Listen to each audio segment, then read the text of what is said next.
Hello, ladies, gentlemen, and everybody in between. My name is Kexman. Welcome to the Method Mayhem North American RBG tournament. I am incredibly excited to be here. How is everybody in chat? Give me your best wave. Give me your best hello. I want to see everybody. I hope you're enjoying your weekend. I'm going to enjoy my weekend hosting this tournament, but the best part of it is I am not alone. I am also joined by Bandor. Bandor, how are you this afternoon, this morning, this evening, wherever it is that you are?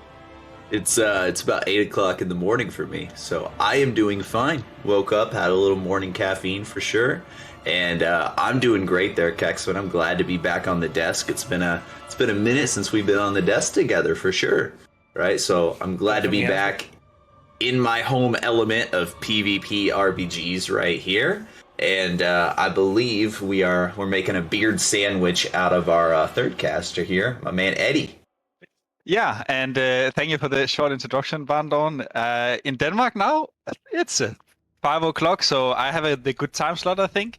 I know some of the NA viewers up early, and the same for the Korean team. I think it's night for them now, or like about to be. So it's really excited, and I'm really excited to be here on the NA cast as well. This will be my first American tournament. I'm going to give you guys a bit of the EU perspective. We have some of the players who participated in the Method Mayhem on EU on the favorite team as well. We're going to see here in the opening game, Team Camel. So going to be really exciting to see what they bring here in NA. And yeah, I mean, we have some great performers here.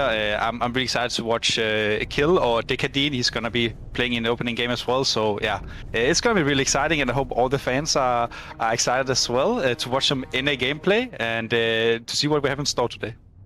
Yeah, it's going to be fantastic. You can obviously see the breakdown of the brackets here, but for the folks there that are currently wondering what the Method Mayhem is, it is an RBG tournament across, obviously, a multitude of the maps. We do choose the first map via our very, very special map roulette wheel. So the first map is not decided, it's not a case of every team goes to this map, map one. The first map is always decided by this roulette wheel, and then the loser will obviously choose the maps. All the games are best of 3 until we get to the grand finals, where it is a best of 5.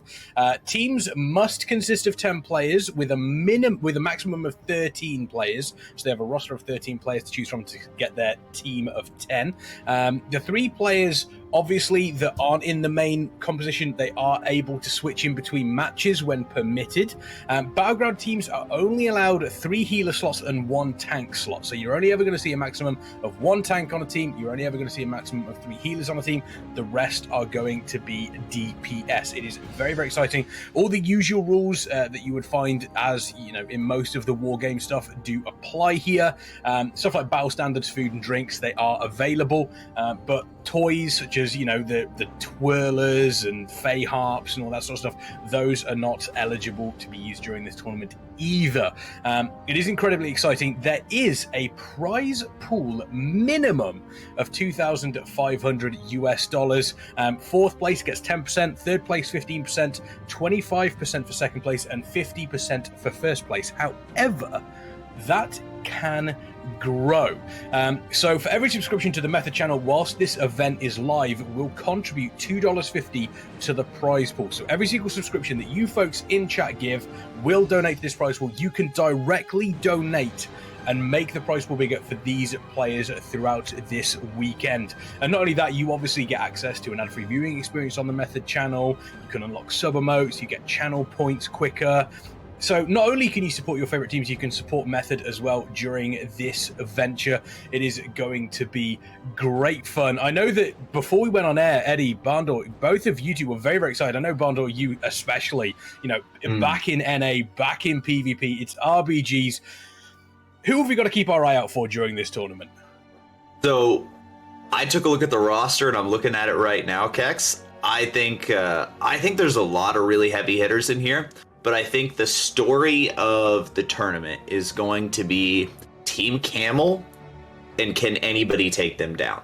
They are reigning champions, right? They've won the G Fuel tournament, right? They won the EU tournament. They won the last Method Mayhem, right? This is going to be the first NA Method Mayhem. So are they going to take the dub here? So far, they're not undefeated, but they are tournament champions in every single tournament they are. They've lost, a game or two here or there, but they've always won the series and they've always come out on top. So obviously, in my perspective, the odds-on favorite to win, Team Camel for sure.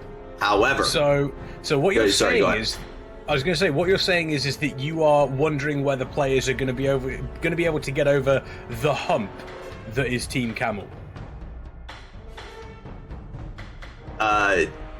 One hump or two. Well, it depends. Oh, it's a nice achievement, by the way. But yes, no, that is the question there. Can they get over the Camel hump, or will it just be a battle to see second place? We do have a couple very, very good teams, some very well-known teams. I mean, we've got the Vengeance Dream that has some very good players on it. Canyon Gaming, that's going to be Chicka Chow main team over there. They've been playing together for a long time. They've got very good synergy as well. You got SEAL Team 6, AEM. They also play together, but they play together at like kind of a different time. So it'd be interesting to see that, kind of the late night NA players coming against more of the main time NA players, see the story of that. Also, one of our first teams, Get Active, with their team captain of Bina, has got some pumpers on there as well. Some pumpers that are very familiar with the RBG scene.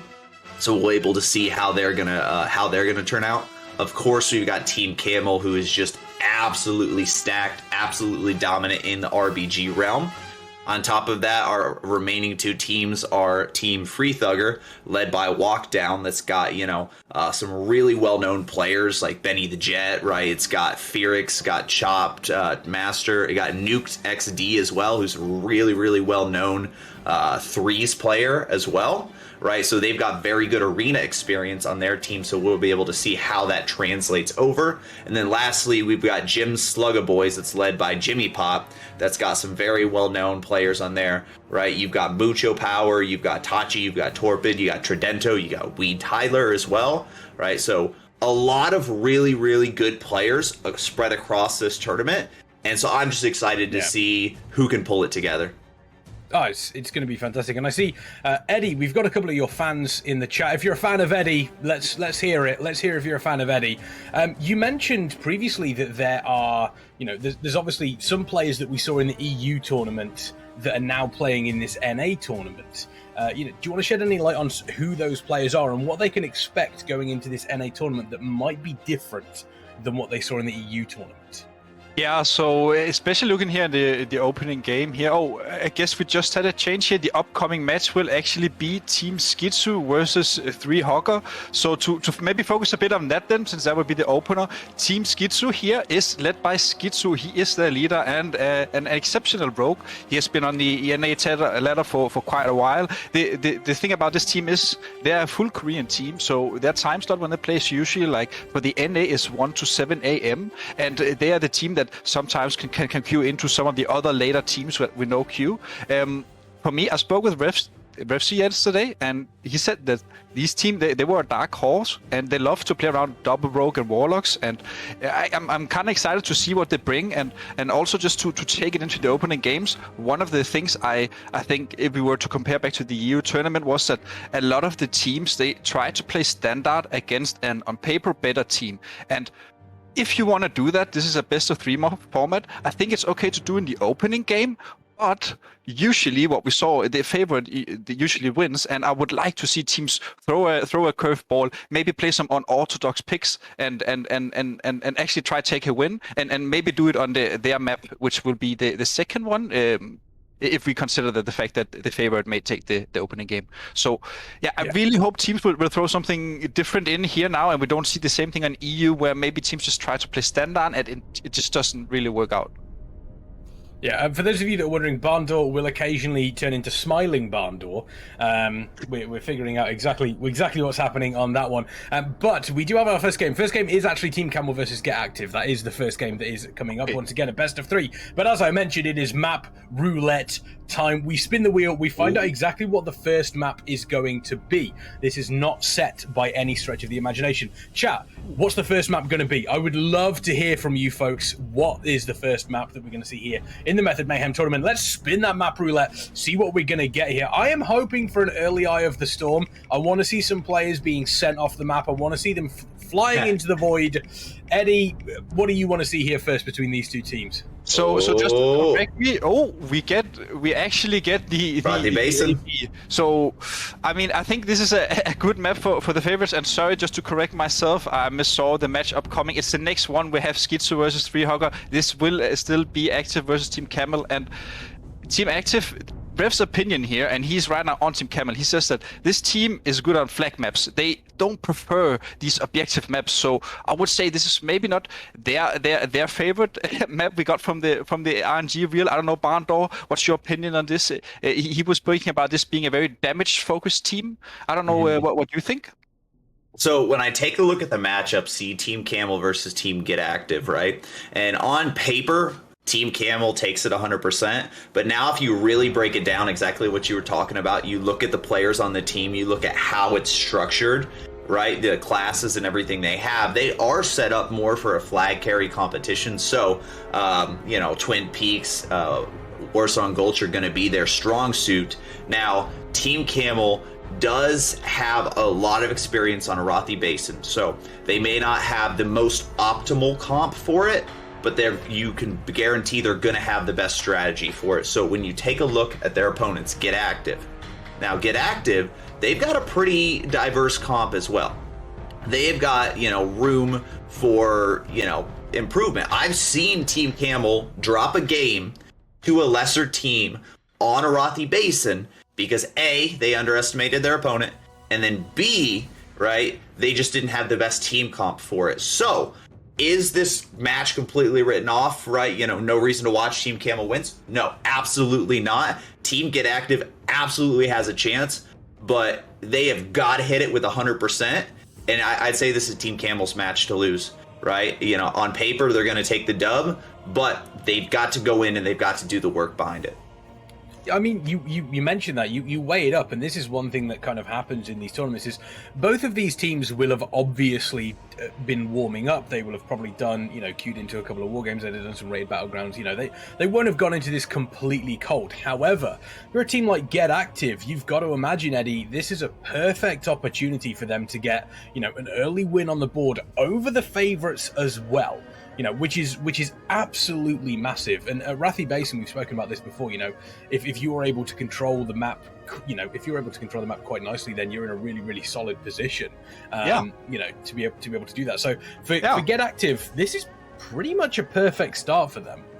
I mean, I would say yes. It's a fine map for them because even though AB is known as an objective map, you can force team fights if they have strong defenders, let's say a Rogue and a Guardian, and if we know they prefer the team fights, so sometimes on AB it's actually a better map to team fight on than, for example, Guineas, because there will be less members in the main fight, so the weaker team will not struggle as much, and it's a good chance for them. And I mean, I would always say that AB is a map for the underdog, because a lot can happen, and even if you get a base down, you can actually use this as momentum. You will always be one more available on the map, so you can drag the enemies around. Let's say you are attacking the Lumber, they have 3 healers here, you start using the DKs to slow and you go to mines, right? And you can always use the fact that you have more players, even though you're behind. So I hope to see that they would keep putting some hits at the Team Camel, but again, I think it comes down to the opener. Barndor, what is the usual gist from these teams? What do they do? Is it very standard? Do they send Guardians to mines? Like, what do they usually see on the ladder? So what I usually see when it comes to Team Camel, and it will depend on their composition. Now, I think one thing to watch out for when this opening matchup begins, when we're looking at these rosters, is what is Revzy going to play? Revzy's a very diverse player. He's multi-rank 1 in different classes. So if he plays the Demon Hunter, look for him to go and try to possibly fast cap Blacksmith. Now, if he's playing something more like a DK, look for them to potentially go for the team fight a little bit more often. Now, take a look over at Team Get Active. They have got a couple very good boomies. They've got a couple very good druids on their side as well. So look for them to maintain a team fight at the main nodes, but then go and hit the off nodes. So I think the way that Team Camel wins is going to be trying to win the team fight, be very traditional, very straight up, and win that way. And then when you take a look at Team Get Active, you're going to look at them to win by upholding the team fight and trying to, maneuver and double hit like an LM with 2 druids and catch Team Camel slipping.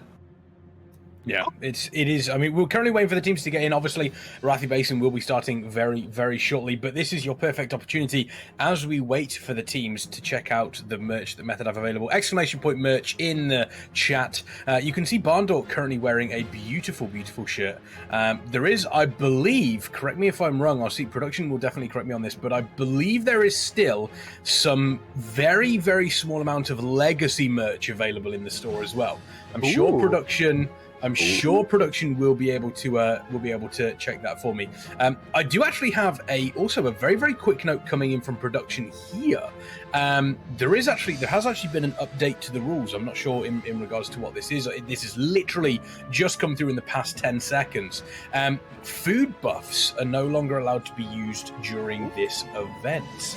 I'm not sure as to why that is. I don't know what has caused that. I'm sure at some point production will be able to give me a little bit more information on that one. But food buffs are no longer allowed to be used during this event. So that's interesting. Why would you think that is, Eddie? Would that be because there's something that is like something maybe slightly broken that we weren't expecting? Yeah, I think it's just maybe to level out the playing field as well. If there's some things that one team doesn't know about, let's say, and it requires certain setups or certain classes. I'm not particular which food buff it is. I think it's maybe due to it being played in a war game, so there's some shenanigans there. But honestly, yeah, I would like to hear from production as well what's behind it. But I think it's just to level out the playing field, and I think it's fine. When we saw the Method Mayhem on EU, there was no food buffs enabled either, so it's not something new. So yeah, I mean, it will come down to the players in the end anyway. And again, it's small margins. These buffs, it's around like 30% mastery or something, like 30 mastery or something. It's not going to change the outcome in most situations. So. I think I may have some insight into this real quick. So Yeah? I think the reason that we're specifying it is because it may just not have been specifically specified in the rules. And so when you queue for a rated arena, rated RBG, you can't get the food buff. It goes away, right? But if you do a war game, which is the way that we're doing these, right, I believe you actually gives you the option to sit down and eat food. So we just want to make sure it's clear for all of the competitors out there. If you try to cheese it and try to get everybody that extra little stamina, extra little crit, right, don't do that. Because obviously we have our admins that are in the game flying around targeting the players, right? They're watching to see, is anybody using a toy? Is anybody using a food buff? Is anybody doing something they're not supposed to? So rest assured, in addition to the camera that you guys are going to see flying around, we have our admin that are going to be in the matches as well, watching all the players, even the ones that are off screen, and making sure that they're not doing anything shisty. So this is going to be a fair, straight up tournament, and make sure that this is, the true winner wins.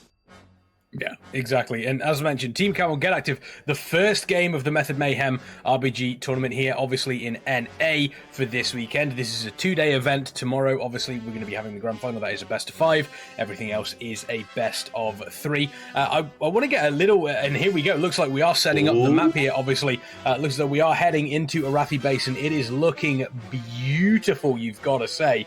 Arathi Basin is a very, very popular map amongst a lot of players and a lot of people that do watch these RBG tournaments. So here we go into the first map here between Team Camel, Get Active, Arathi Basin. Speaking of Get Active, let's get hype for these two teams because this could go either way.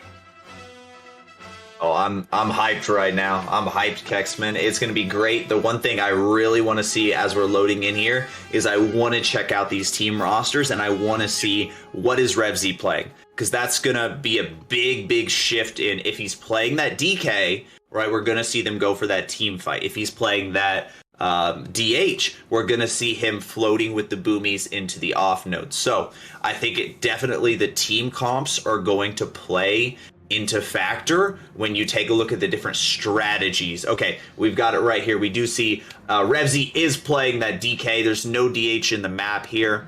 right? So that means that we see, right, I Love My Cat XO, aka Mr. Ray on the side of Team Camel, gonna be playing that Guardian, and we've got our Guardian on the side of Team Get Active as well. Yeah, and looking at the comps here, very, very, very similar as we see here. The only big changes here for healers is the Paladin, but then again, both teams relying much on melee.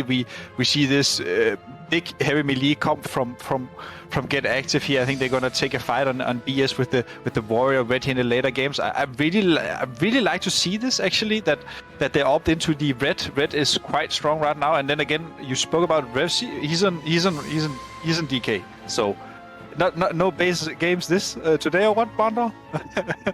I mean, we'll see. I mean, there is still one Boomy on the side of each side, right? So we might see, a Boomy Rogue action, but the issue is if, either team wants to go for that Boomy Rogue, double hit, then they're going to have to ghost, or they're going to have to sit one of the Warlocks. So we'll be able to see. We've got our opening team fights starting here. We've got that 2v2 up at LM as well. We've got Morna taking a ton of damage, getting absolutely destroyed up at LM. Looks like Team Camel's going to secure that early LM and that early double base lead. So we'll see what's going on over here at Mines as well. Yeah, we see here it's a classic Boomy Rogue versus Guardian here. Now the Rogue is just gonna wait instead of he won't get forced to trigger here for armor cut. But again, really nice play from Team Camel. Just to go back on what happened at LM, Revsi gripped the healer Bina to the edge. Dingle used the crackling from the monk and knocked Bina off, and then was just a quick kill on the Warlock, and they secured the base. Now this will put Team Camel in the lead, but I would then like to see here Get Active swap some more pressure here down to Mines and contest this one. It's only a Guardian and now a Priest though, so I would like to see them try to equalize maybe the game, and then we have the classic team fight on BS. Yeah, I mean we're gonna need double rogue duel, rogue on rogue action over here at Stables. Interesting. Team Camel could be going for a 4-cap. It looks like they're going to immediately, with this mind control coming from PvP Priest, take it. It looks like Nesper's going to take Stables. I mean, yeah, honestly here, Justin, he should never lose this 1v1 here. When you are in a rogue versus rogue, you will always have the opener and therefore force the trinket first. So, and then you can just play around your vanish. I think maybe there was a misplay here from Justin R, but again, a very nice play from Nesper. Really just, I guess inking and securing. Oh, was it Justin who were inking? Maybe I'm mixing it up here. Oh, yeah, sorry. That was my fault. So Justin went and attacked Nesper at Stables. So that's what that was. Okay, then the matchup played out correctly, because the inking rogue should never win the 1v1 in these cases. So again, it just kind of scripted play from Nesper, really expected, but I liked what we see here from Team Camel as well. They're putting a bit pressure on BS, playing the double Warlock here with Bina taking a lot of damage. Another double kill on Monk and Priest. Honestly, SKT Faker, he maybe lost at MSI earlier, but today he's pumping.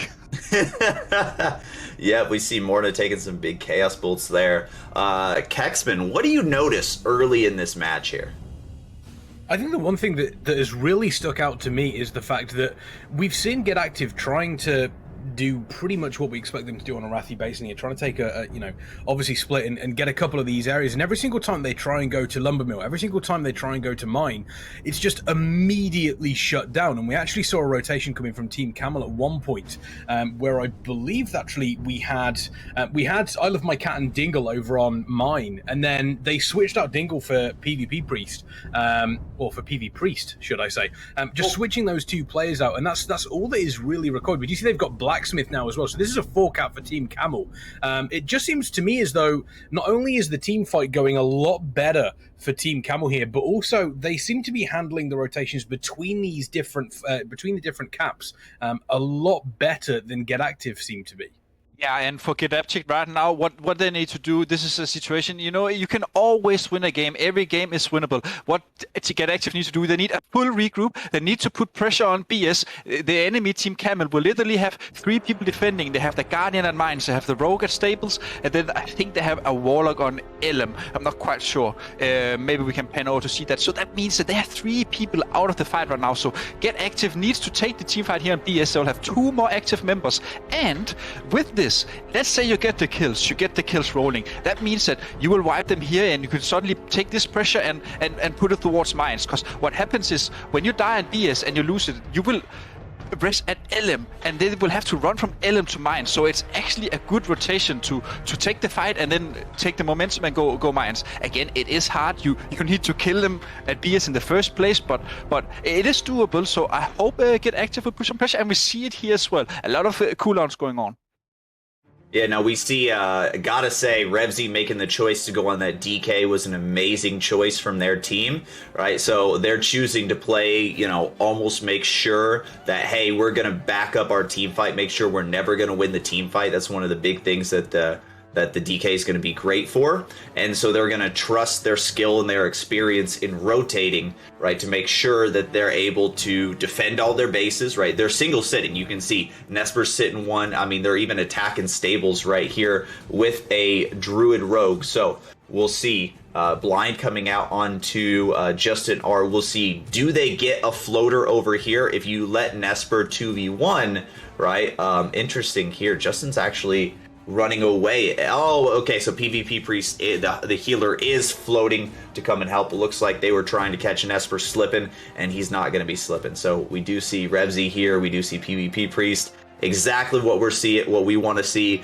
is that Team Camel floating like Pennywise, floating absolutely as best as they need to, and making sure that they keep this 4-cap. Yeah, but I think this is a mistake from Get Active inking with Druid Rogue. So I just mentioned the fact that you need, as a on paper weaker team, you need to play around the fact that you have more members available on the map. That means more spells you can throw out. And when they ink with Druid and Rogue while attacking BS, it's simply not enough. They need to have all 9 members here and get some kills going, because we see again they're just running into the wall of the Camel, right? And it's these 2 Warlocks.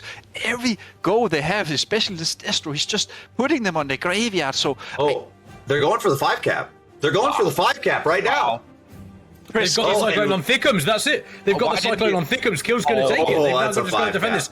This is brutal. And as mentioned, the fact that they had players that were going and they were trying to take out Stables, and you've got this big fight going on in BS. You're not realistically going to be taking BS if you have even numbers against Team Camel at this point. They are so good at team fighting. As mentioned, Revzy on that DK is absolutely incredible. But you've split off a Druid, you've split off a Rogue. Okay, what have you achieved with that?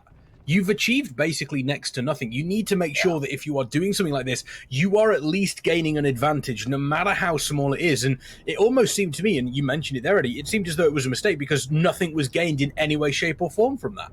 Yeah, it definitely was a mistake, because you just need you need momentum and pressure to get bases, or else the enemy is just going to float, as we saw. They were literally 2-healing the fight. And also, just to go back here to the 5-cap, amazing gameplay. Stickcoms did a mistake. So yeah, he didn't have Trinket, but he has Incarn, he has Skin. Right now as a Guardian, when you have your Force set, you can press Skin and it will activate your Berserk, which is your Incarnation that gives you immunity. So when he got Roared, he can still press Skin. So it was a slight mistake from him. He could have avoided the cap, he could have pressed Skin, he would have avoided the clone out of the Raw, and then he could press Incarn and held his base. Now the game was on paper over, right? So at least looking at the points, they needed a 4-cap to come back, but I still think you want to play your mechanical gameplay correct, and that was a mistake. I don't mean to say anything that might surprise people. Okay, so if you're prone to being surprised, then make sure you're sitting down for this. And this comes as a surprise to me. A Warlock was topping the damage meters there. A Warlock was topping the damage meters. Who could have believed that, Barndor? I mean, just about, let's see, we've got about 3,042 people watching, so I believe 3,041 of them would have believed that. They're Kexman. Yeah, obviously a very, very quick game there from Team Camel. Get Active do have the map choice for the second game. Once again, this is a best of 3 in the first round here. All the games are best of 3 up until the grand final. So obviously, Team Camel on the verge of making their way up in the winners bracket. Obviously, Get Active moving down to the lowers bracket. Sorry. If you're Get Active, Eddie, what map choice are you coming up with next? Because the team fight looks to be relatively dangerous from Team Camel. The fact that they were able to control the map in regards to, you know, what was being covered, they had floaters that were moving around and doing that very, very effectively. Where do you go from here? I think they're gonna get back to the roots. Again, I spoke about this earlier. My talk with Refsy yesterday, he talked about these flag maps, that this is what they prefer, and they have quite a good setup for it as well. If they're playing Rogue and DK, they can play triple DPS and D, and I think on flag maps, if you're against a good team, playing triple DPS D against one healer and 3 to 4 DPS O is actually an advantage for you. You shouldn't die. Again, you shouldn't die if you play it out correctly. So it's gonna be fine, and again, if the Rogue is playing Assassination, a Rogue can really one-shot a Guardian nowadays. It's definitely due to the Zephyr, right? And if the Guardian is alone and setting the kidney, he can't dispel his own Zephyr, and the Rogue will most likely kill him. So there's some shenanigans. Bando, what do you think? Is it flag map we're gonna see here from them? So I think when you look at Team Camel's history and every single tournament that they've won, so I've never, in my entire time of watching them, years, seen them lose in Arathi Basin in a tournament. I have seen them lose flag maps. I think Arathi Basin tends to go towards a more technical team, right? But I think the flag maps are very much a wild card, and they're very much anything could happen. What happens, a wild Convoke gets off, a wild, one shot, something could happen with a flag carrier. So I think if I'm Team Get Active right now, I'm swinging for the fences. You lose this game, you're out, right? So swing for the fences. Lower bracket, losers bracket. So Sorry. Wanted to be clear about that. You lose the game, the series is done. You go to lower bracket, right? So if I'm Team Get Active, I'm swinging for the fences. I'm going Twin Peaks on it, honestly. Well, they've got Warsong Gulch. Oh, well. Pretty similar. I mean, you spoke about flag maps. I think flag map is one of those where sometimes, like you said, just one Convoke goes off, or someone's positioning isn't quite right. Immediately, the map starts to really suddenly drop. You start to really fall behind. Warsong Gulch is the OG, Eddie. It is the OG of these, of RBGs, and I think it's safe to say that this is probably a good choice from Get Active. They know that the lowest bracket is there. They're not going to drop out completely, but this is their chance to really get aggressive at Team Camel here, and a perfect opportunity for them to do so after, how pretty dominant Team Camel appeared to be in Arathi Basin. Yeah, and Warsong Gulch, again, it's the OG map. It's also, for me, a good map for an underdog team when you are playing a flag map. The thing about the difference between Warsong and Twin Peaks is that Twin Peaks is a way more open map. There's no corridors. You can't really kite around. The base is much smaller, right? Whereas on Warsong, let's say your team dies outside the tunnel and you're running up and tunnel alone as a Guardian. Well, by the time you're on your graveyard again, your team will be rest, right? So dying is not as punishable as, let's say, on Twin Peaks, where you're resting far behind or in the middle, right? So Warsong Gulch, it's a very good map, and also when you're playing triple DPS D, you're getting them into these corridors, especially when you see the choke point on the way to the rooftop. You have usually the DK and the Warlocks. They're starting to slow people, so no one can pass. They are going to hold the door, hopefully. Some good references here, but I don't know, Bando. I think this is a good choice, but I also think it depends on the comp. I don't know, what do they like to play on these flag maps? Is there something they do? Do they bring out Frost Mages as well or something? What's their strength here? Oh, speaking of holding the door, right? Thank you for holding it open for me here. And so when we take a look at Team Get Active and we take a look at what they can possibly do, what they can possibly throw at Team Camel, and we take a look and see they do have a Ret, they do have a Windwalker that they're able to potentially throw here. So I want to see the Windwalker come out. Windwalkers, if you know what to do on a flag carry map, can 1v10 that flag carrier, right? They can go in and they can we've all seen somebody get absolutely Windwalkered. right? Spinning crane kick images, just Is all that a the new procs, right? That's Get what's that? windwalkered. Is it? Yes, is that that's a like, thing. is that- Get That's a thing. windwalkered. Yep, people will get windwalkered if you let, and I see the on Team Bina, their windwalker's name is Chopped, and then their Ret's name is Geospawn. So I know Geo, I know Chopped. They're very good at their classes. If they connect with Ray, aka I Love My Cat Exo, the Guardian Druid, if they can connect without any healers around, he will fall. So I think you swing for the fences, you go for the Warsong Gulch, we see that, and you put in Chopped. You put in your Windwalker, and you go for it, right? Because at this point, you can play a little bit more defensively and kind of send the Windwalker, send the Rogue, right? Send the Druid, and, hope for the best. Interesting that you mentioned that, because you mentioned that they realistically they want to effectively separate the tank from the healers. You mentioned if they are able to do that, if Get Active are able to do that, then they will effectively be able to kill the flag carrier and it should be fine. If you're going to do that, surely you pick a bigger flag map. Surely you pick something like Twin Peaks. More opportunity potentially to split the tank off away from the healer, because Warsong Gulch is a relatively close map. It can sometimes be quite difficult. I suppose the only advantage, Eddie, is on Warsong Gulch you also have these areas to play around at the top of the at the top of the flag spawn area, so there's more room for you to get line of sight on there. There's more room for you to be able to break that up. So we're gonna see if Get Active can do that here. Team Camel currently 1-0 up here in this first game, best of 3 for the Method Mayhem tournament. If they win this, they move on through into the winners bracket. Obviously, if Get Active lose, they drop down to the losers bracket. Opportunity for Get Active to potentially draw this up and take us to a game number 3. Eddie, what are you expecting in the first 30 seconds of this map? I mean, I expect at least that Get Active have a guy going tank. If not, then I would like to explain why they are not using a Guardian. So there was a change around... Oh, he swapped, right? So sometimes when you're looking at the UI for the RBGs, it bugs out when somebody enters as a Boomy and then swaps to Guardian. So I would almost guarantee that Team Get Active have the Guardian Druid. It's just sometimes the UI in the war games, it just doesn't swap. So if you take a look, I'm pretty sure, right, we do see I Love My Cat Exo is on that Guardian Druid, but if you take a look and you see Thickcomes on the other side, right, all by himself trying to stealth across, he is going to be their Guardian Druid. Oh, okay. I was just confused because I saw his cooldowns was Fury of Elune as well. Sorry for the UI. Okay, but if Thick comes as their normal Guardian, that makes sense as well. Now, I really like that Team Camel is using a DK here on this map in these tight corridors. They have an insane slow and general peel ability for the tank, and especially as a Guardian, you want to kite till 6 stacks, and then you want to go on roof and use the Warlock Rifts. So. But again, I actually slightly favor some of Get Active's comp now, even though we see the Warrior and Pella dying here in the opener, because they have 2 druids. And the thing is, double Boomy and Rogue is really strong offensively. It's 3 Stealthers, it's hard for the tank to track.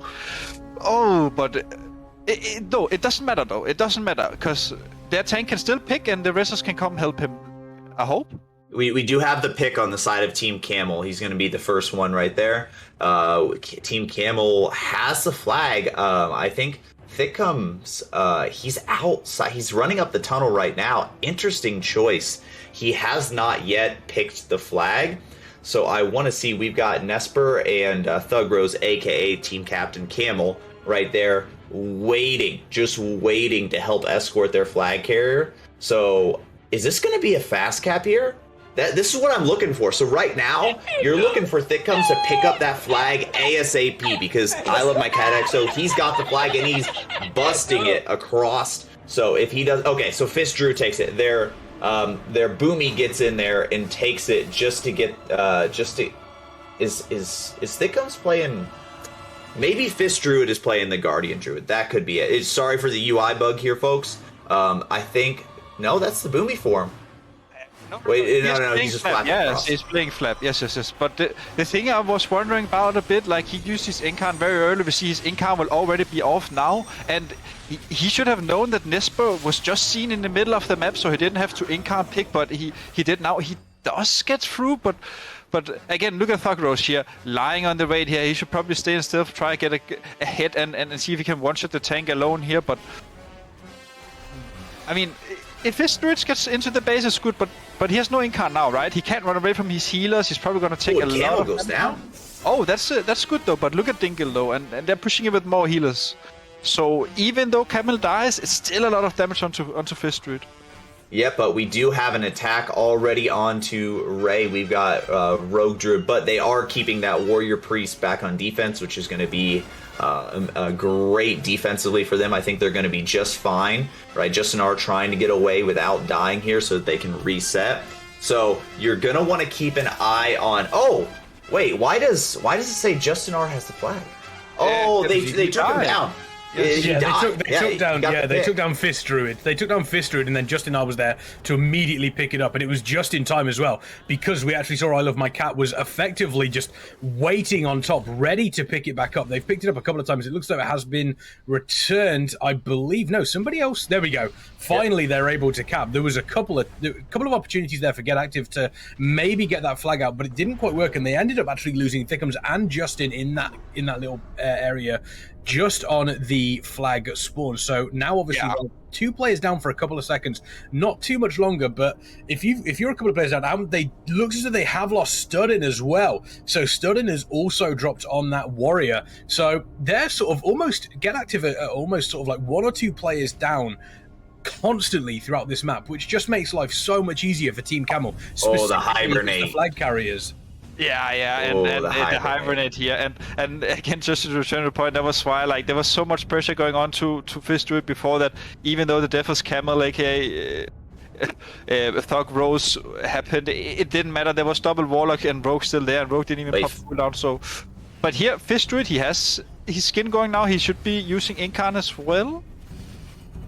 So we do have flag picked up on the side of Team Camel and Get Active. We see Ray, aka I Love My Cat XO, making his way across the map, uncontested through the enemy team as well. Interesting. I do see a lot of Team Camel members there, but there was also a decent amount of Team Get Active. They could have just turned and easily tried to slow him, at least contest it. Don't let him just walk it across right here. But I think what they're doing is they're really trying to focus on just escorting their flag carrier, getting him into their base, and then mounting an offense off of that. So right here we see Fist Druid taking a ton of damage. Nesper is just opening into him, right? Is Team Get Active going to defend? He is stuck. If Fist Druid is stuck in the front of his tunnel, managing to finally get away.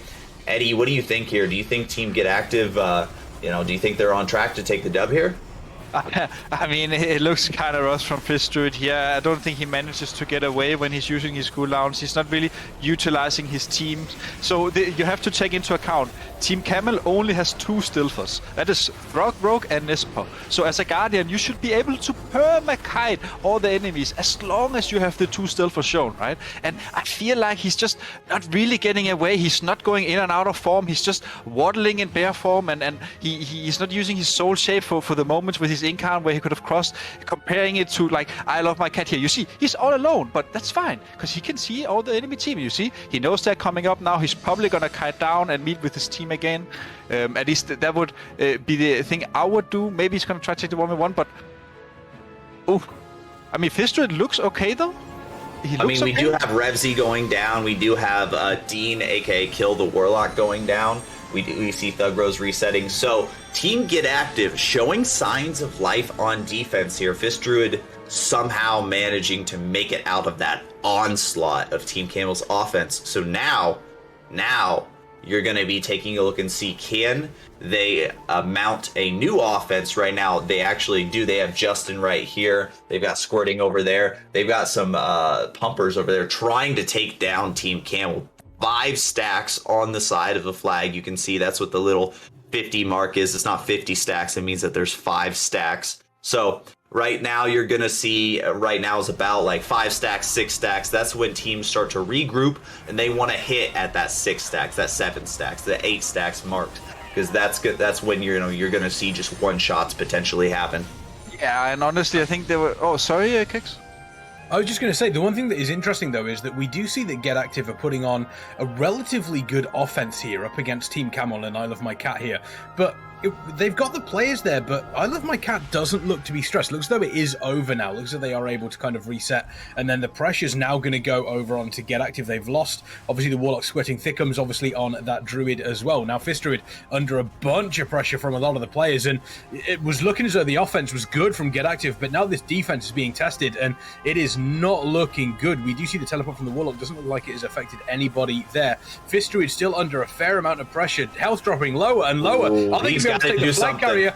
He's got to be able to do something here. It looks as though he is going to try and drop down to break line of sight, but if he does that, he also breaks line of sight from his healers as well. Studden coming in with a fantastic Kyrian Spear there to potentially try and take some pressure off of Fist Druid, but Fist Druid still under so much pressure. Is it going to be enough? It is not. Fist Druid does drop. It looks as though the flag has been returned. Is anybody there to be able to claim it? It doesn't look like they are, and I Love My Cat coming straight in. Go 2-3 for Team Camel. You've got to say this is an uphill mountain for Get Active to climb now, Eddie.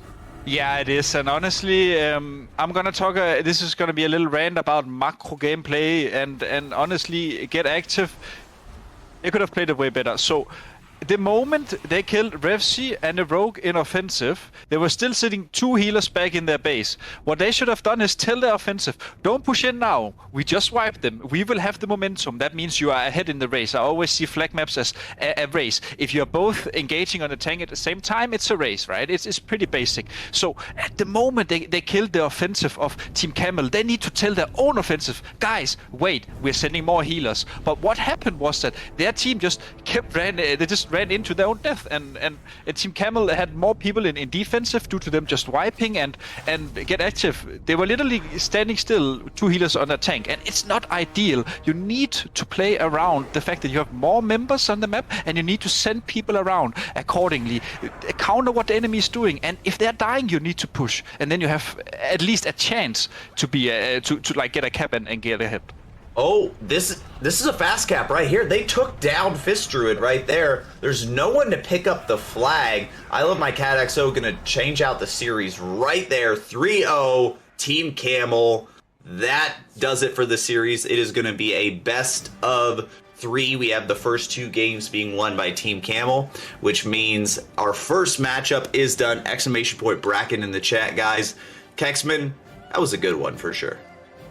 That was an interesting map. I mean, obviously we were questioning at the start whether or not they were going to have that protection, the Guardian Druid. Looks as though they did go for double Boomkin, which it's an idea. It's definitely an idea. It doesn't look like it did work out for them though, unfortunately. Once again, obviously we are seeing Warlocks topping the damage meters here as well. They are absolutely pumping at the moment, but that does mean that Team Camel do take the series 2-0 against Get Active. Get Active drop down to the lower bracket. Team Camel move on in the upper bracket, and I mean, you've got to say that Team Camel, they did a good job there, Eddie. They did a really, really solid job. They looked very, very competent on the maps that they played, but I don't think it was, even though they 5-capped against Get Active, even though obviously it was 3-0 on Warsong Gulch, I don't think they did anything there specifically that was, mind-blowingly amazing. It seemed to me as though it was a case of, okay, first map, let's just set our stall out, let's make sure that we are getting these victories, and,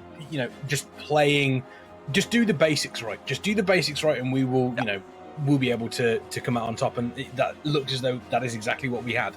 Yeah, and I really hope that Get Active will review this game as well, because when you're playing double Boomy Rogue, you need to play aggressive on enemy tank, and what usually means that the Rogue is waiting back in his own flag room and forcing the incarnate opener, and we didn't see that, and I was very confused. Team Camel, they had the early pick, their Guardian could run for free, he had no worries at all, they were laying in wait, both Rogue and Boomy by the enemy tunnel, just... And that's where you want to be when he has Incant, but he hasn't even used it, right? So I think they just need to watch the game, think about their macro, what do we want to do? And that is to go on the enemy tank, especially when he picks early, because that means you are ahead. If you picked early as the flag in EU, you would already be considered behind. If you pick early, you should be behind, in theory. So, yeah, I think they can work around that. And differences like you mentioned there between obviously NA and EU. There's a very there's different tactics available there. I mean, for a Warsong Gulch perspective, was that pretty much a case of obviously a very, very quick map realistically for Team Camel? Was that just pure domination on their part, or do you feel as though Get Active could have played that a little bit cleaner, Bando? I feel like Get Active could have played it a little bit cleaner for sure. I mean, especially not getting somebody back to defend the 5 cap on Rothi Basin. They may have already been a little mentally defeated after the 4 cap, but I mean, what happened if you look at the initial, they were 2v1 against a Guardian Druid at Mines, and they still were not able to CC cap. They still got capped on and got 4 capped right there. So I think that was a bit of a misplay coming from Team Active. I think they could have played it a little cleaner. I think they could have stopped the Priest from peeling out of BS to get to Mines, so that way they were able to take it. Now, when you take a look at overall, though, I'd say it's not just, you can't point at one thing and say, yeah, this is what they did wrong, this is what they did wrong. I think it's a overall Team Camel had better execution and better experience. So I think if your team Get Active, what you do is you go back to the drawing board, you take a look at your comp, you take a look at your players, and you do everything you can to optimize it as best you can, right? And get your players, firing on all cylinders. Yeah, and they did meet the favorites. Oh, sorry, Kicks. No, go ahead. No, I'll just say, and we also have to account, they did meet the favorites of the tournament, so I still have expectations of them in the lower bracket. They are not out, right? And, as Barndorm mentioned very early as well, Team Camel is the team to beat, right? So they gave it a shot, but it didn't hit the mark this time. Yeah, I mean, the one thing that we saw there, obviously, was it does seem as though it was at the sort of like that last map, the Warsland Gulch map there, they did seem to play double boomkin. Doesn't look as though they had a Guardian Druid flag carrier, which, traditionally you will always see a tank spec. You will pretty much always see a tank spec doing that, whether it is, a Guardian Druid, whether you've got Avengers, Demon Hunter, anything along those sort of lines. You generally, you will generally have that. Do you feel as though that was a big misplay from them, or do you feel as though that was them trying to potentially put a little wrench in the works of Team Camel there, throw them off slightly? But as you mentioned, it's correct. Yeah, it was only one boomy. It was just the UI bug. That's on my part. Maybe I'm just a bit biased here. I'm very pro double boomy in any case. I think running a 3 druid team is always good, so you have the tank and 2 boomies. That's also because I'm EO biased, right? It's what we see a lot. I think boomies are a very strong class. They can both play offensively and defensively. They can pick the flags. They have so much utility. They can move around, and this is not an arena, so mobility is also important. But then again, I mean, I think they took their shot. Maybe the best thing I would do, maybe get a DK. I think if they have a DK instead of a red, and they use a DK for when they try to rift and D, it's a bit easier. He can use Abomination Limb and drag them all together, right? So maybe swap the red for a DK. But yeah, I don't know if they even have a DK. Bando, that's your expertise, I guess. I mean, we did see, right, the DK coming out of Revzy as well. And he has a choice. Revzy can play almost everything. He can play DK. He can play Demon Hunter. He can play Rogue. He can play Boomy as well. Very, very good, might I say. So when you're taking a look, he's not just on DK because, that's his flavor of the month. That's, he just likes DK right now. No, he's on DK for a reason. DK helps the team fight, helps the team. So if you are, one of these other teams and you're looking and you have the choice like, hey, do I put in a ret or do I put in a DK? Maybe you take a book out of page Camel and you throw in that DK to help you on the offense, on the defense. And if you guys actually looked where Revzy was for 90% of that game in Warzone Gulch, he was in the middle. He wasn't attacking the enemy flag carrier. He wasn't defending his flag carrier. What he was doing was disrupting the entire enemy team, putting chains on everybody, gripping everybody back. Oh, you want to peel off and go attack our flag carrier? Grip. Oh, you're trying to get a re-stealth? Chains. Oh, you're trying to, run away and get a drink? Nope, I'm going to stop you. So he did his part, and he did it exceptionally well, as we see Revzy always does. So if anybody else is looking at that, you're deciding between, do I want to play DK? Do I want to play something else? Maybe lean more towards the DK. Well, apparently he was Guardian. Apparently he was Guardian. So it looks as though the UI bug was striking real hard during that one. So obviously, you know, a decision there. I mean, maybe in the future, maybe we will see Double Boomkin. Who knows? Maybe they see this and they go, actually, you know what? Yeah, let's try it out and see what happens.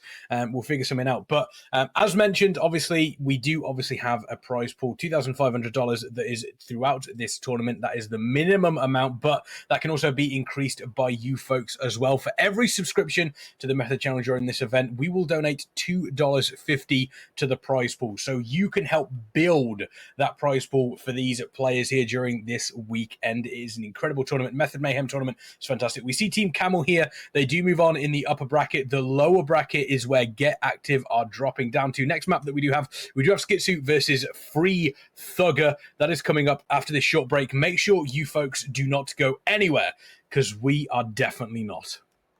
Love Korea.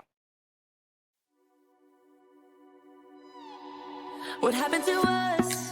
What happened to all the love we always took for granted? Are we stranded? Is it too late? Is it too late to color feelings that have faded? Complicated. I'm waiting for an answer, waiting for a sparkle to come to ignite love. I need no second chances. I'm tired of romances without love. So where do we go when we can't find our way? I don't wanna be alone. I need you tonight and I don't wanna wait. I want you to show me the way. 'Cause I'm a satellite around you tonight. Nothing's gonna bring me down.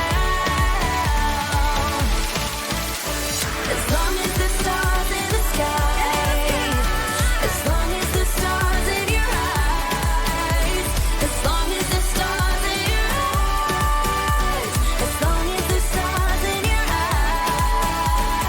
eyes. It's breaking my heart, it's breaking my heart to see you acting like you don't care, like a nightmare. What happened to us? What happened to all the love we always took for granted? Are we stranded? I'm waiting for an answer, waiting for a sparkle to come to ignite love. I need no second chances. I'm tired of romances without love. So where do we go when we can't find our way? I don't wanna be alone. So what do we do when we're lost and depraved? I need you to show me the way. 'Cause I'm a satellite around you tonight. Nothing's gonna bring me down. As long as the stars in the sky, as long as the stars in your eyes, as long as the stars in your eyes, as long as the stars in your eyes. 'Cause I'm a satellite around you tonight. Nothing's gonna bring me down. As long as the stars in the sky, as long as the stars in your eyes, as long as the stars in your eyes, as long as the stars in your eyes.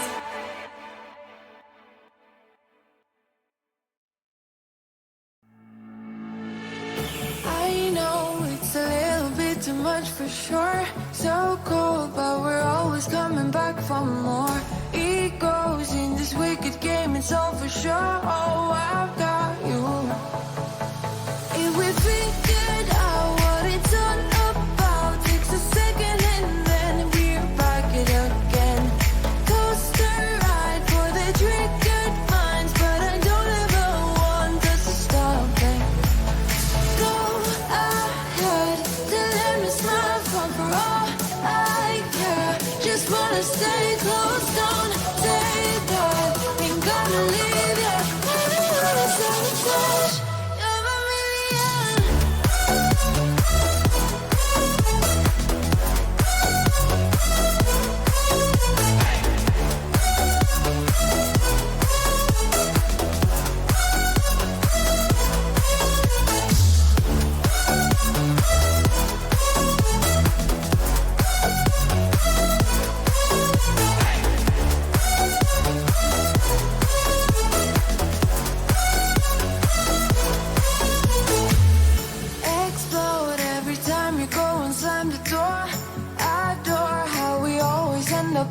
so we know how to push the buttons to the core. I've got you. If we figured out what it's all about, takes a second and then we're back it again. Coaster ride for the triggered minds, but I don't ever want us to stop it. Go ahead. Welcome back, ladies, gentlemen, and everybody in between. My name is Kexman. I'm joined by Eddie and Barndor. This is the Method Mayhem NARBG tournament, and so far we have seen Team Camel advancing 2-0 up against Get Active. But now we move on to our next game. Eddie, you were excited about this one, obviously, before the first game. Skitsou versus Free Thugger. This one is going to be a little bit more interesting, I feel. Like, you know, the favourites Team Camel in that first game, they seem to, you know, go over pretty quickly, pretty competently, shall we say. But now Skitsou versus Free Thugger, are there any favourites that are jumping out for you, Eddie? Not really, no. I mean, I am biased against Skitsou because I've known him for a long time, so that's one factor. But no, talking to Rivs yesterday, he put both these teams as like tier 2, tier 3 team. They're both around the equal skill level. They can take games of each other, so it should be a very, very equal game. And just to some people to look out, Skitsou, he's usually playing rogue, and then they have a guy also called Pikabuai. They like to play double rogues as far as I know, so we might see that and some objective gameplay. And then looking at Free Thugger, the players to watch I heard was Nuked X. He's an arena player and a rank 1 mage as well, and apparently he has a little target on his back for his performance, so I'm gonna have an eye out for him at least. Yeah, when you take a... Oh, sorry. Sorry, go ahead. Well, I was saying, if you want to know who Nuked X is, feel free to pull up the North American 3v3 ladder. Go ahead and scroll to the top. You'll find him up there, right? Same thing with Fearix as well, multi rank 1. We're taking a look at Free Thugger. We see that they've got some skill on that team. They really do. They've got some players who absolutely dominate what they do, you know, the arenas. We do see they have Quad over there, which is an amazing boomy, right? We do see that they've also got Gatane, they've got Benny the Jet, and they've got Walkdown.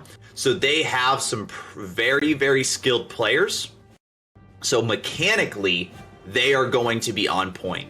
The question about Free Thugger is, we know mechanically they're going to be on point, but will their strategies be on point? So that is where it's going to be up to Walkdown. We know that they're going to have the player individual skill, but will they have the strategy? So if I'm Team Skitsou right now, I know this team. I've seen this team, right, as well as Eddie. This is a team that plays together, and they play together a lot. So the strength on Team Skitsou is going to be their strategies, their cohesion, right? Their coordination as a team, as opposed to the strength on Team Free Thugger is going to be their player skill, right? Their ability to 1v1, 2v2, that sort of thing.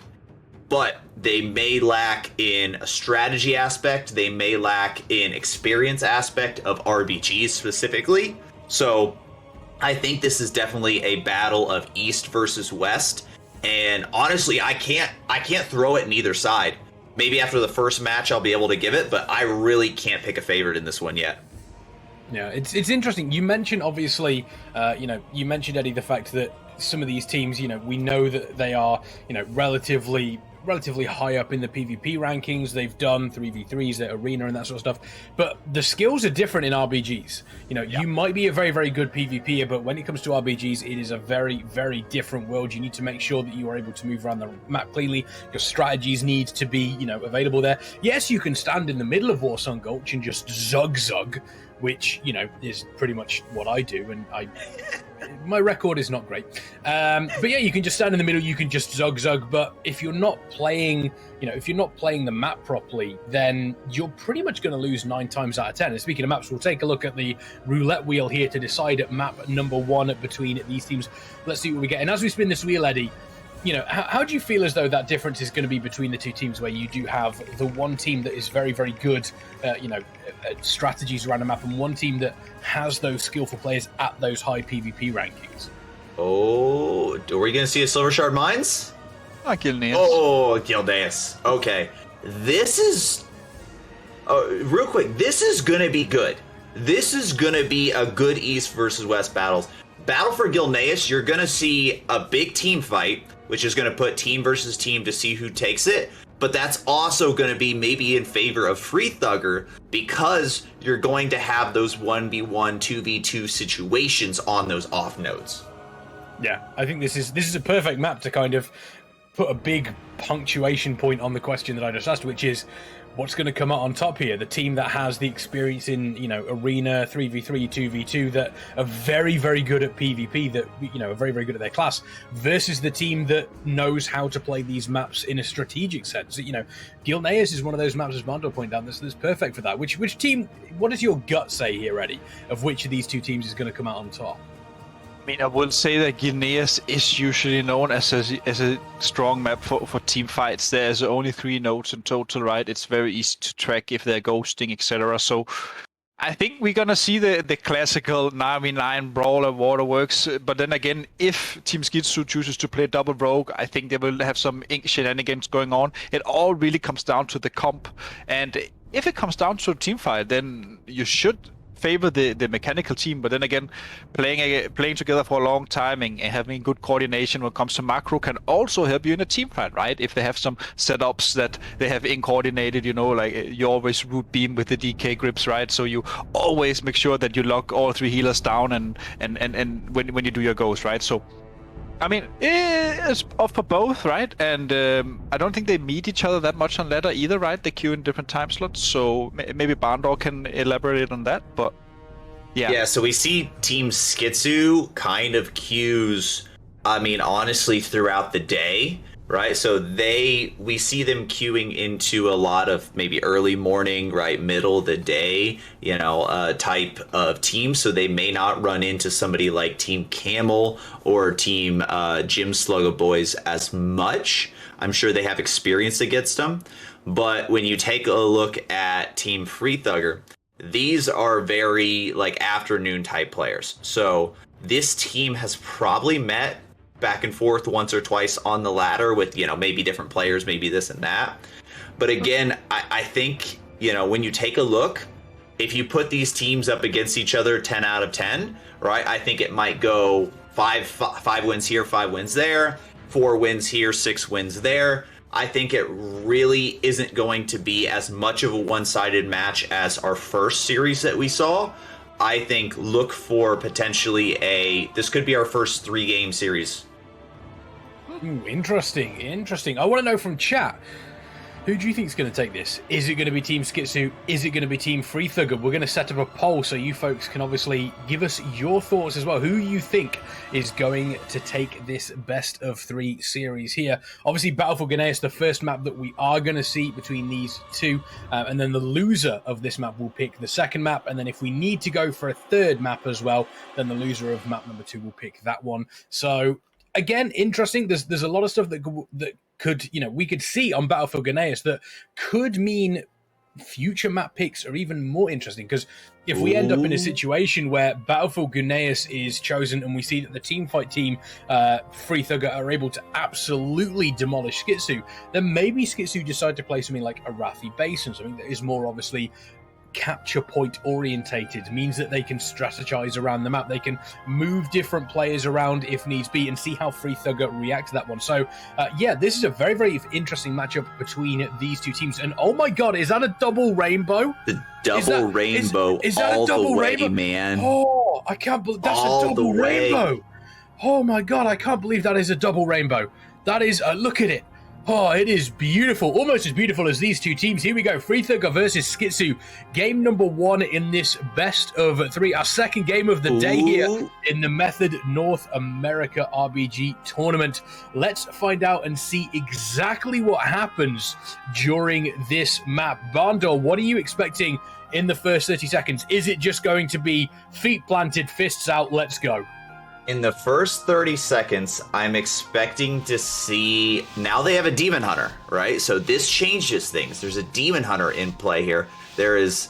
I'm trying to look and see at the classes. The UI is kind of giving me a little bit of trouble here. But I'm actually waiting to see the way this is going to play out. If they commit 9v9 to Waterworks, then we're going to see exactly how that's going to go. But I don't think that's what they do. Honestly, I think Team Free Thugger might do that, but I think Team Skitsou might elect to do something different. I don't know. We'll find out here, but within the first 30 seconds, we will know exactly the strategy these two teams are trying to uphold. And straight up, I've just noticed something interesting. I've just noticed something interesting. We do have on the side of Skitsou, we've got Bangkoker on that Guardian Druid. There is no tank on the side of Free Thugger, from what I can see, and Chopmaster is playing Fury Warrior. Yeah. I mean, Fury is really strong at the moment, but this is what I was about to mention when I took your word, Kexman, that we saw Skitsou directly inking now. A bit late on the trinket though, but he shouldn't be able to find him regardless in these situations. The Sap has quite a long range, so the Fan of Knife shouldn't be enough. But then again, Skitsou inking here, kinda as you predicted, Barndorf, and also Skitsou's team has a lot of pressure in the team fight. The Fury Warrior is down. We look at the healers as well, they're already around 30% mana, so clearly they have something smart planned here. And this Guardian in team fight, I mean, it's confusing, but I guess it works. Oh, and a rotation for Skitsou here. The healers, he's probably going to do a bomb here. Oh, this is interesting. So Skitsou did do what he could to try to find Benny the Jet, didn't get him out, elected instead of pushing for that off node. Now they want to go and they want to help out the team fight. I think the reason is because they lost Chopmaster very early, right? Because Chopmaster went down, so there was a little bit of an imbalance, so they wanted to bring their team in and they wanted to really try to push them over. So Team Skitsou actually had an early lead in this team fight. So that's why they brought Skitsou back, because they wanted to push that lead and try to take this. So we do see Kapala right here. Kapala is a very, very skilled warlock, going to be doing a ton of damage here. Look for him at the top of meters for sure. But we see Titus almost going down here. And this is a brawl. This is a 9v9 knockdown, drag out. Who wants it more? Brawl. Who's got better coordination? Who can land their CCs? Who goes first? We do see on the side of Team Free Thugger, there's only one healer with mana. Yeah, I was just about to mention it, that the mana is in big favor of Team Skitsou, and judging from the gameplay, it looks like the priests on Free Thugger are using Radiance maybe a bit too much. They need to play more around their atonement healing. Using Radiance will hit your mana very, very hard, so I mean, honestly, just great play from Team Skitsou, right? They got the quick kill on the warrior here, which allowed for a bit of pressure. He rotated in. The healers are going and I mean, it looks like a free place. Free Thugger is going down. They lose a healer. They lose Chopped. They lose Titus. They lose Kapala. It looks like Skitsou is going to go ahead and take this second node here any second now. We do see Benny the Jet trying to figure out what he can, trying to see if he can. Oh, but we have another rogue v rogue duel here. We've got Benny the Jet and Peekaboo, right? Peekaboral, right? Not to be confused with the Peekaboo. And we've got Skitsou right here. So we've got a 2v2 rogue Boomy. Yeah, I mean, honestly, the Boomy here, if they wanted to do a thing like this, he needs to trinket raw so they get the rogue out. But again, they have two rogues here from Team Skitsou, so it shouldn't be a base that they could contest, honestly. And Bangkok as well here rotating in. So, I mean, it's a good start for Team Skitsou. They played well. They played to their comp, right? And I really like to see that. Now, Free Thugger should probably just get a good regroup. Now they have a very strong comp. You have your DK Red Warrior, and I would like to see them try utilize this a bit more. Try get some good kills going on at Warriorworks, because in theory, on paper, the better team fighting team is Free Thugger. The other team is running double rogue Guardian, and the Guardian is not even defending. So on paper, Free Thugger should have a stronger team fight. Well, you would take a look at it and you see that they really, Team Skitsou doesn't have that much melee, but is this going to be a free cap right here? So it is. He just risked. He didn't make it. Is he going to get it? He takes it. He got it. That's a 3 cap. This game is over. If he holds that and they get that 3 cap immediately, these ticks spiral out of control so fast. The minute you get a 3 cap, if you don't get it back before it tunes over, the game is practically over. Yeah, that is huge on the side of Skitsou. That is, and it kind of goes to show exactly what we spoke about in regards to the team fight versus, obviously having a lot more strategy and playing together. I think that is big on the side of Skitsou that we saw on Free Thugger. Free Thugger were doing a lot of damage. They were doing a great job. Looks as though Skitsou, they were losing a lot of players now on their side. So I'm unsure as to exactly what's happening. Looks as though this could be a chance for Free Thugger to potentially start to move across the map here and keep an eye out on, obviously, they're going to see if they're going to go for that waterworks here. Let's see if that actually does happen. See if they're going to go for that waterworks, because the players from Skitsou are going to be coming up probably within the next couple of seconds. So if there is ever a time for Free Thugger to really start to sort of put pressure on them, they have to do it now. I mean, this greed of going for that third base, of course, it could have immediately ended the game right then and there, but it also could now swing the match back in favor of Team Free Thugger. I mean, these are players who have very good individual skill as well. So you give them an inch, they're going to take a mile. Now we want to see what's going to go on in this team fight. If I'm Free Thugger right now, I'm going all out. You've got to get a kill here before they get their entire team to the team fight, because otherwise you're afraid of a repeat performance. Yeah, we already see here the first few cooldowns used here from Team Skitsou. They managed to get the PS of the Priest, no trinkets on either as well. Another PS, another Rapture. Very good from Team 3 Frogger here. They are pushing the cooldowns, looking at theirs. They still have a lot, but again, I want you to pay attention to the mana. The second Priest on 3 Frogger, 50%. This team fight has not even lasted 40 seconds. You need to allocate your mana more. You need to play around your Tillman healing. As this, they have the monk for the single target healing. So I really feel like that, honestly, what's hitting Free Thugger the most is the mana usage. I mean, that's what wins team fight. When you go you die, and that's what happened the first fight. I mean, if you just take a look, both of these healing comps are the exact same. You're running double priest, Mistweaver, double priest, Mistweaver. So when you take a look at it and you see, I mean, both priests are Night Fae. Both priests are Night Fae. So if you have two priests on one side that still have half mana and two priests on the other side that are completely then, again, I'm not pointing fingers anywhere, but I'm saying it's a healing issue, right? It's a mana issue. It's, you need to get drinks. But now here's the thing. I will point out the Demon Hunter on the side of Team Skitsou was a very strategic pick, right? And I can say this as a Demon Hunter main myself. Your role is not to do just a ton of damage and kill somebody in the team fight. Your role as a Demon Hunter, and SayCloud is doing this very well, is if you watch, SayCloud is sitting on these enemy healers, right? You know, he'll go back and forth and he's disrupting their drinks because he can go up, right? So you see Lit, Yas and Wamita all have super low mana. This Demon Hunter is disrupting all the drinks and he's putting immense pressure on these healers. He's getting the kicks, he's getting the CC, and so he's able to do that as where, you know, the Warlock can't push up to do that, right? The Hunter may not be able to push up to do that, but the Demon Hunter can.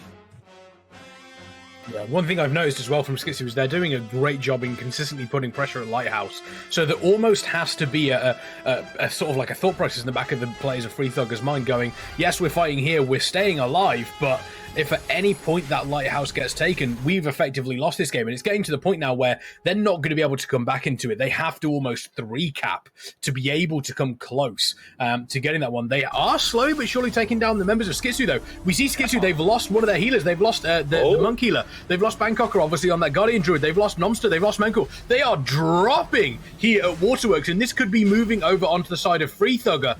It could be a little too much, too little, too late here, obviously, during this battle for Gilneas, but it shows that there is life in Free Thugger for future games. Yeah, so this 997 mark, this 1,000, this is past the point of no return, which is Free Thugger has to not just get 2 bases, they have to get 2 bases plus cap another base. It doesn't have to turn over, but they have to stop the enemy team from ticking. So they have to get the second base. It's enough. Yep. This is enough to win. It should be. Is it enough to win? I swear it's not. By the old calculations where it was 1,200, that doesn't work anymore. I think this is enough. You have to consider the fact that they gain a point of 3-1, so when this will turn over, Skitsou's team will still need at least 3,700, 3,070 points, and that's a lot of ticks compared to Free Thugger. They will only need 3 times 1,000, so that I would say Free Thugger actually wins like this. Emo. I mean, yeah, I only got but the ticks start going faster as the game goes to an end. The ticks start going faster. It's 3-1, so you just do the math. The missing points and divided by the number you gain. So for Team Skitsou, they gain 1 tick now, you can see, and Free Thugger will gain 3 points here. Maybe you're right, but that's it's quick very maths. close. Yeah, That is quick math. It's quick math. I mean, we do see it's going to be close. That's the one thing. We do see it's going to be close. So we will see how Team Free Thugger reacts to this. If Team Free Thugger doesn't make any play on Lighthouse here, of course they've got their own add-ons that are going to tell them if they win or not. So we'll be able to see, do they make a play on Lighthouse or do they just go to defend the 2-cap? I just pull out the calculator, they win. Sorry, I pull out the calculator. There we go. Calculator is out. I mean, this is interesting as well because, as mentioned, Skitsou, they've played together a lot. They know their strategies around these maps. So realistically, they could probably stretch Free Thugger around the map a little bit. Maybe make some, maybe go for Lighthouse here. But it looks like they are going for the team fight. It looks like they did get obviously some success in that first team fight, but the second team fight that we saw between these two teams, Skitsou actually ended up losing that. So we could see a really big comeback here for Free Thugger. And one thing that is mentioned, they have lost one of their healers though. They have unfortunately lost the monk healer, so that could be a big thing here for Skitsou. They need to push hard now. Yeah, I mean, we do see that Skitsou, they already know they won the first team fight, so they're gonna pressure and they're gonna do everything they can. Basically, the game is riding on this team fight right here, right? Yeah. When you take a look, if Skitsou takes this back, game's over. If Free Thugger takes it, right, then they potentially should win this according to the math. Make it just, we already know it's going to be close when it comes to the math. We'll see what it ends at. Maybe it's just, I didn't run the math, but maybe it's just my experience telling me I don't think Free Thugger wins with this. This is just me, right? Eddie, ran the numbers and says he thinks it's close. So we will see. But I do think that, we do see Team Skitsou trying to make a play for Lighthouse here at the same time. And I don't think he's playing for Lighthouse. I don't think he's playing for Lighthouse. I think he's trying to slow down Wamatar to get back in. I think he's slowing down Wamatar to get back into the fight, which means that they are two healers that are completely out of mana, and we see that has actually effectively made it so that they've lost they've lost Chop Masters. Look at the amount of players that are dropping on the side of Free Thugger. Skitsou wasn't making a play towards Lighthouse. Skitsou was making a play towards Wamatar to make sure that they took that team fight in the middle. What a huge play here on Skitsou. Really, really great play. I mean, again, we did see they took the first team fight. Now, I mean, this will solidify the win for Team Skitsou now when this cap comes. They just have to get it to cap over. Oh, I mean, they are spinning. They're still getting spun. Can they do it? They've got Rezzers coming, but it doesn't look like it's going to be in time.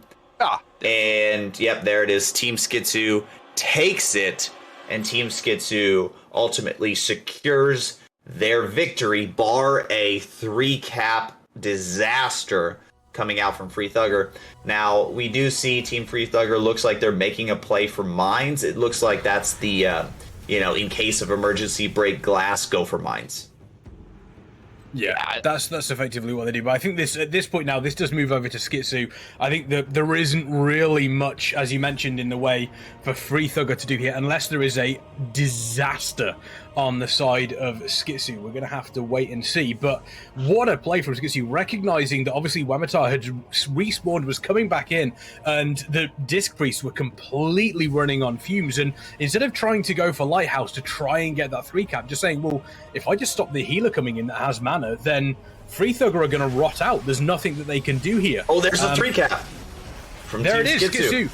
There we go, the 3-cap. They've been able to do it. It looks like Free Thugger were spread about the map, trying to almost panicking to see exactly what they could do. But this is definitely going into the hands of Skitsou here. And in the battle of strategy versus just sheer brute force, it looks as though Skitsou have come out on top on Battlefield Guineas. If you're Free Thugger, Eddie, you're taking a look at this map. What do you do for map number 2? I mean, honestly, I think they just need to... Maybe, I mean, it comes down to the setups. They are not dying before the healer goes boom.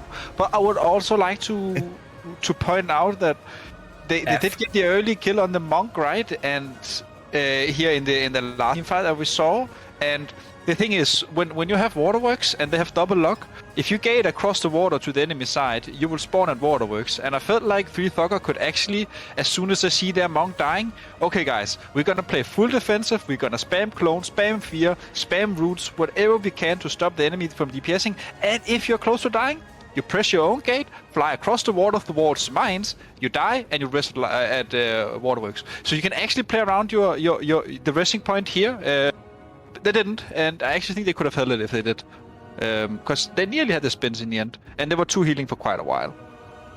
Yeah, I'm no expert here, Eddie, but I think if you're dead, you do less DPS overall, so it's advantageous for you to stay alive in these team fights. Definitely. I think that's probably where I go wrong in my raids, to be honest. I think that's where I'm always like, why is my DPS so low? And then I look at the floor and I'm like, oh, okay, yeah, that kind of makes sense. Yeah, we obviously see there a fantastic game between Free Thugger and Skitsou. Skitsou 1-0 up in the series here. And as mentioned, obviously Skitsou, they've played together a lot. You know, they've spent a lot of time together. And honestly, for my money, I think we saw that in the first... in the first team fight that we actually had between Skitsou and Free Thugger, Skitsou actually winning that first team fight.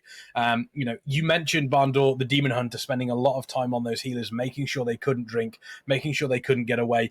Do you think that was, part of that was because obviously they've spent so long playing together, they understood what the Demon Hunter could do, and on the side of Free Thugger, they might not have spent that amount of time, they might not have been able to have dealt with that Demon Hunter to enable one of their healers to get away for a drink? I mean, yeah, when you take a look at their team comp is, kind of worked out in a certain way to where you see the Hunter, and you take a look and you see the Hunter, you see the Warlocks, they are going to have the big instant damage, right? The big bolts coming out, right? You've got the big, Hunter, just immediate, pressure. So what they're trying to do, and what they did very successfully, I might say, is... Demon Hunters pressuring the healers, getting those kicks, getting those CCs. Once they're close to they have their Warlocks and their Hunter pop off, and those big oh crap buttons, those let me save you buttons, they cost a lot of mana. So if the Demon Hunter has got the pressure on, and he makes sure that the enemy team is before we are, and then we press that big damage buttons, they have no way to save their team. Yeah. It definitely, and on the side of Free Thugger, they obviously won the second team fight, and then obviously towards the end, I think just Skitsou's knowledge of how to play a map like that kind of won out for them in the end. Specifically, Skitsou on that rogue doing a fantastic job in stopping Wamitar on the monk, getting back into the team fight, which was, most people would have just rushed for the flag, or they would have rushed in for the kill. That was not Skitsou's plan at all. It was literally just delay the monk as much as possible. I imagine Free Thugger probably do have a little bit of confidence going into another map, knowing that they can take these team fights, knowing that they are obviously, they're very, very confident in those team fights. And, when it comes down to it, they can definitely put the pressure onto Skitsou, Eddie. Yeah, it was very equal team fights we saw, and I think they're gonna at least take that with them from the loss. Also, I'm kind of wondering what this map will be, or the map choice from Free Thugger. What I know is the bird told me yesterday that they like to play 5 DPS on flag maps. So are we gonna see a flag map? I don't know, Bandor. What do you think would be the go-to map from Free Thugger? What do they prefer? I would think they would go to a flag map, but that's just me personally. But I also think there's a potential for them to choose Eye of the Storm. Now, Benny the Jet is very good at doing rogue things on Eye of the Storm. So, but that's the thing. You look at Free Thugger and you look, okay, the decision's on them. Where are they going to go? My prediction is either Eye of the Storm or a flag map. But you take a look at the team.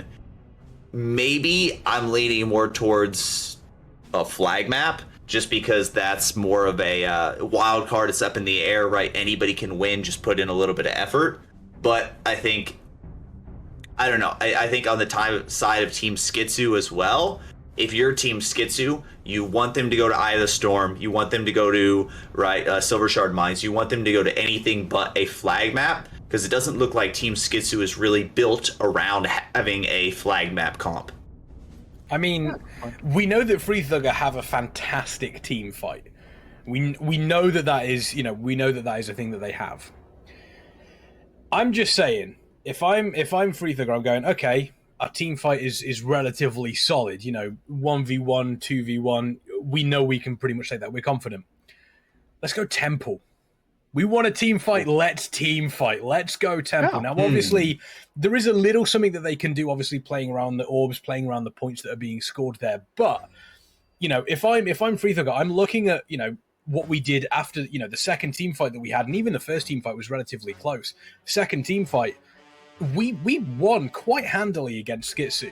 Let's take that into a map where it is pretty much nothing but team fight. Let's see how they can handle that constant pressure coming in. Actually, very great point, Kexman. I can really feel that these Mayhem tournaments have improved your RBG knowledge. You're definitely right that it's actually comp-wise. It's really well. I didn't even think about it. You're actually very smart, because you think about it. Team Skitsou, they play double rogue, one boomy. We know on Temple, boomies are very good at holding the orbs. They're very good at kiting and killing with the orbs, right? Usually teams play double boomy on these maps. That's why you have a tank and a boomy. And double rogue, that's not good on Temple at all. Sure, they can kill orbs, but as soon as a rogue is shown, he loses a lot of his strength. So I just think Temple, Kexman, is really nice. I hope they listen to you, because you could be a coach right now. Hey, we'll see. I mean, we'll see.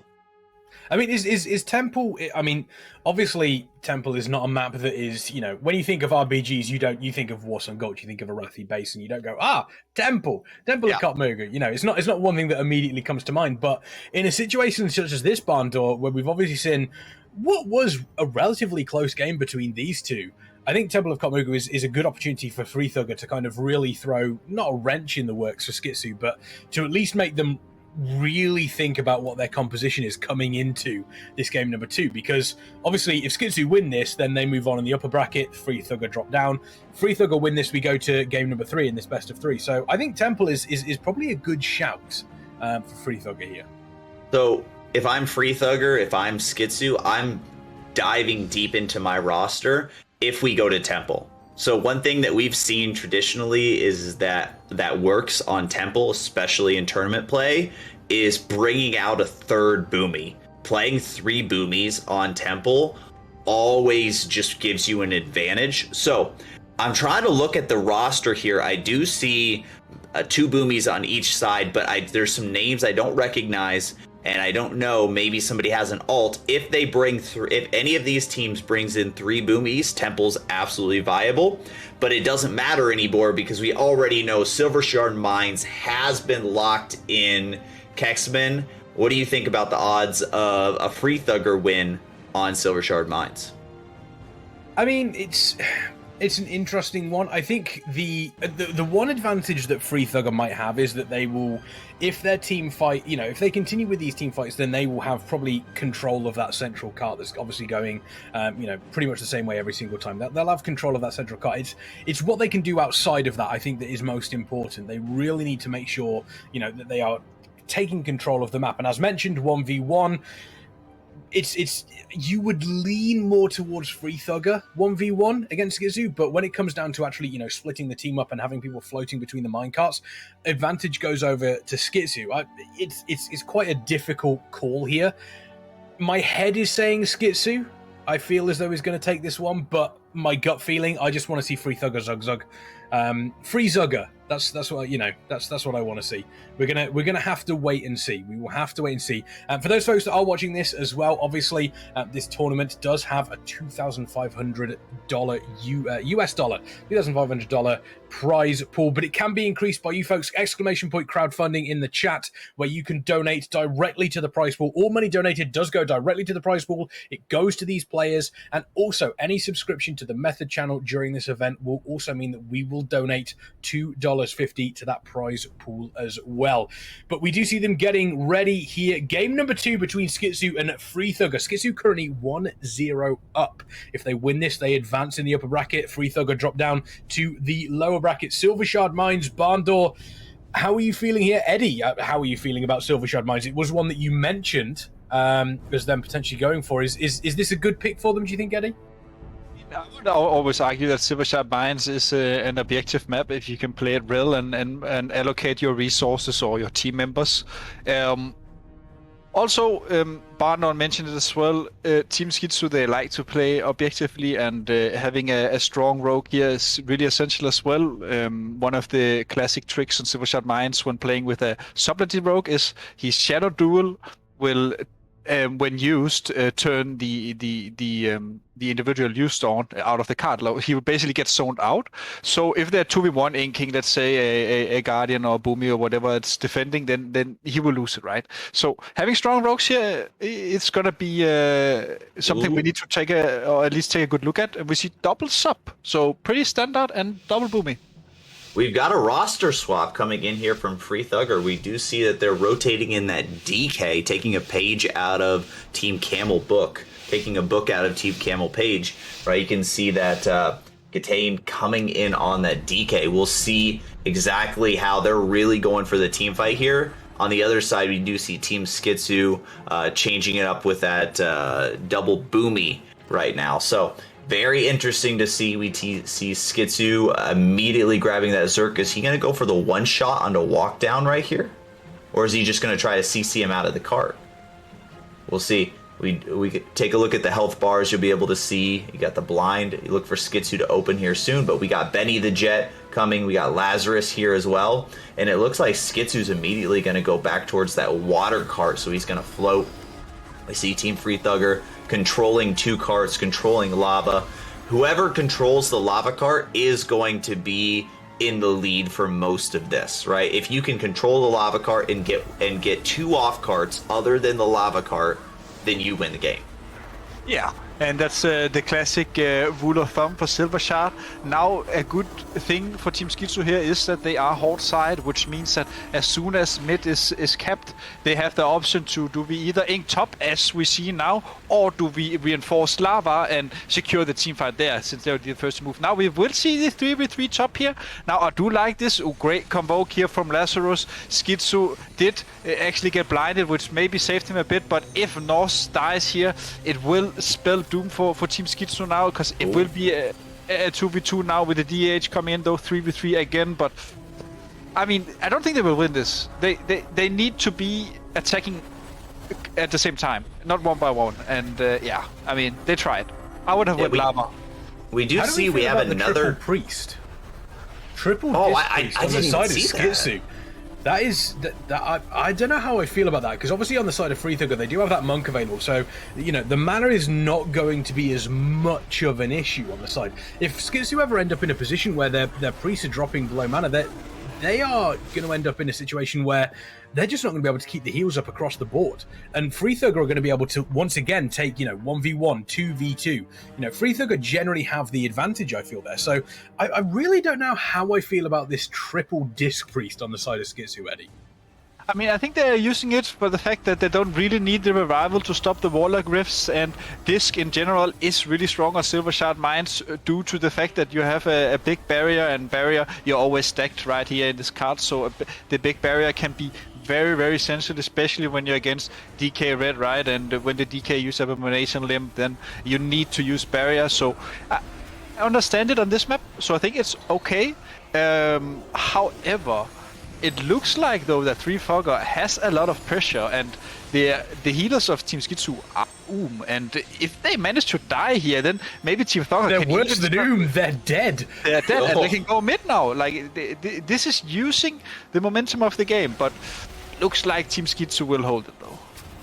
I mean, when you take a look at it, you see Fearlock X, who has been subbed in. He was not in the Gilneas. This is a multi-rank 1 on his Warlock as well. This is one of those arena players who you bring him in, and he is making a difference. You can see the amount of damage these Warlocks, Kapala, and Fearlocks are putting on Team Skitsou is absolutely overwhelming this triple disc priest, and we see it's putting their main team fight, the lava cart, in the driver's seat, and we see Lazarus walk down and Benny the Jet are doing everything they have to do, which is winning the off carts while the rest of their team is winning the main carts. So if Team Skitsou wants to end the series right now, if they want to stay alive or if they want to take this second dub, they have got to do something about these Warlocks, and they've got to do something about that off-guard team. Not only that, I do want to point out, we saw pretty much all 3 Disc Priests die on the side of Skitsou. They came back up, which means that they have 4 mana. But on the side of Freethugger, they're controlling 3 carts, and their Disc Priests pretty much have the exact same amount of mana as Skitsou do. So at this point, Freethugger are looking really strong here on Silver Shard Mines. Yeah, and I think it all comes down to this lava kite here. I think Team Skitsou may need to reinforce everybody here, and we see as well Skitsou is now shown in a team fight. 10 players fighting this lava. Now, if they get the kills here, it would be essential for Team Skitsou. They can use this momentum to go for other cards, but just to return to the fact, if they're playing against this double Warlock, going back to the very beginning of the game, Team Skitsou, they had the choice. Do we want to ink top or reinforce lava? And I think they should have went for lava. It would have greatly helped their team, and maybe they would have gotten more momentum. Because right now, they're running away with it. I mean, they're actually going down in this team fight right now. They may lose 1 cart here, but what they're doing is they're committing 10 people to the team fight, so that the way they can commit to putting the enemy team on the split res. So if they can keep the enemy team split res, they have a chance at controlling them when they come out, controlling their off-guard team. So this is exactly what Skitsou needs to do to come back and win. They take the lava cart, they're getting the split res, they are getting the kills, and if they can manage to keep this pressure and these kills up onto Freethugger, they have a chance at coming back. They just have to make sure that they don't let Freethugger get a full regroup. If they let Freethugger get a full regroup, they're already that far ahead, they only need a couple of carts. Now taking a look right here, we do see Skitsou running around up top. He's waiting for Benny the Jet, Lazarus to kind of show themselves.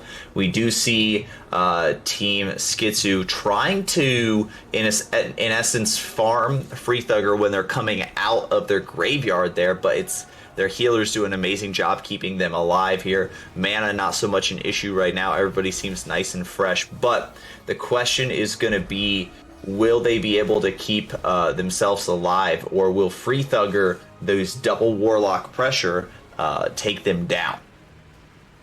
Oh, and we see the swap here. Sorry, Kexman, it's just we see the swap here. That means we will see a heavy fight around the next lava, I presume, at least. With the top going long, it will cap in like 3 minutes, so that's plenty of time. Maybe they've been rotating into mid here, but again, I mean, it's Team Skitsou, they have this lava. If they can secure this mid, they are right back at it. Are they going? They're changing lava top. They're changing a lava top too. Oh, they want the team fight at top then. Okay. Not saying I'm fond of it against Double Warlock, but it's their choice.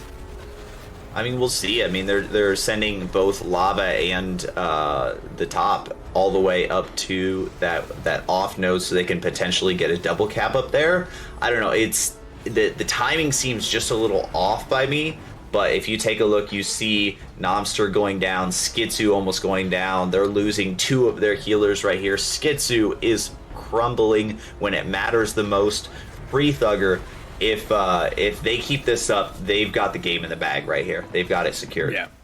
Absolutely, and one thing that I was taking a look at the mana we actually saw on the side of Freethugger, you know, both of the Disc Priests basically running on fumes, and even Wamata on the Monk was dropping low. You looked on the side of Skitsou, and they were looking relatively healthy mana-wise. They were looking 35-40%, you know. They weren't exactly, you know, they weren't gleaming with health when it came to the mana, but they definitely looked better in the side of Freethugger. But Freethugger just turned that around and said, okay, you know, you may have mana, but you don't have any more health. We've killed 2 of your healers. The only other healer that is available now is obviously running low, probably less than 10%. The Skitsou on the Rogue is down as well. They've taken control of this cart as well. So not only have they taken control of this cart, they have a second cart that is available. This is looking like a win for Freethugger here, Eddie. Yeah, with this card here and the death of Skitsou, Freethugger just need to stay alive now with this card, and we already see this one is gonna cap for us well. This one. No, Skitsou took lava. Yeah, but they will still win with top here. Mm-hmm. I mean, but speaking of Skitsou, here he comes. I mean, it's here comes Skitsou. Look behind though. Look behind. Look at the players that are coming through here. Thugger just absolutely trucking through to this cart to make sure that this one does go through properly. Looks like we do have another cart going towards lava, but I don't think it is going to be needed at this point. Thugger looking as though they have taken this game here against Skitsou relatively handily. Actually, I think they played that incredibly well, Barndor, as it does look as though we are going to be going to a game 3 here in this best of 3 between Skitsou and Thugger. Thugger played that beautifully. Oh yeah, I mean, I can't remember exactly who it was, but one of the casters at the start of this predicted that there was going to go to a 3 cap, so he was obviously the smart one there. Right, so we do see a game 3, a game 3 coming out right here out of Skitsou versus Team Thugger. Now, Skitsou on the back foot. Eddie, if you're Skitsou, where do you go for this third map? I think that even though I see Silver Shard as an objective map, I feel like their understanding and macro play on it is not ideal. When you're Horde, you should always play around lava, especially because you have the momentum from the first mid. And I know I have mentioned this 3 times already, but it is so important. If you can be first on lava with 3 more members than the enemies who's coming from top, you are ahead. And this is just the design of the map. And I felt like they didn't play around these small things that can really define victories. And what will they do? I mean, Eye of the Storm, some good objectives. AB, I think Eye of the Storm is a good one. Both teams like double Warlock. If they play around Rift as well, we have some great potential here. I would imagine either Eye of the Storm or Wrathy Basin. That would make the most sense. I love, by the way, whenever we come back to this view, Eddie's head is so small compared to mine and Barndor's. Maybe it's the beard. There it is. Maybe it's the beards that make it. Well, but yeah, there we go. If we might be the beard. We're gonna need to get production to Photoshop a beard onto Eddie here, so that way we can. That would be fantastic. Eddie beard, that would be brilliant. But yeah, obviously we go into game number 3 between these 2 teams. Eddie there mentioning Wrathy Basin, mentioning Eye of the Storm. Would you agree with that, Bond, or do you feel as though that is a good place for Skitsou to take this on game number 3, something where they can kind of really start to stretch Thugger around an objective-based map? I really feel like an Eye of the Storm would be a very, very back and forth one. But at the same time, you take a look at what Thugger was able to do on Silver Shard Mines, and you see that they have, when you have off carts, right, when you have off nodes, they have the team fight. So in my opinion, if I'm Skitsou, I'm looking at Eye of the Storm thinking, okay, they're going to control the flag. The only way we win is if we take 3 bases. So, and they've already got a pretty good off-card team, so I'm honestly not leaning towards the Eye of the Storm. I would lean toward the flag map, honestly. That's just me. That's just my experience. If I'm Skitsou and I'm backed into a corner, I go to a flag map. But we'll see. And when I say we'll see, I mean we will look at the bottom of our screen and see that I was right, and Twin Peaks will be exactly where we go. Now, Eddie, Kexman, what do you like better, Twin Peaks or Warsong Gulch? Personally, I mean, they are both flag maps, but personally, I like Twin Peaks a little better because there is a spot, if you know what to do, you can run people, right, as a flag carrier, you can run people towards the side, and you can actually knock them off on Twin Peaks. I mean, I would, if I were to start at least, I mean, I love Warsong Gulch, and that's because I love corridors and kiting, and I think like Warsong Gulch is better for that. But I do agree that there's a lot of strong points about Twin Peaks. Now, I will say that I would always favor Horde on Twin Peaks here if you're playing double lock. We have seen the locks when they rift people from inside, outside, under the bridge, under the water, right? And the enemy literally has to spend around 30 seconds reconnecting to the tank, and if you have double warlock, he does it again, and then when you come back, the other, so I would say that Horde will maybe have a slight advantage here, and they can also flap across with the Boomy, of course, or with the Guardian and Incarn if he's playing Balance Affinity. So, but yeah, I'm a Warsong Gulch. What about you, Kex? Twin Peaks is good fun. Twin Peaks is good fun. I think it has, there's a lot of open spaces. It does feel like a proper, battlefield because it is so big. You've got players spread all over the place. But, man, Warsong Gulch is the OG. Like, it's the OG. I don't see how you would take Twin Peaks over Warsong Gulch. It is it's just such a great map. And maybe it's roasting to specs, maybe it's the nostalgia of it, but yeah, for me, Warsong Gulch is the go-to. But looks like Skitsou have chosen Twin Peaks as their go-to for map number 3 here in this best of 3 between these two teams. The winner advances in the upper bracket, the loser drops down to the lower bracket, and you take a look at bracket, you can do ! bracket in the chat as well to learn more about those ones.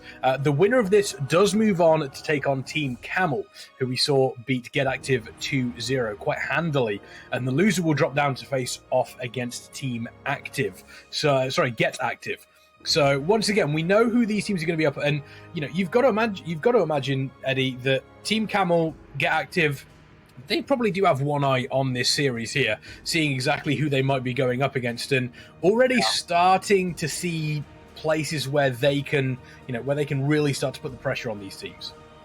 Yeah, definitely. I think at least they're gonna fear the rogue plays from Team Skitsou if they were to advance. But I mean, it's a toss-up, right? I think that Team Camel maybe prefers to meet 3 Thugger. I'm not sure.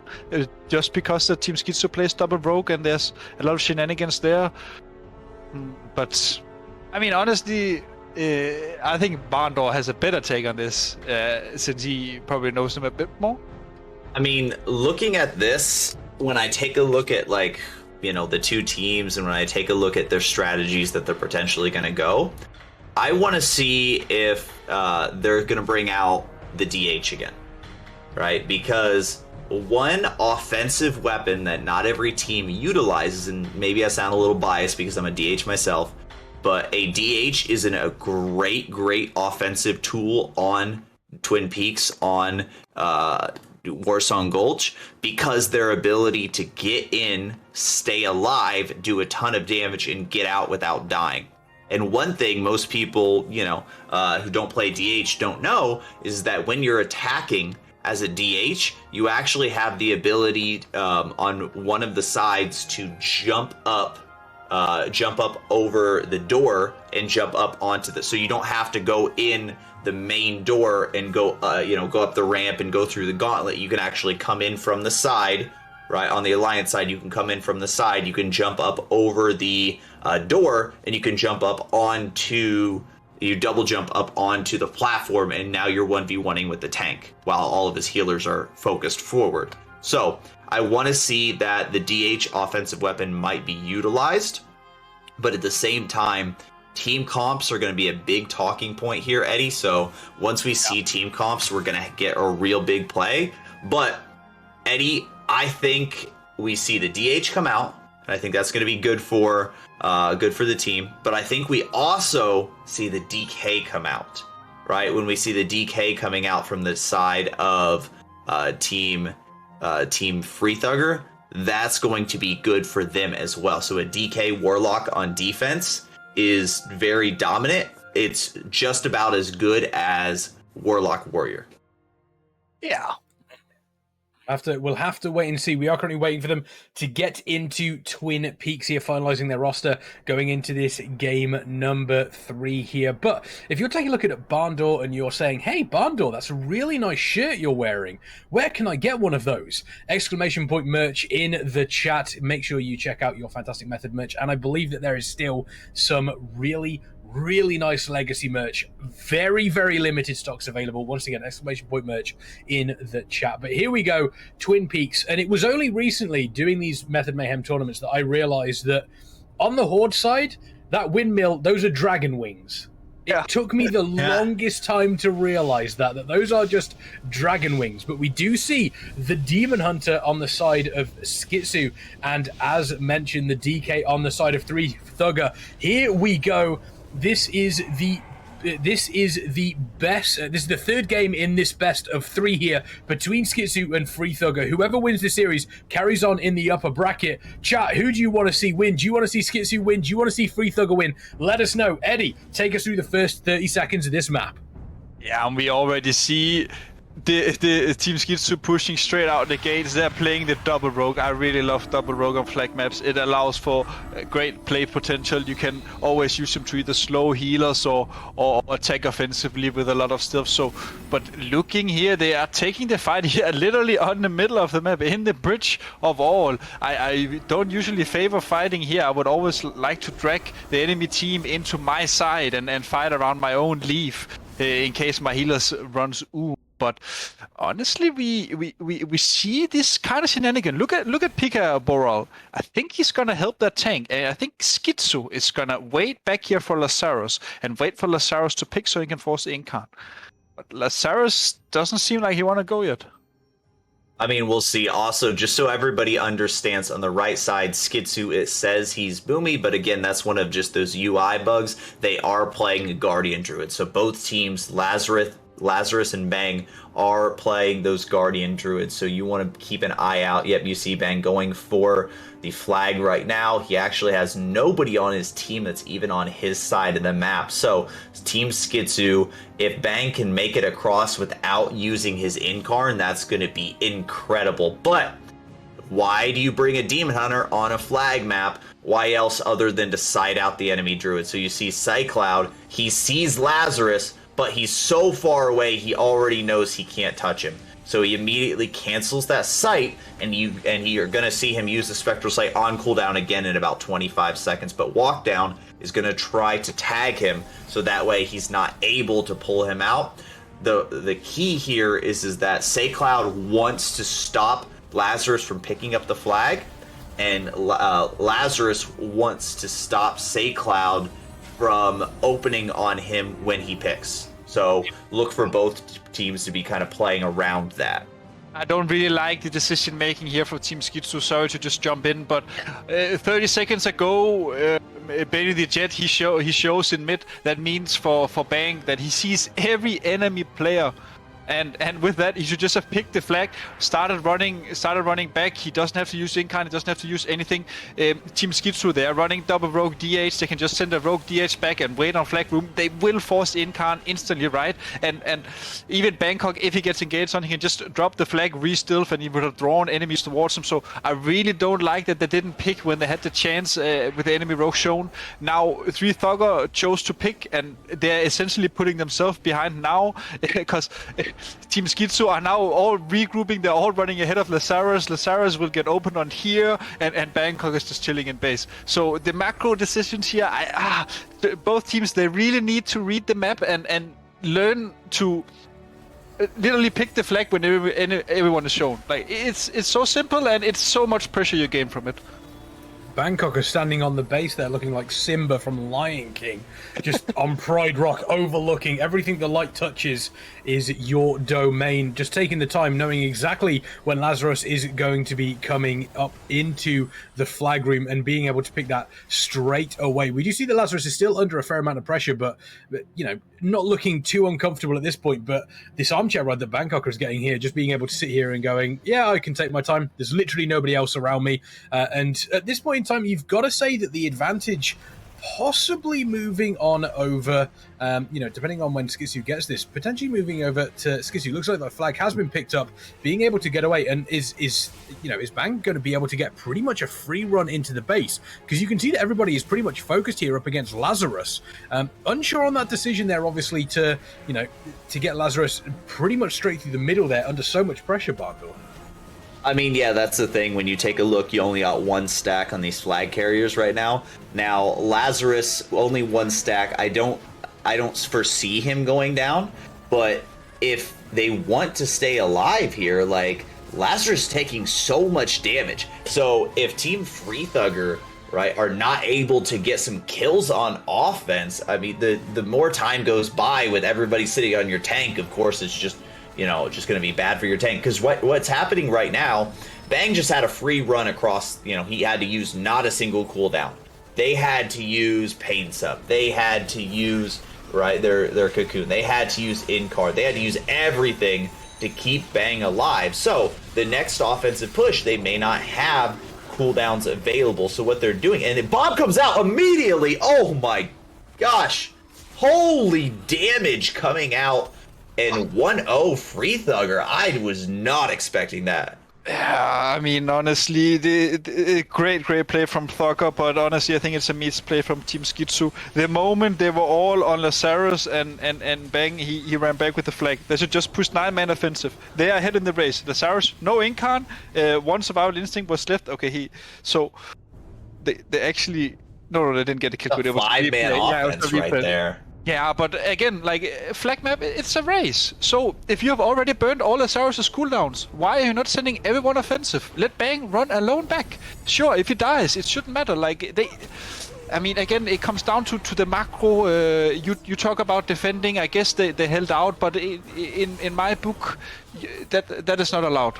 You need to put pressure on when you're ahead in the race. This is like a cycling race. If you have burned the majority of the cooldowns, you need to keep pushing. But yeah, I mean,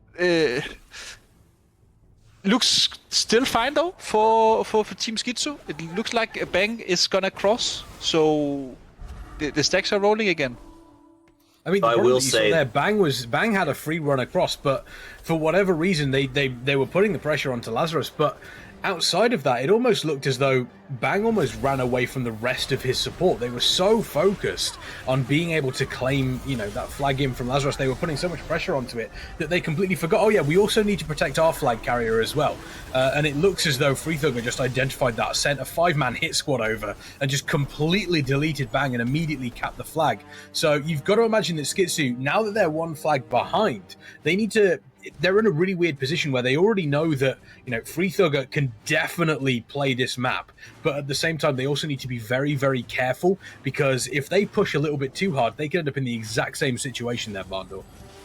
Yeah, I mean, when you take a look right now, you see 2 stacks coming out. We've got offensive on the side of Lazarus, but this is the same exact play we just saw. Lazarus is doing an amazing job with his team playing defense, staying alive with minimal team. Right now, we see Bang, you got that 5-player offensive hit squad coming over to take him out from the side of Free Thugger. Now, so we see 3 stacks. Can Bang stay alive? He's electing to do the kite strategy, so he's staying away from his team, he's staying away from his healer, his support, but he's also trying to stay away from the enemy team. So if he's successful, we're seeing 2 different strategies come out here, Kex. We're seeing the kite strategy, and we're seeing the face tank strategy. So far, the face tank strategy is working out better for Free Thugger because they're able to keep track of the enemy stealthers. They're able to keep track of the enemy team. We actually see Bang running the wrong way, by the way. Running across, just trying to full NFL Madden run the entire team around the whole area. Meanwhile, Lazarus getting bolted to death, taking a ton of damage right here. And so this is where the sit and face tank all the damage may backfire on them. 5 stacks. Lazarus at 20% health. Bang's kiting strategy looking a little bit more appealing now. Eddie, what do you think? You think they take him down here?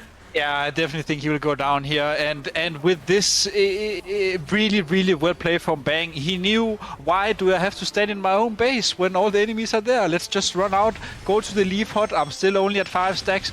Great awareness from him. And this is what I mentioned very early on when we saw Wars and Gulch. As a Guardian, you want to kite until 6 stacks. At 6 stacks, you can face tank because you can't move. But before that point, you need to keep running. Use your travel form. Use your soul slave. In and out of form, like we see Bangkok do. And honestly, great play from him. Now, Benny the Jet here, catching him out of form here. He can press skin and go into bear form. There we go. He probably don't know. I don't know. But regardless, if he doesn't get away now, it's actually bad for Team Skitsou because he will be shown. And Lazarus, he got a they are running the flag. You see him walk down. He's probably already halfway, so... And could go down here. Yeah, he could. Great play from Benny here, honestly. I mean, if he goes... You see Wemitar, he could go down. Looks, the smoke won't go down, and he does. He does. They take down Bang. It does look like that Lazarus does have potentially, not necessarily a free run across the map, but you've got to imagine there's a lot less pressure on the side of Lazarus here, but he is going to potentially be running into a couple of players. He does have a good squad around him to make sure that the the defense is there, but Skitsou is there. We can also see Peekaboo there as well, trying to stop this as much as they possibly can. Looks potentially a fast cap. Has been No, picked fine, up. fine. Yeah, it's fine. He will blind, triple set, and the tank can be picked. Bangkok will pick. It's fine. He has no incant. Very well played from Skitsou, literally saving the game. The Warlock has the flag right now. The Warlock is getting opened on with the flag. Menji is taking a ton of damage right now. Lazarus is going right for the cap. He's going right for the cap. Menji goes down. This could be it. Is Skitsou going to get it? Is Skitsou going to grab the pick? He does. Yeah. But now he's got to get away. Now he's got to get the flag over to Bang ASAP. Are they going to get the swap? Cameraman, we got to see him get to the swap, right? We do see, there it is, Skitsou being escorted right there by Kapala, who, not escorting, being killed by Kapala. Oh, but we do see Say coming in to help. Oh, is he going to die from fall damage? Oh, wow. I thought he was going to die from fall damage right there. But Benny the Jet comes. Close. Do we see the bomb? Benny the Jet comes. It looks like they are able to take it back. It's almost been picked up. Bang comes in and just steals that flag. Lazarus is still obviously making sure they are staying safe. Lazarus has pretty much had, a fairly easy ride so far. We do see obviously that during the one flag capture, he did get drilled down. Looks as though, the amount of damage that was coming through. Bang just took a little bit of a break to run backwards. Great communication from the team here, but that was so close, so close for Free Thugger there. They almost went 2-1 up here in Twin Peaks. Looks as though we are back to this position where everything has been reset. For those of you that are wondering, Bang is playing Guardian Druid. It looks as though there is a UI bug at the moment, so it shows up as Boomkin. Bang is playing Guardian Druid here. Same with Lazarus. Lazarus has all their cooldowns available. Bang, I believe, has all the cooldowns available as well. We'll have to wait and see. But getting back, it looks as though we're back into position where it is effectively just which team is going to have the best defense and offense here to potentially break this stalemate between the two. I mean, we do see that Lazarus is electing to play more of the sit and face tank, and that Bang is electing to play more of the kite. So we're just going to have to see which strategy is going to work better for them. We see that, one cap worked better for another team, another cap worked better. So it's really going to depend on the rest of the team, their ability to support. Is Bang going to be by himself and get caught out just like with the Convoke right now? Is he got his team? Yep, there it is. So when Bang gets caught alone, it's disaster for his team. When he has his team there to support him, he's A-okay. So when we take a look, we got 5 stacks right here. Just like Eddie was saying, when you start getting close to the 6 stacks, kiting does not really become too much of a viable option. You can still do it to a sense, but I mean, you're just so slow. You get caught with the stuns, the slows, the chains, everything, right? It's just going to be bad news. So Bang getting opened on here. He's finally electing to play the more sit and kite strategy. Look for him to jump off and then get gripped by his priest here potentially. Or he's just going to run out on his own. What is... yeah, he looks like he's going for the grip from the priest right here. But both of his priests got knocked. So that's bad for his team. Bang taking a ton of damage. 6 stacks. Yep, there's the priest grip. Right there it is. But we do see Bang getting opened on by Kapala right here. Is Kapala going to go down? Are they going to wipe? But Peekaboo is going on a one-man mission to take down Lazarus by himself. But it's not going to be enough. The bomb, 7 stacks, not going to be enough. He went for the one shot. Did not work. The offense from the side of Free Thugger is going to go down here. And it looks like they're going to have to get a regroup.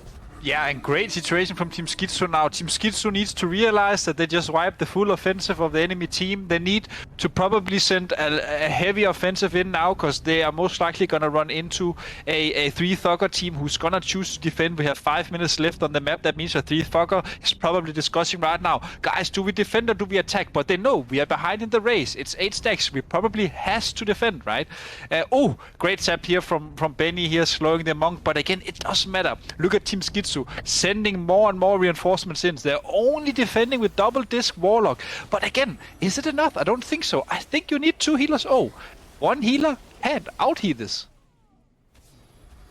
I mean, right So here. they do have the two healers. They got Yep. the two disc healers. They've got the two disc healers. It looks as though we do see Lazarus moving out here. So once again, Lazarus, and very, very interesting, the difference there. We saw a massive offense coming in from Free Thugger here, trying to take down Bang.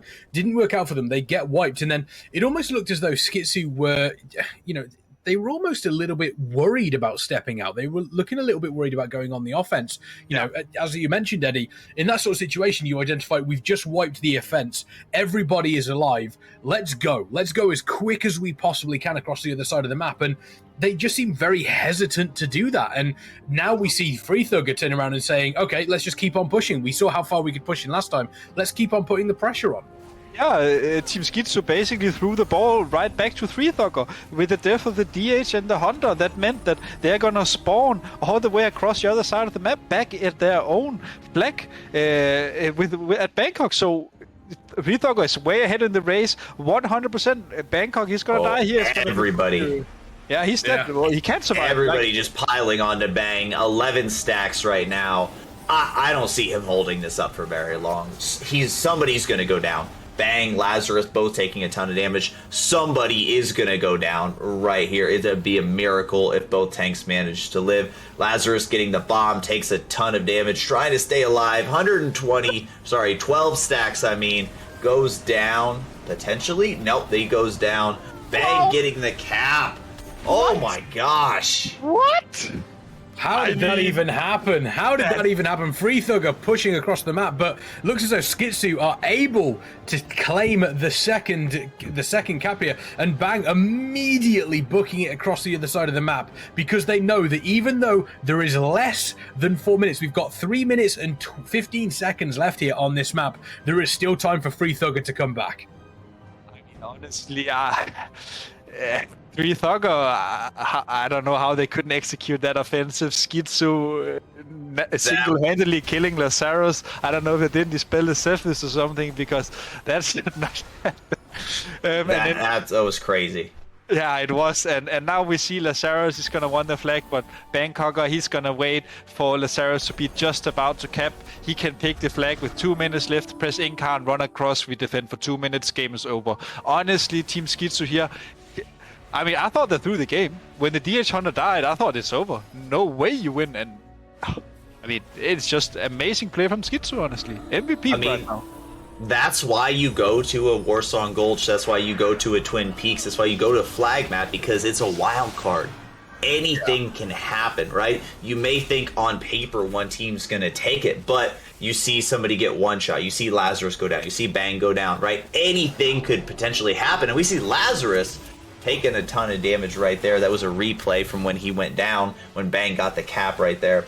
So we do see, so this is not the replay right here, right? This is live. So we do see Lazarus taking a little bit of damage. The entire team trying to, they've only got 2 minutes left, less than 2 minutes. So they're going to do everything they can with these 3 stacks. Both teams are not going to play to kite it out. They're not going to play to, let's just hold on for 3 minutes. They're going to play to win. They're going to play to get that 3 cap, that 2 cap.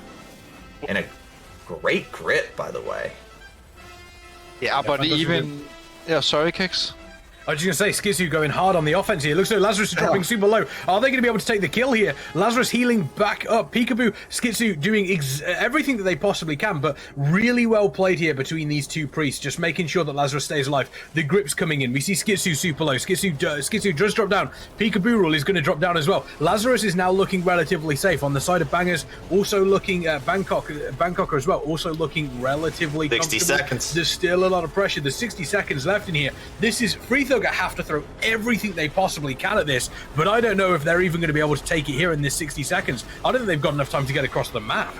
No, and Bangkok, he just needs to kite out to his own graveyard right now. He has 2 rogues spawning outside. He just needs to mouth out. There's no reason to stay inside these stacks. It's literally 30 seconds left. I mean, he will not die. Most likely. Maybe. Maybe. 30 seconds. Yeah, but I mean, when 3 Thugger killed the offensive of Skitsou here in the end, their offensive is just going to spawn back, and they have 1 minute to cross, which shouldn't be possible. So they brought the DK on offense, right? They've got the bomb coming out as well. Can they hold on? 10 seconds left. Will Veng go down? He's at 70% health right now. Titus doing everything he can. He pops that Divine Shield. 10 seconds left, and that's going to be game to Skitsou in an amazing 3-game series. 2-1. Skitsou takes it and advances to take on Team Camel. As Barndor there says, Skitsou moving on in the upper bracket. Free Thugger dropping down into the lower bracket. They will be going up against Get Active, but Skitsou now move on against Team Camel, which is wildly considered as the favorite for this tournament. So we'll have to see exactly how they do there. But, you know, they showed that they definitely have, you know, the chops when it comes to RBGs here. Skitsou doing a great job. That first map, you know, a bit of a brawl between them, but, you know, towards the end, they look relatively comfortable. Free Thugger doing a great job, obviously, on the second map that we did see between these two Silver Shard mines. You know, a fantastic map for them. But that third map, you've got to say that, you know, that one moment where it was one apiece, we had both of the flag carriers in their bases, and we had a huge push coming in from Free Thugger, and somehow Bang was able to survive that, and Skitsou were able to turn it, and suddenly they're 2-3 up with, you know, 3 minutes left on the clock, Eddie. What a great performance from them in that final map. Yeah, great performance. I mean, I'm going to throw all my papers out the window because I guess standard macro doesn't apply for the Koreans. They're pulling out their own meta. It doesn't matter if you're offensive die. We're going to kill you anyway with double rogue. So, I mean, big props to their performance here. Also, we have to remember they were even a flag down early. So the enemy has the advantage. They can pick late, right? And we always talk about FC maps being this race when you're going on the Guardians and you're splitting. So, I mean, what do you think about Team Camel, though? Are they shaking now? They saw this Korean team? Or I heard there was 4 Taiwanese. Let's put some respect on them. Actually, it was 6 Koreans, 4 Taiwanese, as far as I know. So, yeah, but regardless, Team Camel, I mean, I think they are shaking a bit, you know? They look hot. I don't know. I don't think Team Camel's shaking at all. I don't think Team Camel's over there like, I think they're over there ready. I think if anything, it makes them more exciting. I know, right? I know, talking to Rebsy as well, he welcomes competition. He likes competition. He doesn't like just queuing up RBGs. He doesn't like just immediately just 100-0ing every single team, even though it tends to happen a lot with their team. He likes it, and a lot of their other team, Camel, likes it when they have competition. So when they see somebody like Team Skitsou doing really well, you know, pulling out a couple different stops, pulling out a couple different strategies, comp, roster swaps, doing what they have to do to win, I think Team Camel's over there like, okay, awesome. I can't wait to play him. I don't think they're scared because, again, I think it's their game to lose. I think it's just little excitement like, okay, we actually got a good team. Let's go. Yeah, absolutely. And this is what this tournament is all about. The Method Mayhem RBG NA tournament. It is all about competition. They are all vying for that $2,500 prize pool that you can also donate to. ! Crowdfunding in the chat. And also any subscription to the Method channel during this event, we will also donate $2.50 to that prize pool. So you can also make sure that that prize pool is going up for these players. All donations and that obviously those subscriptions as well will be going directly to the prize pool. Make sure you are checking that out. We're going to go on a quick break, but after that we're going to be going straight into another series between Canyon Gaming and SEAL Team 6 AEM. So make sure you do not go anywhere.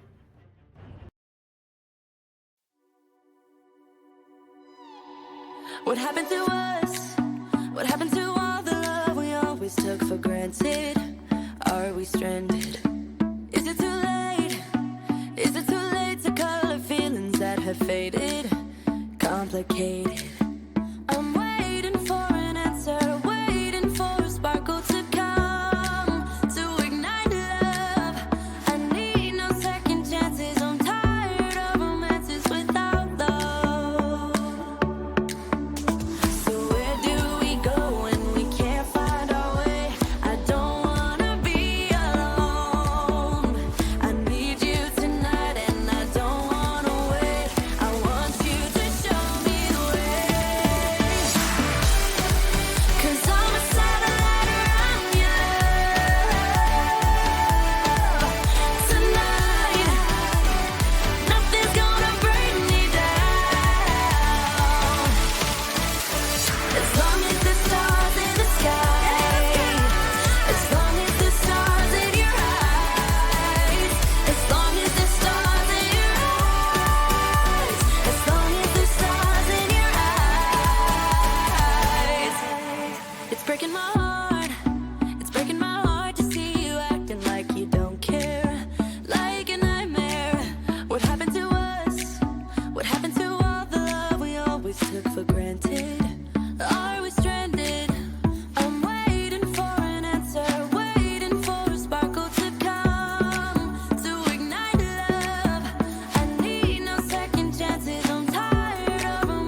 good at pretending. Keep on smiling in my tiny bubble, like a movie without ending. Spending time like it was going backwards. Posters covering my walls, but they fall down. Diving deeper in the books that we read blind. Breathing in and breathing out to get smarter. Not working out for me, yeah. Got no money on my mind, tell my mommy I'm alright. Even laughing at the jokes you tell me. Keep myself inside the lines, needing tidy all the time. If you ask me, I am fine. Got no money on my mind.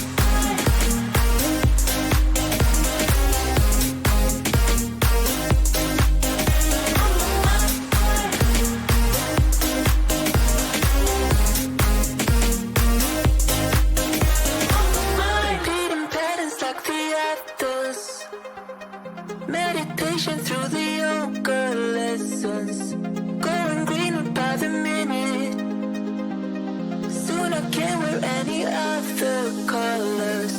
Posters covering my walls, but they fall down. Diving deeper in the books that we read blind. Breathing in and breathing out to get smarter. Not working out for me, yeah. Got no money on my mind, tell my mommy I'm alright. Even laughing at the jokes you tell me. Keep myself inside the lines, needing tidy all the time. If you ask me, I am fine. Got no money on my mind.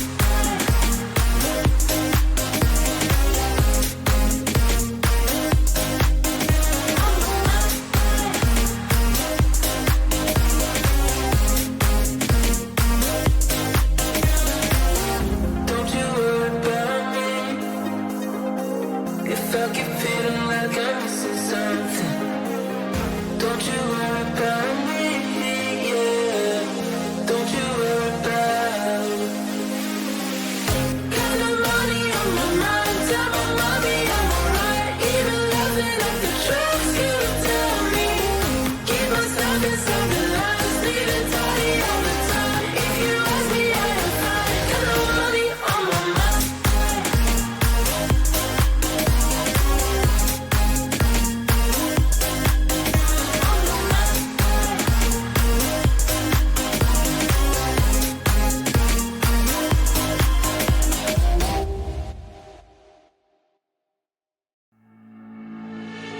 I know it's a little bit too much for sure. So cold, but we're always coming back for more. Egos in this wicked game, it's all for sure. Oh, I've got you. If we figured out what it's all about, takes a second and then we're back it again. Coaster ride for the triggered minds, but I don't ever want us to stop it. Go ahead, then let me smile for all I care. Just wanna stay close, don't say that we gonna leave ya. It's all a touch of a million.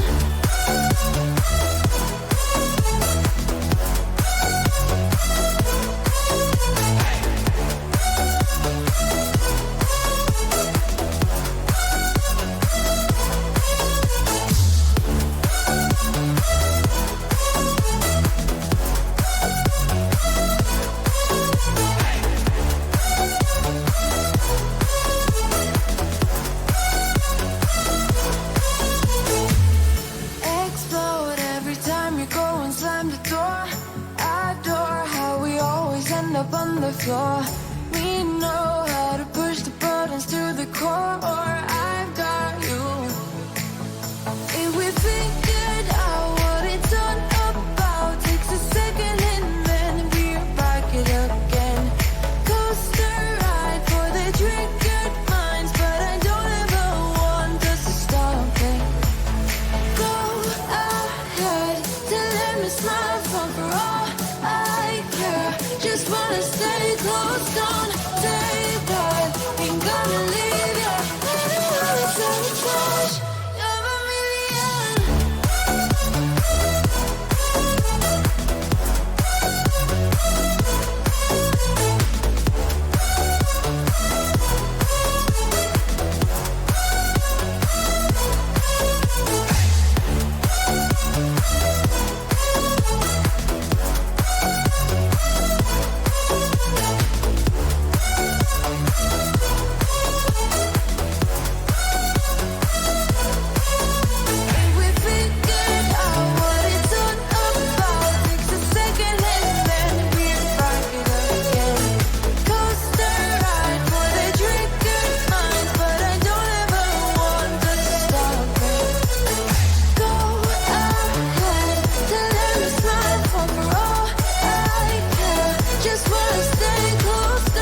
you think, what you think, what you think. Shame on me, thinking it was just a phase. Got me like ooh, got me like ooh. Ain't no fun recognizing your mistakes. Got me like ooh, feeling so ooh. Now I brought my worst behavior, throwing a party in my head. Yeah, prayers from my saviors. Just let it rain all over me, over me, over me, over me, over me.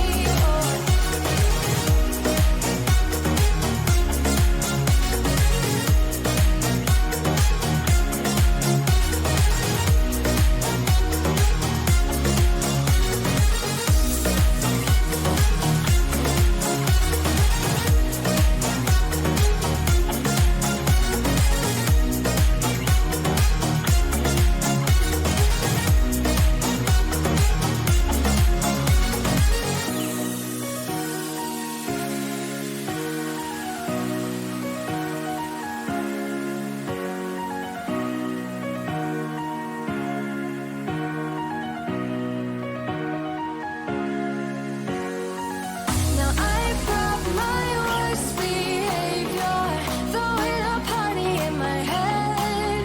Yeah, prayers from all my saviors. Just let it rain all over me, over me, over me, over me, over me, over me, over me, over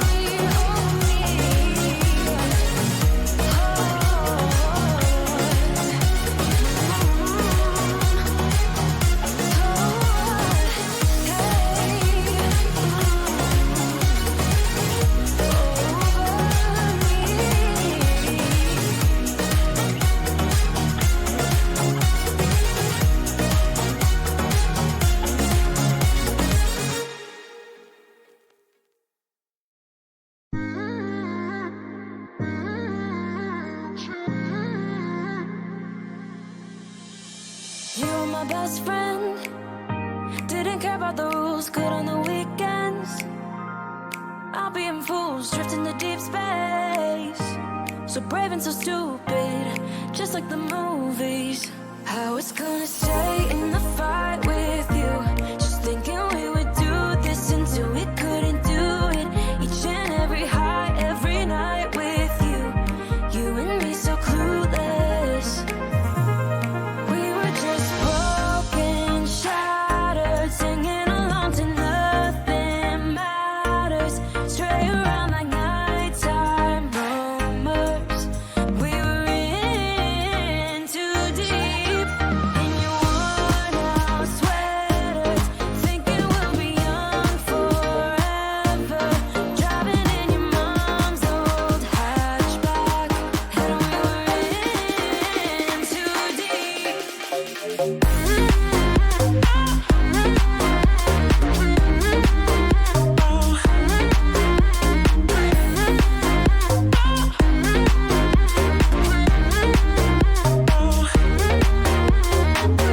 Cause I'm thinking we'll be young, be young, be young. Cause I'm thinking we'll be young forever. Cause I'm thinking we'll be young, be young, be young. Cause I'm thinking we'll be. Where did it begin? Where did it end? Hanging on those strings. And welcome back, ladies, gentlemen, and everybody in between. My name is Kexman. I'm joined by Eddie and Bando here for the Method Mayhem NARBG tournament. The fantastic tournament that we've had so far is going to continue on between SEAL Team 6 AM or AIM, I believe, and Canyon Gaming. This map is this matchup is one that is very, very interesting. This is two of the closest teams when you look at them via their ladder. So this is going to be two very, very close teams in skill ranking. Obviously, the first map is going to be decided. Oh, sorry, I just knocked my mic there. The first map is going to be decided by the map roulette, and for those folks watching that are enjoying this and they do want to make sure that the prize pool is getting as big as it possibly can be, ! Crowdfunding in the chat. You can donate directly to the prize pool, $2,500 for this Method Mayhem RBG tournament, and any donations directly go to that prize pool, and any subscriptions during this event on the Method channel will also add $2.50 to that prize pool as well. That's coming straight from Method, so make sure you are checking all of those out. I want to know in chat, who do you think is going to take this best of 3 series? Is it going to be SEAL Team 6 AIM, or is it going to be Canyon Gaming? Let us know in the chat. But Eddie, I want to get your thoughts. What does your gut say? What is your instinct here between these two teams? So, according to my rundown I had a bit yesterday, the strengths of SEAL Team is their healers. They are very healing focused team, and especially when it comes to the players, there's 2 in particular we're gonna watch out for. It's XCC, a priest, and Trixie, a Mistweaver monk. I was told that these 2 are exceptionally good when it comes to healing, and they have a lot of strong DPS classes as well. Ashpal is a new Pala who does a lot of damage, but maybe his macro understanding is not the greatest. So, and then we have the Canyon team, and Canyon team again. What was strong here again was also the healers, right? At least that was the story from Refsy. So I'm excited to see if it really comes down to healers, and then it's mana, right? So, I mean, we will see. I don't know, Bando, what's your take on this? What's your strength for these teams? So my strength, or my takeaway from this, is SEAL Team 6 is they commonly play with the normal leader called AIM. It's basically AIM's team without AIM. AIM himself, right, is not in the tournament, but this is mainly the team that plays together in the very, very off hours of NA. So I look at this and I see some very, very high CR, right? I see 2447 CR coming out, right, from even one of their alternates, right? I see that they're rivaling the CR of Team Camel in some senses. Now, here's what I want to point out. This is that they queue very late night to where there's not very many competitors that are there. So when you take a look at their CR, the question for SEAL Team 6 is, do they actually live up to that experience, or is it just because no one else has been around to queue at the same time that they queue? So it's for them, it's going to be a matter of, yeah, they've been dominating everybody that they've played against, but they haven't played against many of these teams. And then you take a look on the flip side of Canyon Gaming, led by Skitsou, who is a very popular streamer and a very popular viewer RBG player. Now, this team, they play together a lot. They have the experience, they have the cohesion. They may not have the individual player skill, they may not have the individual rating and everything that SEAL Team 6 has, but we know everything on the side of Canyon Gaming is very cohesive, right? They work together very well, and they all follow their leader, Slim Shady, aka Skitsou, very well. So the strategies, the experience, and the cohesion is going to be on the side of Canyon Gaming. SEAL Team 6, aka AIM's team without AIM, they're going to have individual player skill, but we'll see, do they match up to the hype? That's what has yet to be seen. We'll have to find out. We will indeed have to find out, but we're going to see what the first map is going to be. We're going to go to the roulette wheel, as this is obviously slightly different than some RBG tournaments. We do not have, or tournaments as a whole, we do not have a set map number 1 between these two teams. So let's spin the wheel and find out exactly where we are heading for this map. There are a couple of maps here that we haven't seen yet. We haven't seen Eye of the Storm. We haven't seen Temple yet. Eye of the Storm. So we're going to have to wait and see exactly where we end up. It's going to be... Twin Peaks? Over into Eye. It looks as though it is going to be Twin Peaks between these two teams here. A flag map between two teams that are, relatively close in sort of like ladder ranking, relatively close in what you would imagine is in skill, Eddie. A flag map is actually a relatively good map for them to start off with. Yeah, definitely. And I think flag maps, it's also the type of map where having good macro and awareness and game understanding really, really shines. Because what usually happens is we see this offensive and defense team split ups, right? And usually either side have a side that dies, right? Usually the offensive side will die, right? And then it's up to the teams to see, well, where are we spawning? How are we spawning? Can we maybe get a slight lead in the cooldowns? And so I think Twin Peaks is good, and we have also just seen Twin Peaks, so maybe they have taken a few notes from the other teams and seeing maybe we're going to do that differently, maybe we're going to play double warlock as well and pop people out. Bandor, you are quite a big fan of Twin Peaks, right? So what's your expectations? My expectations for this is that Team Canyon Gaming is going to use their side to their advantage. Now, whether that be they get the flap off the edge, or whether that be they're able to rift down into that water, I think that they're very versed at all of the different odds and ends strategies that maybe another team doesn't know, right? Being able to have that Warlock Rift down into the very hardest to see spot in the in the water, right? That's like a little extra strategy, a little extra noise that could give your team the edge. So I am really looking for Team Canyon Gaming to come together. And even though their CRs may be a little bit lower, even though, they may not be as well known as some of the other players, I think they're really going to surprise the team. And honestly, I'm going to give the edge to Canyon Gaming.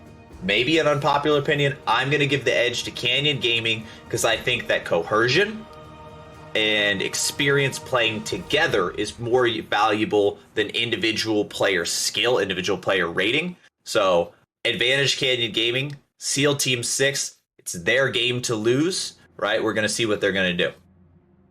Yeah, I mean, there we go. Barndor going for Canyon Gaming.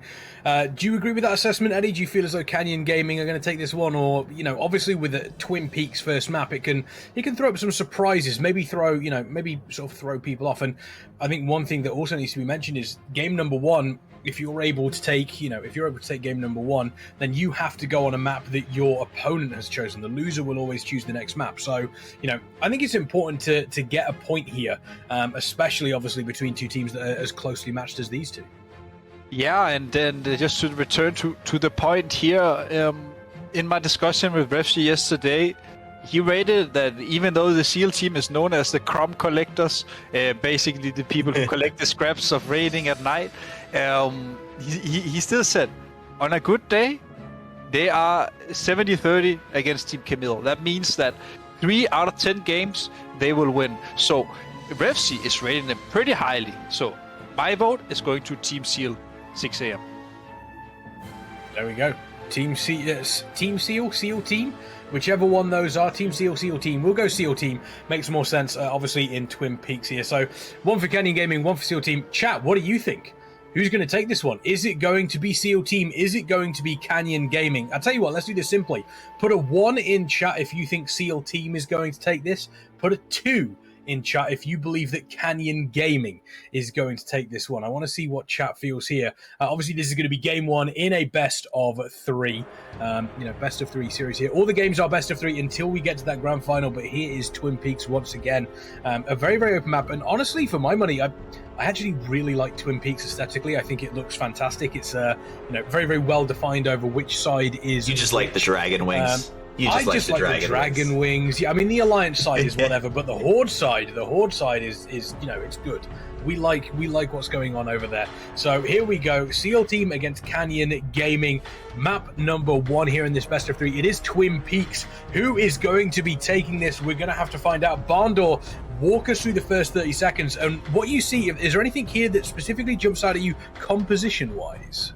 So composition-wise, I see pretty much the same thing coming out for the DPS, right? We do have an Arms Warrior versus a Fury Warrior, but both choosing to play 1 Rogue, 1 Warlock, right? 1 Ret, 1 Warrior, So the one thing I will point out is we're looking at Holy Priest, Disc Priest, and Resto Druid versus Double Disc Mistweaver. Now we saw every team so far running the Double Disc Mistweaver on the flag carry map, so that is going to be the meta that's going to be favored coming out of SEAL Team 6. But I can personally attest to a Resto Druid on offense is a very powerful force at keeping his offensive team alive and even helping to cross CC and get some kills. So if they put Blue Muna on that offense, look for them to have kind of an edge over having, say, a Mistweaver on offense. Yeah, that's a very great point. You point out there, Barndor. Resto Druid is really strong offensively. Not only can they go in stealth, they have great, as you mentioned as well, off CC, and then they can play Tree of Life. And usually when we see this flag maps, we can see teams that play triple D, 3 DPS in defense, and having the Resto Druid with his Tree of Life in those situations can really excel the offensive, because it means that they are less likely to die comparing to, let's say, a disc healing 3 DPS. So I really agree with you on that point. And here a Kitty Paws directly. He incarn pick. Oh. Yeah, but that's. I think it's okay. He's gonna get the flap off here. Maybe he did waste his Soul Shape. If you ask me, you shouldn't use Soul Shape just for one jump. Oh, he takes fall damage? Oh, Did wait, that's off. Did not get the flap off. Unfortunate there. The super unfortunate. I do also want to point out on the side of SEAL team, their Guardian Druid is called the Boomkin. That could get a little bit confusing. So when we talk about the Boomkin, we do mean the Guardian Druid on the side of SEAL Team 6. Once again, that could get slightly confusing, but you've got to imagine using that Incarn obviously on the pick and then taking full damage. That puts Kitty Paw in a pretty rough situation, but looks as though they've recovered quite comfortably here. Still taking a lot of pressure across the map, and this early pick, knowing that obviously the Guardian Druid on the side of SEAL Team 6 is, you know, we know that they are currently waiting. You've got to say that the advantage is slightly leaning towards SEAL Team 6 here. I mean, we'll see. Yeah, go ahead. Yeah, I would say, yeah, definitely, because Team SEAL is picking now. The Boomkin just used Incarn. He's gonna cross now.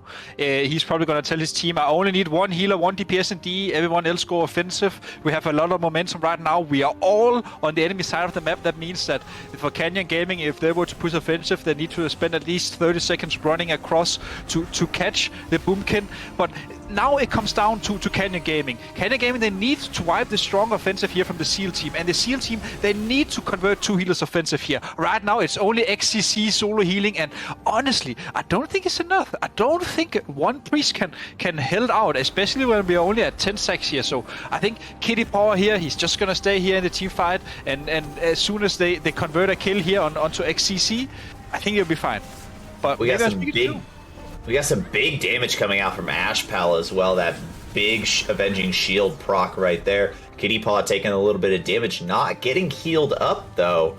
Only 2 stacks here, so that really makes me a little scared. We see Julian, the healer on the side of Canyon Gaming, already Same thing on the side of XZZ from SEAL Team 6. So only 2 stacks, both teams showing very big offensive prowess here. So now the play is who's going to have the better defensive prowess here. We see Kitty Paw. I see 3 Alliance players, but I see no Horde. I see Kitty Paw is 1v3, the kidney coming out onto him as well. If you check the right-hand side of your screen, you can see he's taking a lot of damage.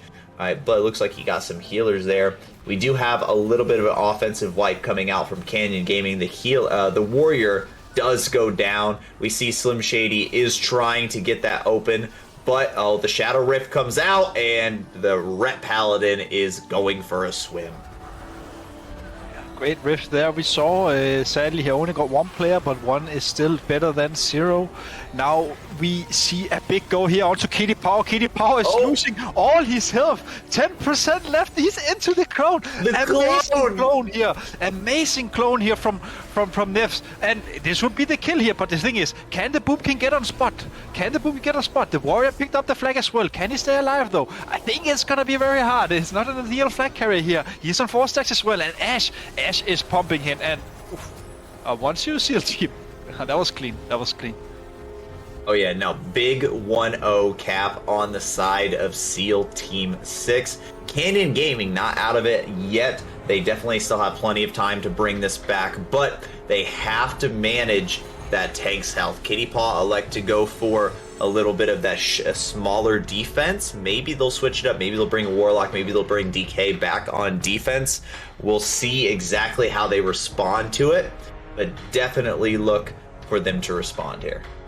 it looks to me as though Canyon Gaming are losing 1 or 2 players at a time versus SEAL Team 6, which immediately then puts them on the back foot. You can see Blue Mooner, the Resto Druid, going down there. 15 seconds left. Nothi is there, currently dead, is going to be rezzing now. Are we also going to lose? There we go. So Simi Shady is also dropping down. 26 seconds left on the resurrection there. So there are a bunch of staggered deaths coming in from Canyon Gaming, which doesn't necessarily mean the end of, obviously, this this thing. We do see Talio dropping there as well. SEAL Team 6 are picking off these players one by one, which across the map doesn't necessarily mean much. They're not picking off healers, they're not picking off flag carriers, but if you constantly have players staggering these deaths, it means that you can't reset properly. It means that you can't get set up properly in these sort of situations. So they need to make sure that they are doing that. Are we going to see Kitty Paw dropping here as well? Kitty Paw does currently have the flag moving across the map. Simi Shady there has respawned, coming in to help out. So at this point in time, SEAL Team 6, they're not only are they one up, obviously, on this map, but they also seem to be, they're better off in these 1v1s, these 2v1s. They're doing a good job. But we look here at Kitty Paw here, his route is not ideal. He instead of going around the water, the enemy rogue was shown, so he has all enemies tracked. That means he can easily leave form and just cut around. He's doing it now. Perfect. This is what I wanted to see. When he started to run back into middle, I didn't really like the fact that he ran into the warrior and DK. He know that Sursa, the enemy rogue from Team Seal here, he was shown, and if he's shown, then you have a free path around the map. The Boomkin here, though, using Incarn, he should easily get back to his base. You see a great awareness as well. Everyone is shown, leave form, get ahead. Now, he is afraid of the red. Now, I don't think that should be a major problem. I think he should have kept running. The freedom would have been off. I think he's playing mass route as well. He can always raw, so... Bomb. Ooh. Kitty Paw taking a little bit of damage, but when I say that, it's his shield because his healers are doing a great job of keeping him up, convoking to stay alive here. His only concern is Ashpal. Ashpal is absolutely annihilating Kitty Paw. Every time this wreck connects, he is just like a slow-moving bulldozer that if you let him sit there on your flag carrier, he will destroy your flag carrier. But as long as Kitty Paw is doing a good job of kiting Ashpal, then he stays alive. But again, just to return to the point, Kitty Paw, he just used his Incarn, but what we just saw, before he used Incarn, he actually wasted his soul shape. He got one blink off, changed back into bear form because as connected. Then he used Incarn. Imagine if he just waited 5 seconds so he could Incarn soul shape permakite. This is so essential. If you're playing Guardian Druid, you want a soul shape with Incarn, and here Kitty Paw, getting backed in. He has no wards left. This will be a kill. Ooh. And there it is. Looks as though Borbizzle has picked up the flag once again, trying to help that one, but we do see the Boomkin here on that Guardian Druid taking a bunch of pressure, but it looks as though it has been capped. There we go. Borbizzle dropping down straight away again. Look on the side of Canyon Gaming. They're going to lose Talio on that Paladin. You've got to imagine they're going to lose Marxo on that DK. Simi Shady goes down on the Rogue as well. So once again, they're dying. They're getting these staggered deaths off. So take a look once again here. The Boomkin just doing so much, just getting towards that. And it looks as though they do use the Soul Shape there once again with the Incarn. As you mentioned there already, very, very important that you use those two together so you get as much movement as possible. Yeah, looking at it right here, Canyon Gaming, they are pretty... This is perfect for SEAL Team 6. They can pretty much set up across this map however they want because there is almost zero presence on the map here. We do also look as though we are going to lose Julian. It looks like players are coming back now. So, once again, Canyon Gaming, they're losing these players. And this looks like it could be a very, very fast cap coming in from SEAL Team 6. Boomkin coming across the map. There is nobody that can challenge, obviously, for this. It looks like Kitty Paw gets it. Kitty Paw gets a pick, for sure. So it looks like Kitty Paw is going to be able to pick those ones up. We're going to have to wait and see here. But still, very, very fast for Boomkin to come across here. And the problem is, Kitty Paw is basically surrounded now. There is nobody that can help out Kitty Paw. Oh, what a fantastic Ring of Peace. What a fantastic Ring of Peace. But it looks like Kitty Paw is able to get away with that Alpaca Soul, the second best soul shape. Of course, the Hippo Soul shape is the best, as we all know. But once again, they're pretty much surrounded by players from Canyon Gaming.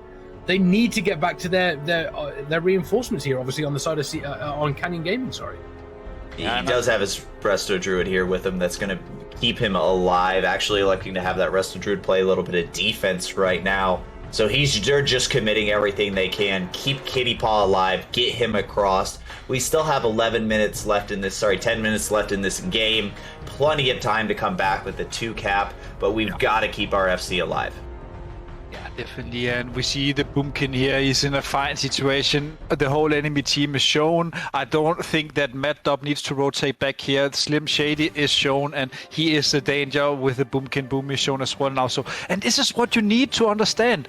When you are playing RBGs and you are playing defensive, you don't have to stand on the tank if the enemies are shown. There's no reason to be there. You're just allowing them to connect easier, essentially. And the Boomkin here, they will have a big go here now from the Canyon Gaming, but it looks like the Boomkin, he is kiting out though.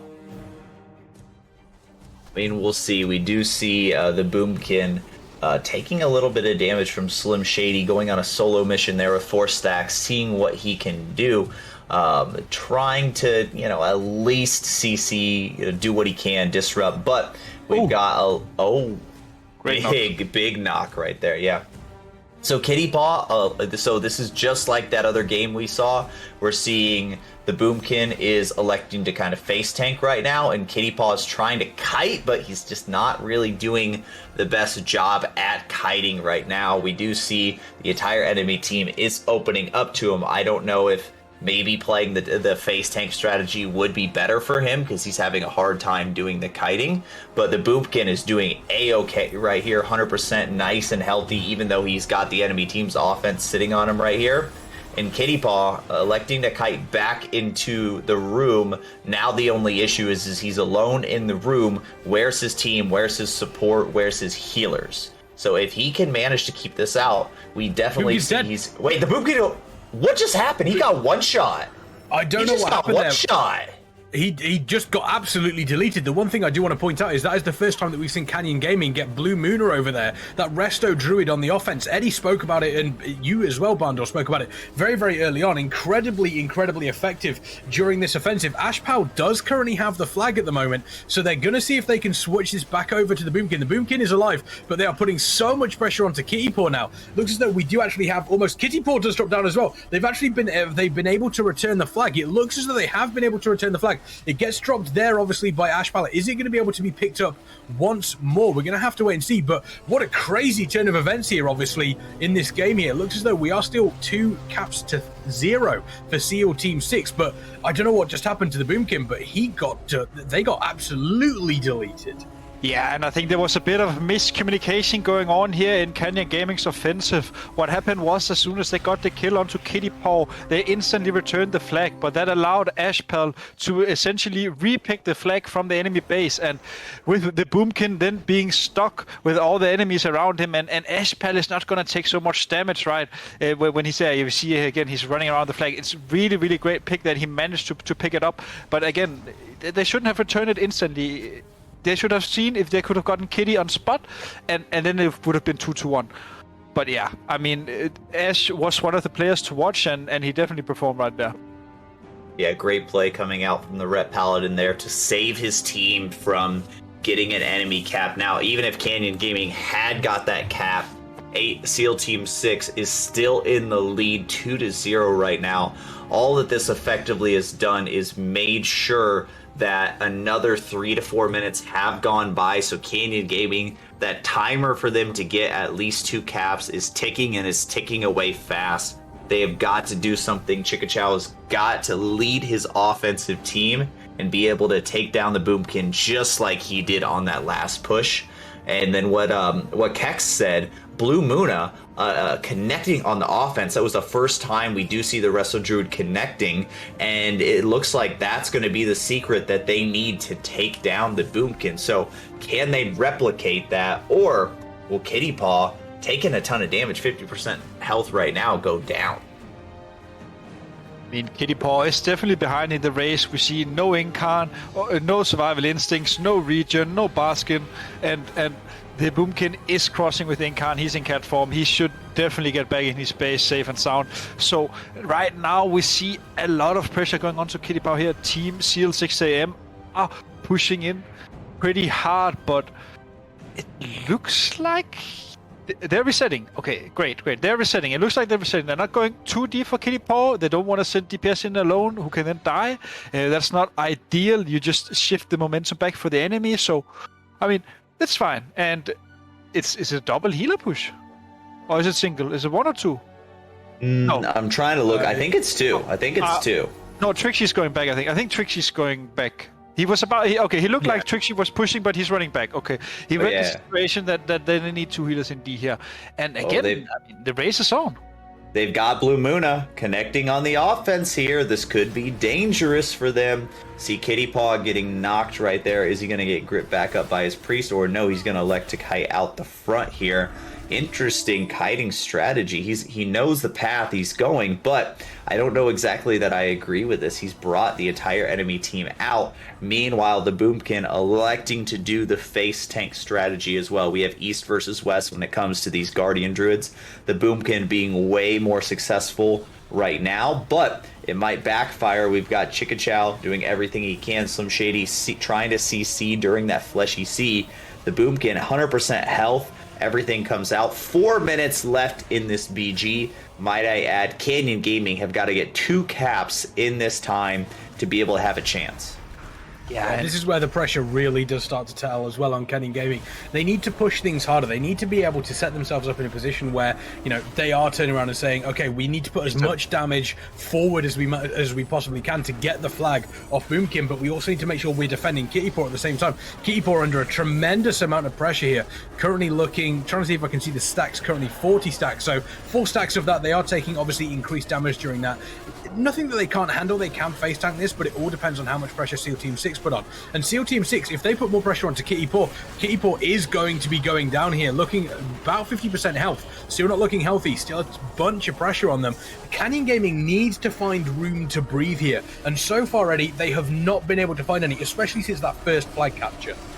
Yeah, I really feel like this doesn't look too good for Canyon Gaming here. I feel like Kitty Paw needs to use his team a bit more. So when you are in these situations, as we just saw, where literally every enemy team is on top of you, at that situation you need to understand that I probably needs to get away from this spot. So what you do is you tell your team, spam fear now. Oh, and he died. And with this, the Boomkin, oh, they got it. Great pickup. The Warrior picked it up here. They are gonna survive, maybe. I don't know. Well, they're both standing on the cap. They're both on the cap. The Boomkin is in a kidney. Can they take him down before Borbizzle goes down? The answer, no. SEAL Team 6 takes game number 1. Yeah, there we go. We saw both of them standing on the capture point there. There was probably a call from either of the teams saying we can kill Boomkin, we can kill obviously the Warrior here. It doesn't look like that ended up being the case. You know, obviously it does look as though we do have the 3-0 coming out there from SEAL Team 6. And one point that I want to point on, you know, in regards to into this like this map that we just saw here, Eddie, that you pointed out is, you know, how quickly they returned that flag when they were able to kill Boomkin.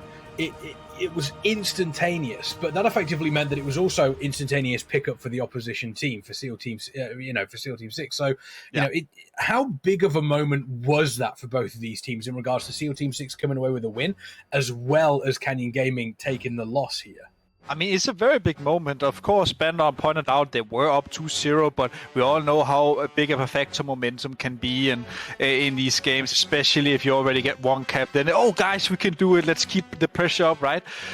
But honestly, I would say Team SEAL, or SEAL Team, sorry, they played super well. Their D was super clean. The Monk got at least 8 knocks, I think, both with the Craggle, with the Ring. The Warlock got a few ports. Their team in general was playing really coordinated, and so a big props to that. But I also think that maybe they could have played a bit different. I think there was 2 moments where we see the team sorry, I even forget. We saw Canyon Gaming. We saw things happen. Yeah, but we saw a moment where they wiped the SEAL team in D, and their offensive kept pushing instead of just waiting for the reinforcements. And we addressed this a lot in the Method Mayhem on EU, that if you manage to wipe the enemy offensive, your offensive needs to wait for reinforcements, because you will be ahead, so there's no reason to go in and die. And I think it happened twice. So I think a few macro adjustments, and maybe they can take it from lower bracket. Yeah, I mean, you mentioned there, obviously, offense is very, very important, but, on the other side, it's very, very important. Everybody loves a clean D. We're moving on to map number 2 here, obviously, in this best of 3 series. SEAL Team 6, Canyon Gaming. Bondor, Silver Shard Mines has been chosen by Canyon Gaming here. How do you feel about Silver Shard Mines between these two teams? I mean, Silver Shard Mines definitely equals the playing field a little bit. I don't think it completely does. I think it might be something that Canyon Gaming is very familiar with. I would have expected them to go to an Arathi Basin just because Arathi Basin is a canyon. So, I mean, I imagine that'd be their specialty. But definitely looks like they're going to that Silver Shard Mines because they want to utilize their leader, Slim Shady, aka Chicka Chow, over on the off carts. It looks like this team knows that they might not be able to win the team fight, but they might have the off carts down. So we'll be able to see, will SEAL Team 6 fold under the pressure of the first win, or will they continue their dominance over Canyon Gaming here? I mean, it'll definitely be interesting to see because obviously Silver Shard Mines, if you're able to control Lava Cart, if your team fight is good, then, you control Lava Cart, you effectively can then spread out away from the map, once you've killed 1 or 2 players. The downside of that is, if you do have a very, very good team fight, but when it comes to that 1-on-1, 2v2 on the carts, you're falling behind. Yes, you're capping 1 cart, but you're capping 1 cart for every 2 that the opposition team seems to gather as well. So, it can be a rough spot for teams, but I've got to say, Silver Shard Mines is a relatively... it's a middle ground map. You've got that team fight, but you've also obviously got, a little bit of strategizing in regards to, where you want carts to go, who you're sending out to go and grab those carts. We see the teams coming in here as well. It does seem as though we do have the exact same setup on both of these teams here. Just taking a look at the actual thing that we do have here, I imagine that we're probably going to see a Guardian Druid coming out from SEAL Team 6. We will have to wait and see. But Eddie, what is your heart telling you here? Who's taking game number 2? Is it going to be Canyon Gaming to bring it to a game 3, or will SEAL Team 6 take the 2-0 sweep?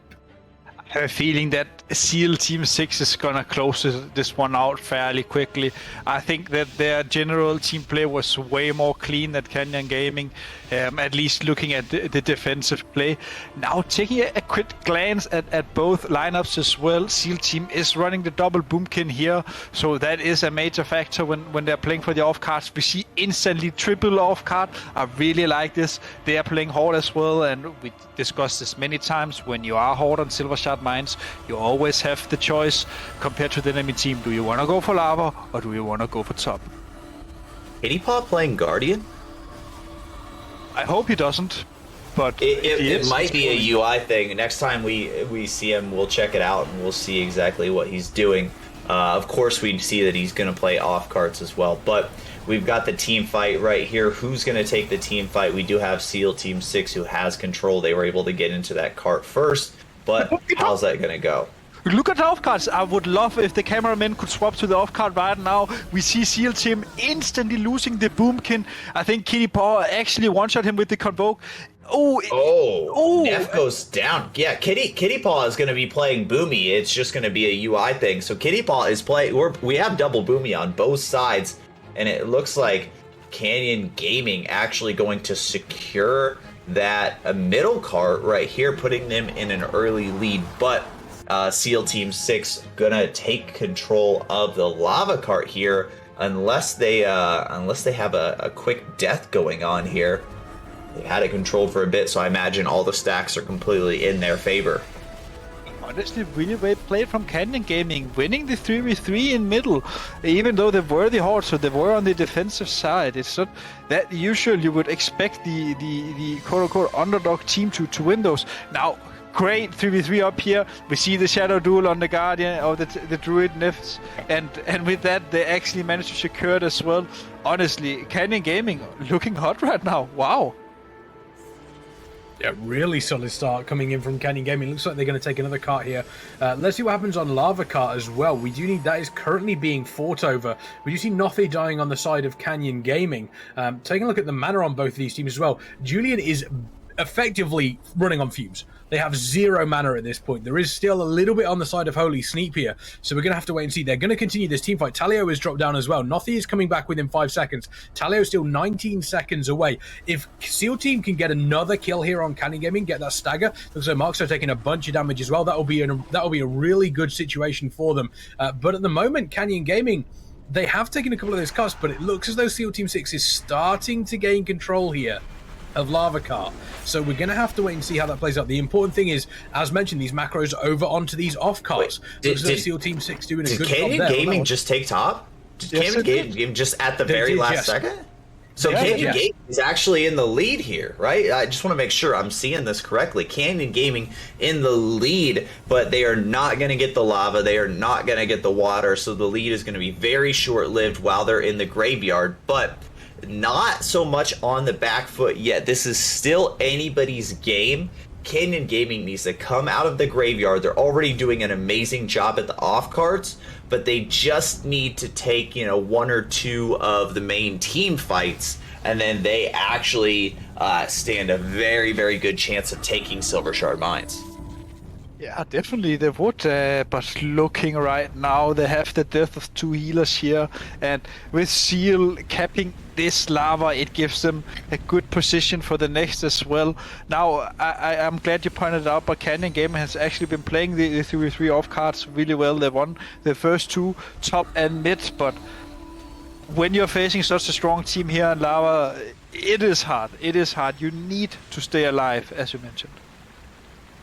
Yeah, we'll see the top cart here. Neff going in for the swap over. No Horde players there to change it. This is going to go change Alliance here. Mid cart, though, is going to be the name of the game for Canyon Gaming here. I think. I could be wrong. I think. Okay. So, yep, we are going to get the top cart that's going to change right there. Now, if Canyon Gaming wants to come back here, they have got to win at least 1 lava cart. They've got to win 1 or 2 lava carts. So, if I'm Canyon Gaming, I'm committing more resources to the lava cart right now. Yes, exactly, right? You see Slim Shady, you see Kitty Paw, you see everybody committing to this because they know this is one of the most important lava carts in the entire game. If they can take this lava cart, if they can get the stagger, if they can get kills here, yet you see it changing, right? It's going neutral. This is anybody's lava cart right here, but we do see SEAL Team 6 playing the off carts very well, so they are going to get the double off cart to continue their lead. Oh, they just had it. Canyon Gaming just had the lava cart, then they lost 2 players, and immediately it swaps back to Alliance. So this is going to spell disaster for Canyon Gaming. It looks like they're going to get 3 capped on right here. I don't know if they can come back from this.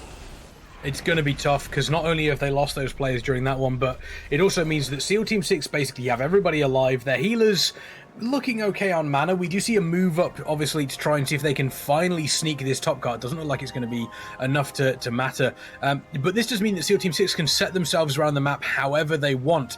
Canyon Gaming are going to have to wait for players to come back in. Looks like they are going to lose one of their Boomkins potentially. Looks like they are able to just about survive. Blue Moon are coming back in a couple of seconds.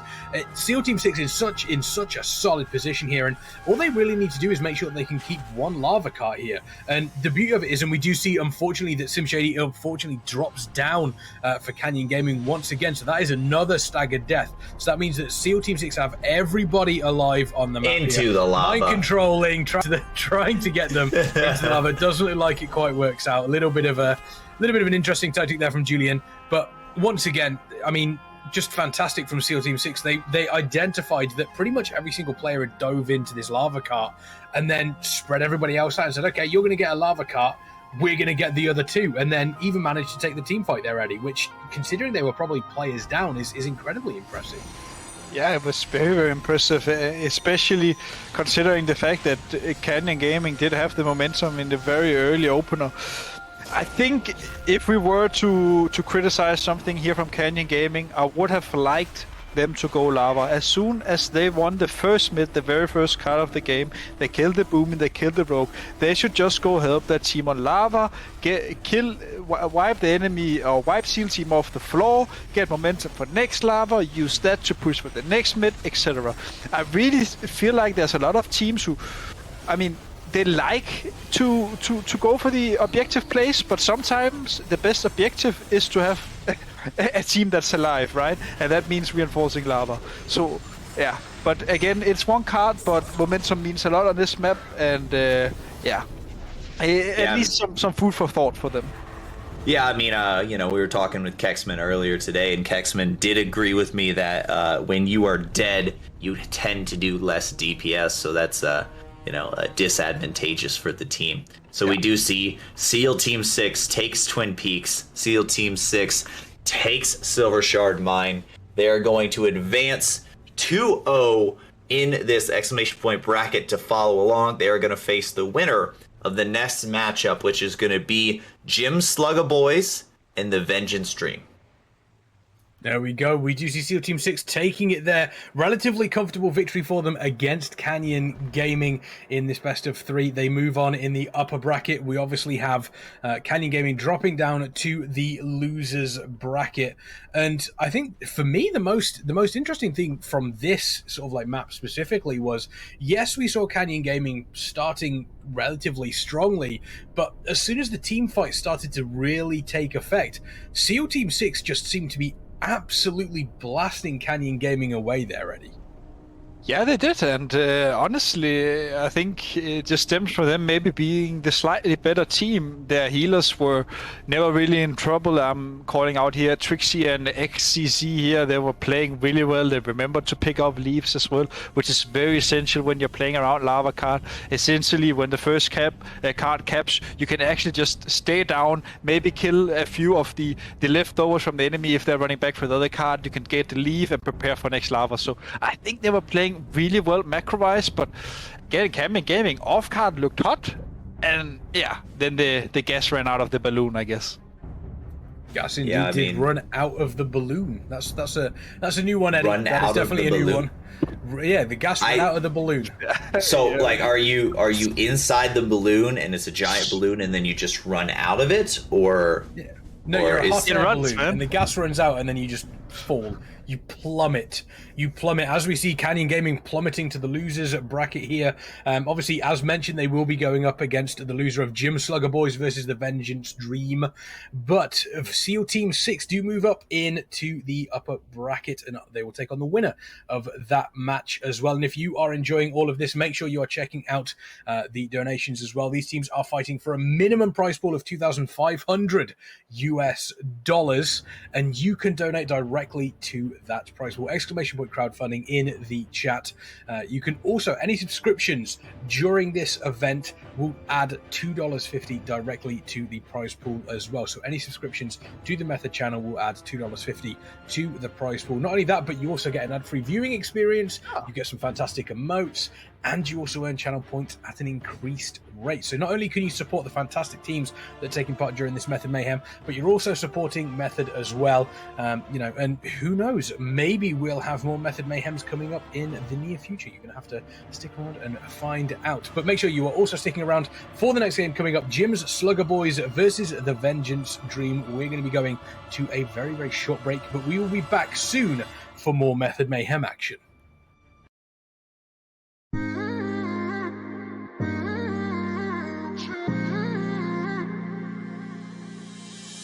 You were my best friend. Didn't care about the rules, good on the weekends. I'll be in fools, drifting to deep space. So brave and so stupid, just like the movies.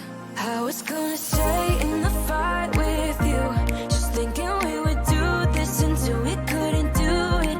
Each and every high, every night with you. You and me so clueless. We were just broken, shattered, singing along to nothing matters. Stray around like nighttime rumors.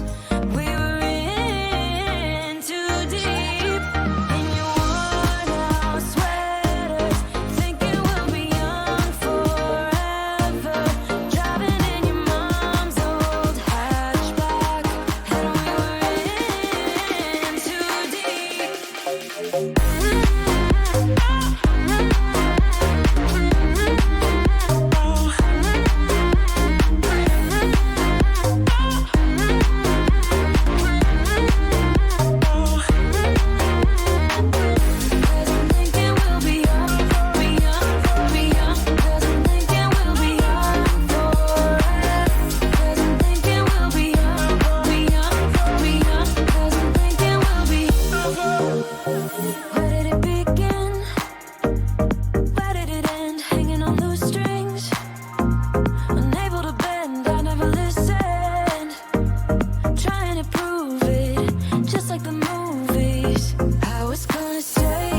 so good at pretending.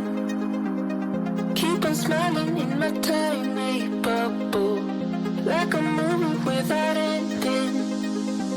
Spending time like it was going backwards. Bruises covering my walls, but they fall down. Diving deeper in the books that we read blind. Breathing in and breathing out to get smarter. Not working out for me, yeah. Got no money on my mind, tell my mommy I'm alright. Even laughing at the jokes you tell me. Keep myself inside the lines, leaving tidy all the time. If you ask me, I am fine. Got no money on my mind.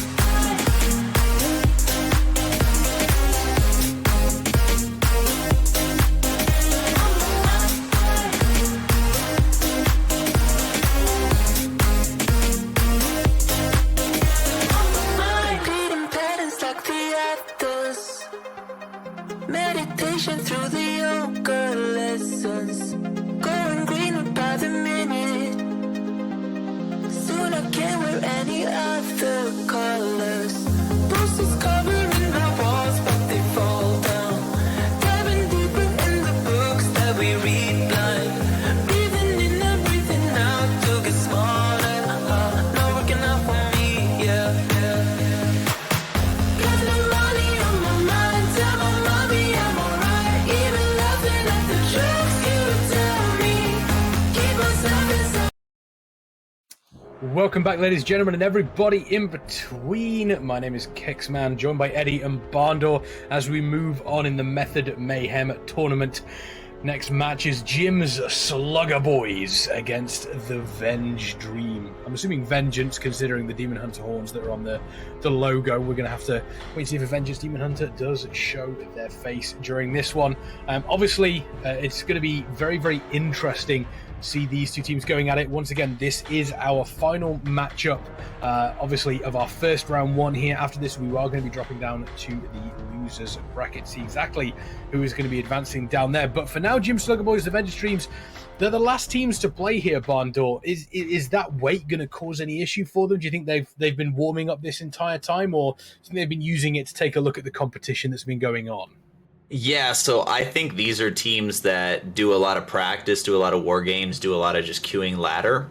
And I actually had a chance to speak with some people on the team of the Vengeance Dream earlier today, speaking with external telling me that their team feels so confident, they're not even worried about anybody other than Camel. So they're not even worried about Jim Slugga Boys here. So we'll see. We'll see, because there are some pretty good players on the side of Jim Slugga Boys. I mean, Jimmy Pop over here with Weed Tyler, over here with Tridento, Torpid, Tachi, Mucho Power as well, multi-rank 1 Warlock on that side. So we've got some very, very high-end players, some players that are used to playing at the top end of the bracket, right? But when you go over here, you see, right, we've got some other players who are also very familiar with the top end of the bracket. You've got on the side of the Vengeance Dream, QT-Kins, Emery's, right? You've got External, you've got Tub Shark as well. Now, when you match these players up, I don't know. Normally, on paper, you would want to give it over to Jim, right? You want to give it over to Jimmy Pop or Jim Slugga Boys, but, right, when it comes to RBGs, you know, when you're queuing ladder, there's, you know, a certain meh, right? There's a certain like, okay, right, maybe they win, maybe we lose, right? On paper they win, so they win. When you're queuing a tournament, the game faces come on. Everybody plays to the best of their ability, and you find like players that normally, you know, maybe would be detrimental to the team. Maybe they don't put out as much healing. Maybe they don't do what they're supposed to do some of the time because they're distracted and they're trying to make the hero plays. When it comes to a tournament, everybody's dialed in, everybody's trying to win. So we've got the skill on both sides. So Eddie, personally, I on paper have to give it over to Jimmy, right? But I would say that the Vengeance Dream, definitely I want to see what they're going to do coming out into this game one. Yeah, especially looking at their leader as well, Michelangelo. He is the DH tank. That's why they're called the Veng Stream as well. Much of their gameplay is relying on him and doing unorthodox, plays with the DH tank. It's not something we see every day. And also a bit eternal drama as well between these two teams. Veng, the Windwalker Monk, usually plays with the Gym Slugga boys as well. So I'm sure that Veng, he wants to take this victory for sure. And again, not to count out the Veng team, Caliph, their rogue. He's the highest rated rogue in NA, and he plays with Team Camel. So they have very, very strong individuals, and I'm very excited to keep an eye on Caliph and Veng here in this coming match. It's going to be exciting. We'll see exactly where we go. Map number 1. We have the exciting map roulette. Let's spin that wheel and see where we end up here for game. Can we get Eye of the Storm? 1. We haven't seen an Eye of the Storm. I don't think it's going to happen. I think it's going to be another Twin Peaks, I think Oh, it's going to be another Twin Peaks. It is by a tiny margin. Twin Peaks is going to be the first match by a beard hair. Map. Yeah, exactly, by a beard hair, that we are seeing between these two maps here. Twin Peaks, obviously, between Jim's Slugga Boys and the Vengeance Stream. Chat, I want to know, who's going to take this? Is it going to be Jim's Slugga Boys? Is it going to be the Vengeance Stream? 1 in chat for Jim's Slugga Boys, 2 in chat for the Vengeance Stream. Who's going to take this best of 3 series? As we've mentioned, Eddie, these teams, they've got some fantastic players, but it all comes down to the synergy they have, the cohesion that they have available to them as well. And they will have played Twin Peaks a lot. They will know exactly what they need to do. So when you're in this sort of position, what realistically is it that is going to separate teams like this? I think what really defines great teams on flag map is how they coordinate their offensive and defensive, and how they are aware. Awareness is a term that's used a lot in RBG, and it's very important. In many games, a good look, you can say League of Legends, for example, here, having the push and then rotating is very important, and the same thing can be applied to RBG or any other game that involves macro gameplay. So I'm going to be excited to see, and I'm not sure, maybe this is for you, Barndorf. Will they play DH tank here, or do they play Guardian, even though they are known as the DH tank team? So Twin Peaks is the one flag carry map that Vengeance tank might have a bit of an advantage. The reason is because he can spec into an ability called Illidari's Grasp. If you guys aren't familiar with that, basically it lets you grab a player and throw him where you want. So, if they play Venge, I'm not saying they do. I personally think they're going to play a Guardian. But if they play Vengeance, what they will do is they will kite the enemy team towards the side of Twin Peaks where you can get knocks, and they will use that Vengeance to throw people off the cliff, because you can throw people off the cliff from very far away, actually. And another thing they might do is they might play Guardian Druid on the defense, and see, because you can't play double tank, because I thought maybe they'll bring a Vengeance and have him play offense to try to throw the enemy tank off the side, but nope, not allowed to play double tank in this one. So personally, I think Vengeance Dream, I would love to say they're going to play Vengeance, but I would say if they do, it puts them at a real disadvantage. From a former Vengeance Demon Hunter main myself, loving the spec for sure. I would love to say that it's viable. I don't think it's viable. The difference is that you obviously end up in a situation. The meta is the meta for a reason. You don't get, a class doesn't get involved in the meta unless it is very, very good. Warlocks. It doesn't really happen. However, there is an opportunity for you to have a class that doesn't normally appear to potentially kind of, okay, we're normally used to facing up against a Guardian Druid. Now we're going up against a Vengeance Demon Hunter that is throwing our team left and right all around the map. We're going to have to wait and see. Vengeance. It looks as though Vengeance is there. It looks as though we had a very, very quick look. Looks as though Vengeance is there. So we're going to have to wait and see. But yeah, this could be, this could be a very, very interesting map. I'm very excited to see how this plays out if we do have the Vengeance there. It's possible that we could see Jim Slugga Boys rolling this over, but Eddie, you've got to imagine that that Vengeance Demon Hunter is a little bit of an unknown factor for Jim Slugga boys. Yeah, it definitely is, especially if they choose to play it as a flag carrier. Looking right now, it seems like they have 2 tanks. No, I'm not really sure what the ruling will be. Personally, I think this should be allowed because they are known as the DH team. So let's cut them some slack here. Regardless, maybe it's a spectator thing. I think it's a UI thing.